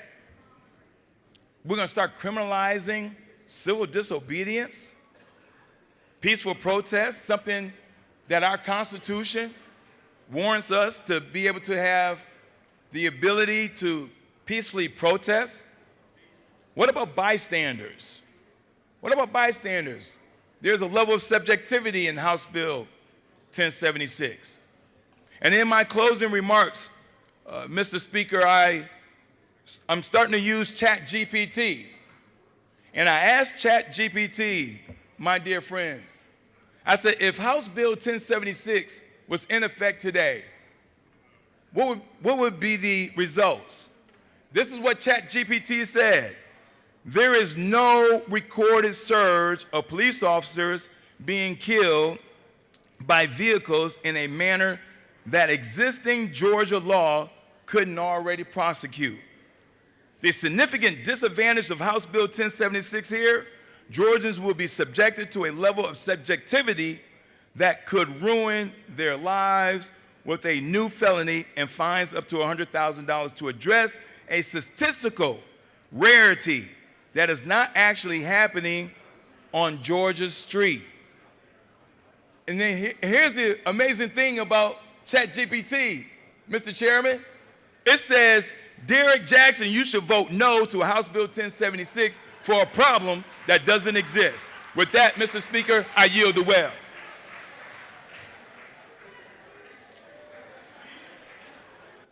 You said that with spirit. Yes, sir.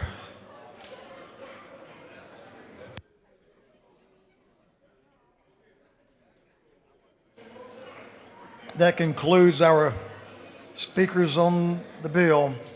Is there any objection to the previous question being ordered? We do have a minority report. Representative Hawley.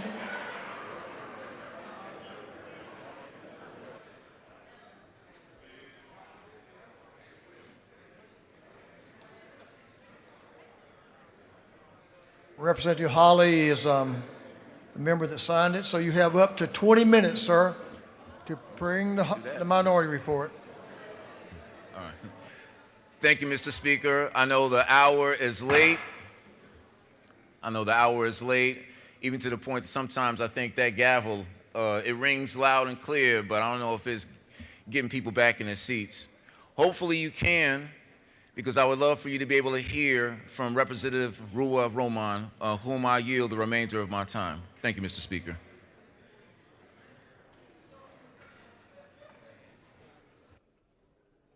The lady's recognized for up to 19 minutes and 30.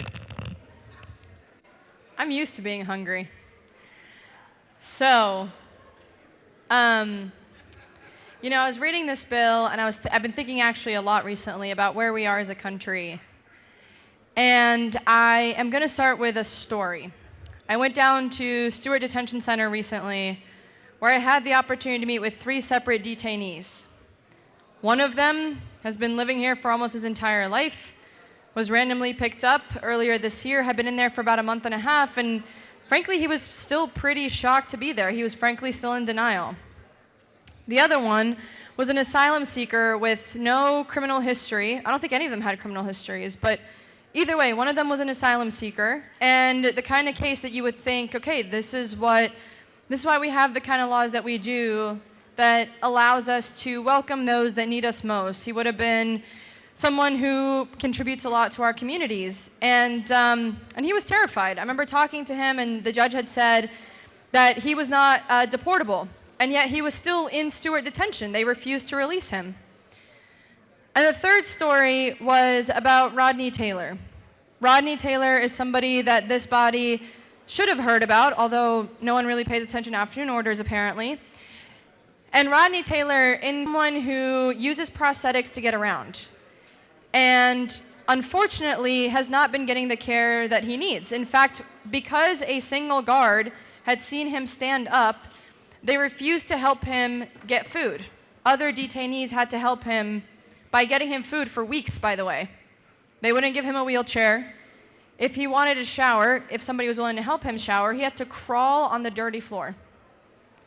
And there are countless stories like this. Stories of people I personally know over the decades, stories of people that I heard about from constituents. And why do I share this in light of this bill? Because I know there are people in this chamber that no matter what I say, it's never going to come through, and that's fine. But I also know that there are many in this chamber who probably never heard those stories. There are probably many more in this chamber who have, frankly, no idea what's happening in our own backyard. For example, did you know that Georgia has the 4th highest rate of detention, or of ICE detentions in the country? I didn't say deportations, by the way. I said ICE detentions. And why am I focused on detentions? Because this has become an entire industry. I need you to hear me when I say this. We have developed an entire industry that we are paying for to continue caging people because there is a massive financial incentive to make sure those beds are full. But if you look at our deportation numbers, they have not kept up with the number of detentions. And why is that? Because there's no financial incentives to actually adjudicate their cases.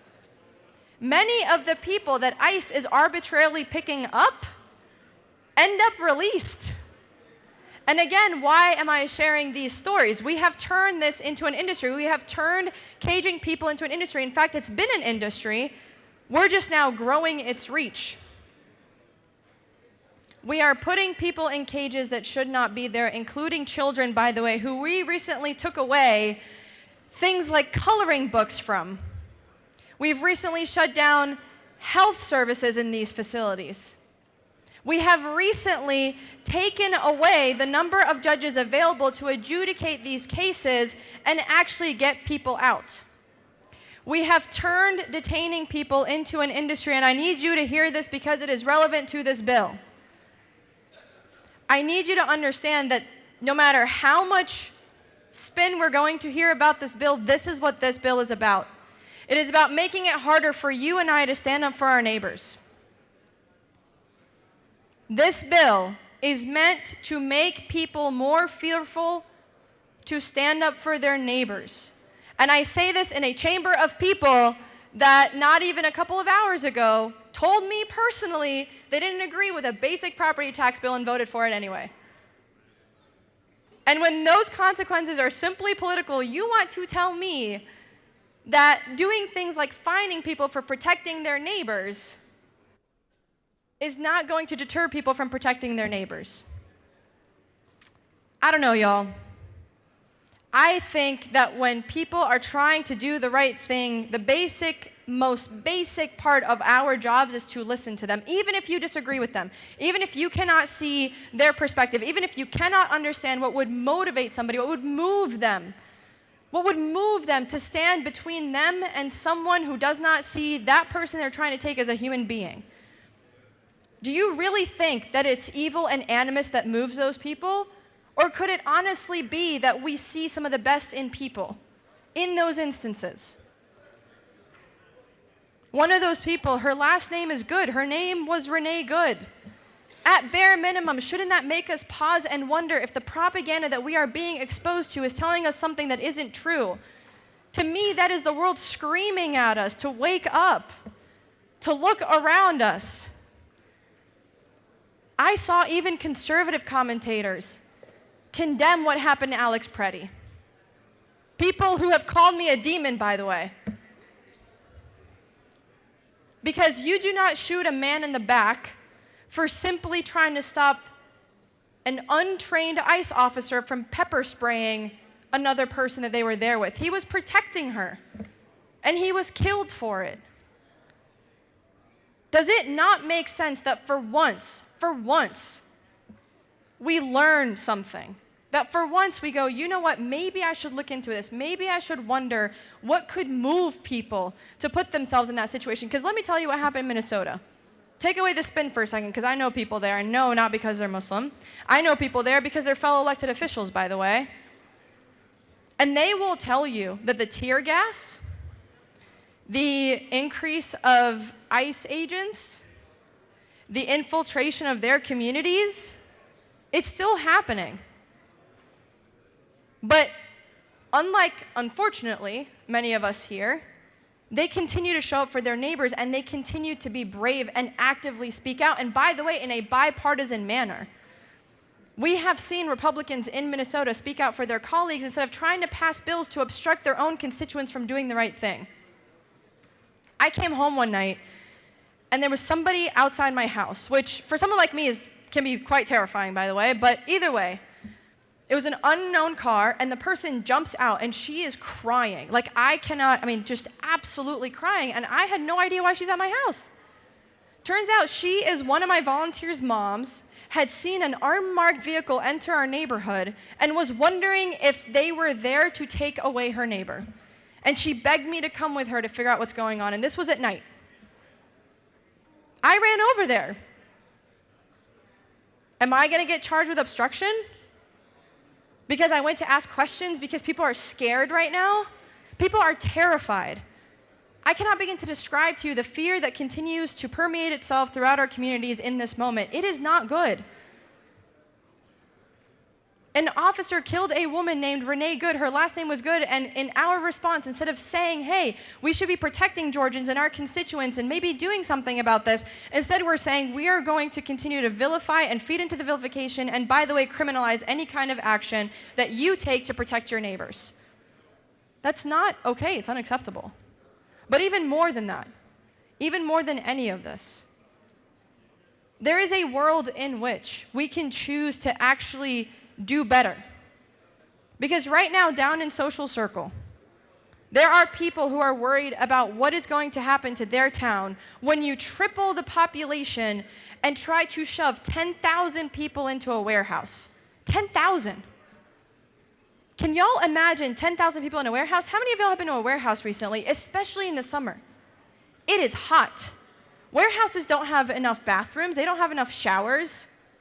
They don't have enough anything to be able to accommodate 10,000 people. That town doesn't have enough infrastructure to accommodate 10,000 people. What is the plan here? So again, I want to really tie all of this in for you, because we have managed to turn this into an industry where we are detaining people because there's a financial incentive to it, but we're not actually adjudicating their cases. They're not getting deported. We're putting them in a cage and letting them rot there. There's no way to amplify their case. There's no way to push their case. These court systems are so overrun that sometimes it's going to take a year or more just for a basic hearing. And even if it is deemed that you should not be deported, you're still going to have to sit there until they decide whether or not you can be released. It's easy to be able to say everyone's a criminal. That is easy. That's how propaganda works. Nobody, because I think that there's a lot of good in all of you. I'm often told not to believe that, but I actually sincerely do believe there's a lot of good in people. It is a belief of mine that I have seen day after day after day, even when on the most disappointing of days. But I need y'all to take a second. You can actually go and visit people at Stewart Detention, by the way. You can find people from your districts and go visit them and go talk to them. I urge you to do that. Because you are going to find out that we are being lied to. These people are not criminals. Creating laws to then criminalize people trying to protect them is a complete abdication of responsibility. In fact, we are enabling some of the worst horrors that I think we are going to look back on in our history. Because here's the fascinating thing about humanity. One day we are all going to look back, many people are going to say that they have always been against this. Always. This is how people view slavery today. This is how people view Jim Crow. This is how people view just about every atrocity in our history. Where they look back and they say, this is awful. But the reality is there were people in that moment that enabled those horrible policies. There were people in that moment that made it more difficult to stand up for our neighbors, to stand up for what's right. Because what is legal is not always what's right, and what is illegal is not always what's wrong. We are literally creating a law right now that says if I see somebody who is being detained, by the way, in an unmarked car, because it's important to remember this, by the way. I talked about this last year, and a lot of y'all didn't believe me until I showed you the video. But when there is an unmarked car driven by a masked individual, and they're going to try to come at me, you bet I'm going to think I'm getting kidnapped. Are you kidding me? And you're telling me if I see that happening to my neighbor that I shouldn't step in, and if I do, then that's a felony? Do you not think that we have an obligation to protect each other? What is the point of being a neighbor? What is the point of being around people? And by the way, we have legislation that says ICE agents should identify themselves. We can vote on it today. We have legislation that says those unidentified ICE agents cannot enter a school or a house of worship or a hospital. We can move those today. We can actually help alleviate this tension and reduce so much of what we are seeing, that fear, that anger, that frustration, instead of telling people they're on their own and that they start to feel that their only way out of this is take matters into their own hands. We have a responsibility and an obligation to be leaders in this moment outside of partisanship. There are some things that should go above partisanship. I know that y'all are tired, and I know that y'all want to go to dinner, but I mean, this came up as the last bill of the day. And I think that there is a point in which we have to talk about what all of this means and what we are doing and the signal we're sending to people. And to those of you out there that have been showing up for your neighbors, that have been caring for each other, I hope y'all know that no matter how many people tell you that there's no point, that it doesn't matter, it matters more than you know. I'm going to yield the rest of my time to Representative Neal. Thank you. Ladies recognized for up to 5 minutes and 55 seconds. Thank you, Mr. Speaker. I won't need that long. I wasn't going to give remarks, but and I know this bill is probably going to pass, but tonight I wanted everyone to consider the unintended consequences. I'm worried about the bad apples with this bill. I'm worried about the stretch of this bill. I know this body is trying to do the right thing, but we also have to be careful to not give bad apples any charge they can stretch. Stretching this code to fit, stacking charges, and arresting people that probably shouldn't be arrested is problematic. We don't want to encourage bad behavior by those that we are actually worried about.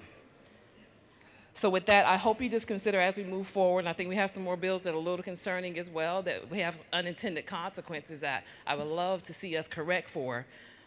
But as we move forward with this bill and others, we should always be careful to not give bad officers, not the good ones, but bad officers, the tools to do worse than they already are.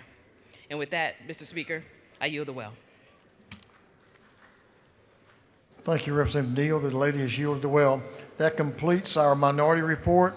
Now we'll have the chairman's time up to 20 minutes. Chairman's recognized. Chairman Smith. Thank you, Mr. Speaker. I'm going to yield a portion of the chairman's time to the author of the bill, Representative Jenny Earhart, and the majority whip, Representative Burchett. Representative Earhart is recognized to Thank you, speak to House Bill members. 1076. Thank you, members, and I will not be using 20 minutes. I will be using 2. I appreciate the thoughts that I've heard tonight, and I want to be very, very clear about this legislation, this proposed legislation. It is not about ICE. It is not about detainees.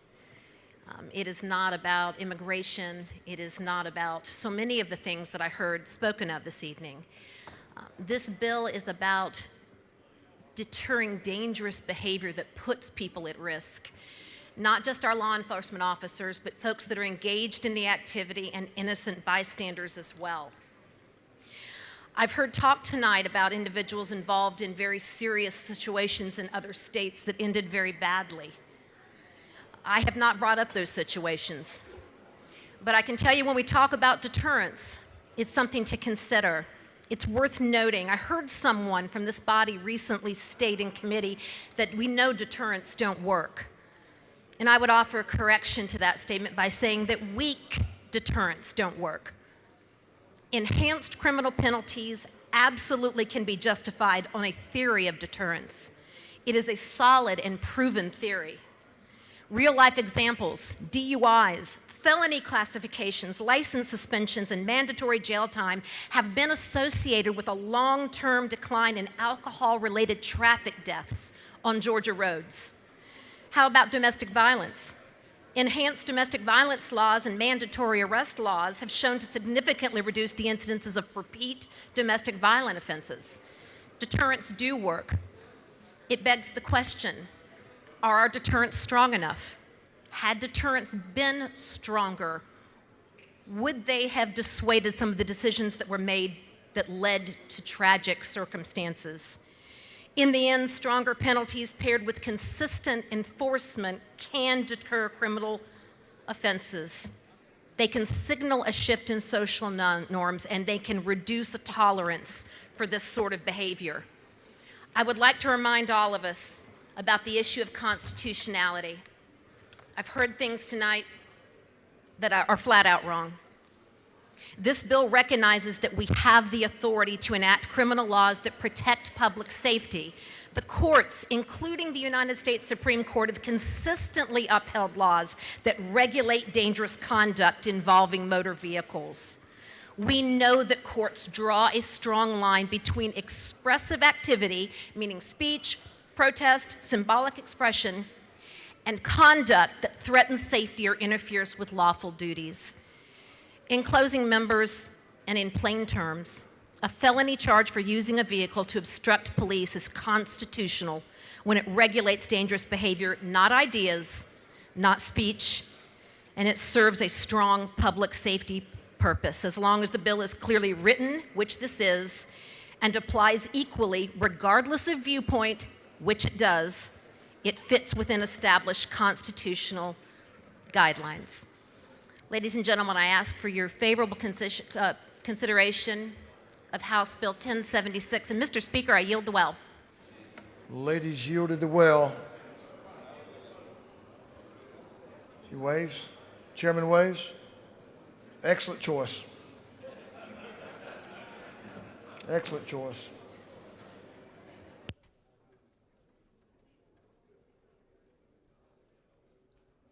The previous question is ordered. Is there any objection to agreeing to the report of the committee, which was favorable to the passage of the bill? Hearing none, the report of the committee is agreed to. Shall this bill now pass? All those in favor of the bill will vote yes. All those opposed will vote no. And Mr. Clerk will unlock the machine.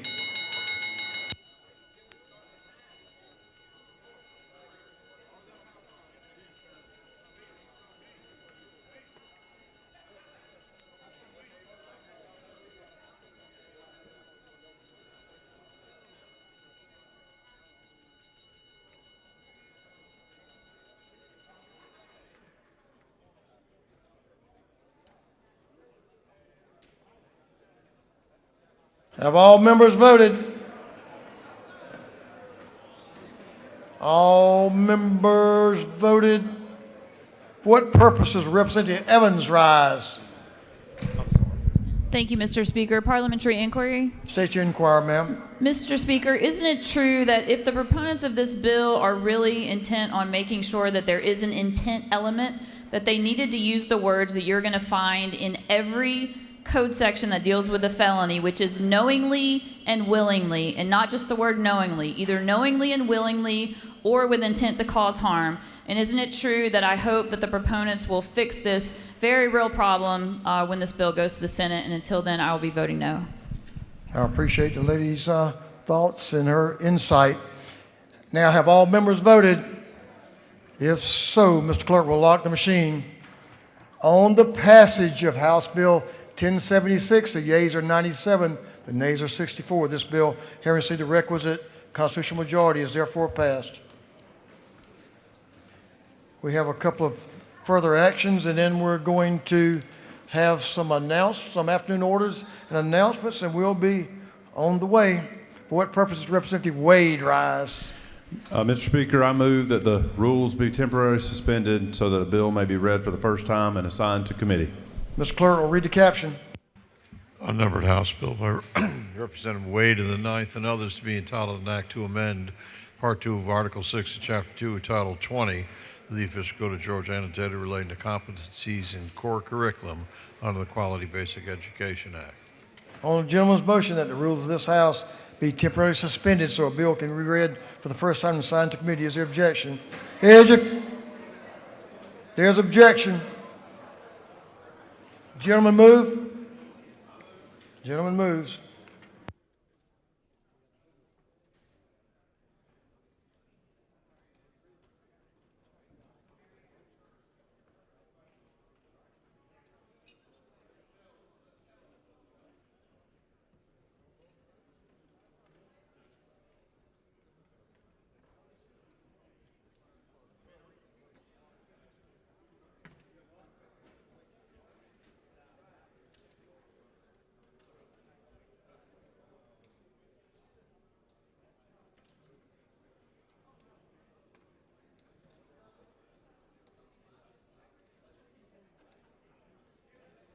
Gentlemen, for what purposes Representative Wade rise again?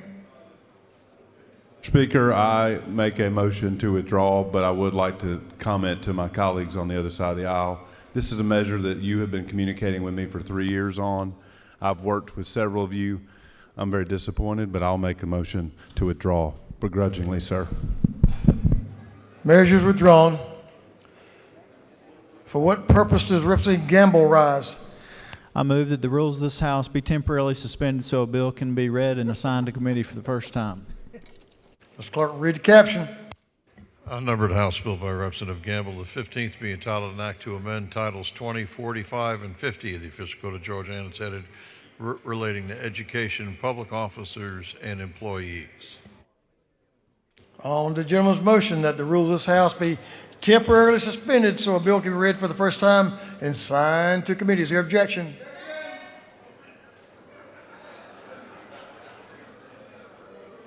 Is that the governor's bill too?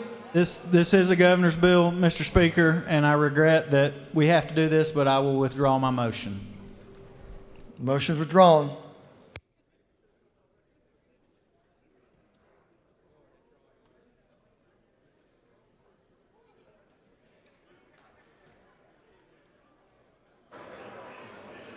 All right, before we get into afternoon orders, we have several of them. The following bills and resolutions will be postponed to the next legislative day. House Resolution 1049 and 1000, House Bill 421, 942, 334, 545, 626, 892, 1122, 1167, 1283, and 1116 will be taken up the next legislative day. Afternoon orders, Representative Griffin. Representative Ali, you're on deck. Chairman Saines and Representative Ford. Representative Griffin is recognized for an afternoon order. Give the gentleman your attention, please.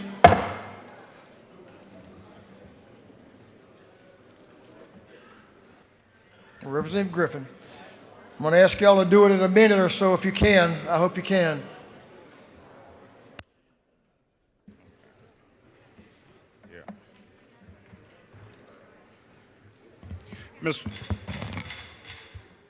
Give the gentleman your attention, please. We'll be out of here. Mr. Speaker, today I rise not as a Democrat, but as a fellow soldier. We have learned of the loss of American soldier members during a military operation in the Middle East. Behind every headline is a human story. These were not statistics. They were our sons and maybe daughters, teammates, and neighbors, also Americans, who have answered the call to serve and stood to watch for all of us. As someone who has worn the uniform, flown into dangerous missions, and served alongside brave men and women in harm's way, I know there is no such thing as a routine deployment. Every mission carries risk, and every loss carries a lifetime of grief for families who gave their very best to this nation. And Mr. Speaker, this is no distance to me. Today, my grandson is serving in the Middle East. He represents the fourth generation of Army service in my family. So when we speak of sacrifice, we speak of families, families who pray, families who wait, families who live each day with both pride and concern. Today or tonight, somewhere in America, families have been received the most painful knock on the door as a family can receive. These soldiers did not bait policy. They did not sit in a chamber like this one. They executed duty. They trusted leadership. And their sacrifice reminds us that leadership carries responsibility beyond this room. Because of the decisions made in places like this are carried out in deserts, skies, oceans, and conflict zones by young Americans willing to give everything. So today we pause to honor their courage, we lift up their families, and we recommit ourselves to the seriousness of the decision entrusted to us. May we always remember, leaders solve problems, not create them. Mr. Speaker, if I may, let us pause for a moment of silence. Thank you, and I yield the will. Thank you for your service, Representative Griffin, and we are prayers for your grandson, that he'll be safe, and all of our men and women in the military. Representative Ali, gentleman is recognized for adoptable child. Thank you, Mr. Speaker. Members of this House, it's been a very long day, but I'm sure we can all agree we can come out and carve out time for Georgia's foster children, such as Cameron, aged 8, who is a Lakers and Eagles fan while being caring, inquisitive, and a loving addition to anyone who chooses to adopt him at itsmyturnnow.dhs.georgia.gov. Thank you, Mr. Speaker. I yield the well. Thank you, Representative. Chairman Saines, the gentleman is recognized. Thank you, Mr. Speaker. On the board is what in-class instruction looks like after bats have infested the St. Mary's Elementary School They prioritized in Camden County in-class instruction and worked with Chancellor Sonny Perdue and the College of Coastal Georgia to ensure elementary students had an alternative learning environment to ensure education. So we're going to give Chancellor Perdue the BAT Award, Backing Academics Together, for their partnership, and this House has been very supportive of this unexpected $2.5 million cost to the Camden County school system, and we very much appreciate the state partnership. Thank you. Thank you for letting us know about that. Don't go very far. You have an announcement. Representative Ford is recognized for an afternoon order. I'll be really quick. Just couldn't let this day go by without wishing my sweet girl a happy 18th birthday at home. So if y'all will join me in wishing her a happy birthday. Anyway, what we do is important, but our children are most important. So thank y'all. Happy birthday, 18. That's pretty cool. Chairman Todd Jones. The gentleman's recognized for an announcement. We're moving on to announcements now. Thank you, Mr. Speaker. TII will meet in 341 right now. As soon as we have 8 people, which is quorum, we will commence the meeting. Thank you so much, Mr. Speaker. Which room? 341. Chairman Saines, recognized for an announcement. Thank you, Mr. Speaker. Thanks to the Trump administration, a new tool to communicate to our constituents is now available. A TikTok training sponsored by the Future Caucus will be a bipartisan effort happening tomorrow night, either upon adjournment or upon break in the Blue Room. We hope each legislator and their staff can join us. Chairman Gunther. The gentleman's recognized. Thank you, Mr. Speaker. House Judiciary will meet in room 132 at 8 a.m. in the morning. We have just a couple of bills. Hopefully it'll be quick, and we'll be out of there by 9 o'clock. Representative Gamble, are you still? Oh, there you are. I'm sorry, sir. Representative Gamble is recognized for an announcement. Thank you, Speaker. After today, like today, we need some prayer. In the morning, the fellowship will meet at 7 a.m. in House Judiciary. I hope to see y'all there. Excellent observation. That completes our announcements. I'm going to recognize the Majority Leader of this House for a motion. Thank you, Mr. Speaker. I move that this House stand adjourned until Wednesday, March 4th, 2026 at 10 o'clock a.m. On the motion of Majority Leader F. Stration, this House. Yeah, I guess I better go back and do that too. So bring your sleeping bags. We're going to work late tomorrow night. We will have some dinner for you, but we want to get some things done tomorrow as we lead into Friday and crossover. So be prepared to come in and make your plans. Hang around a while tomorrow night, and we'll have dinner for you tomorrow night.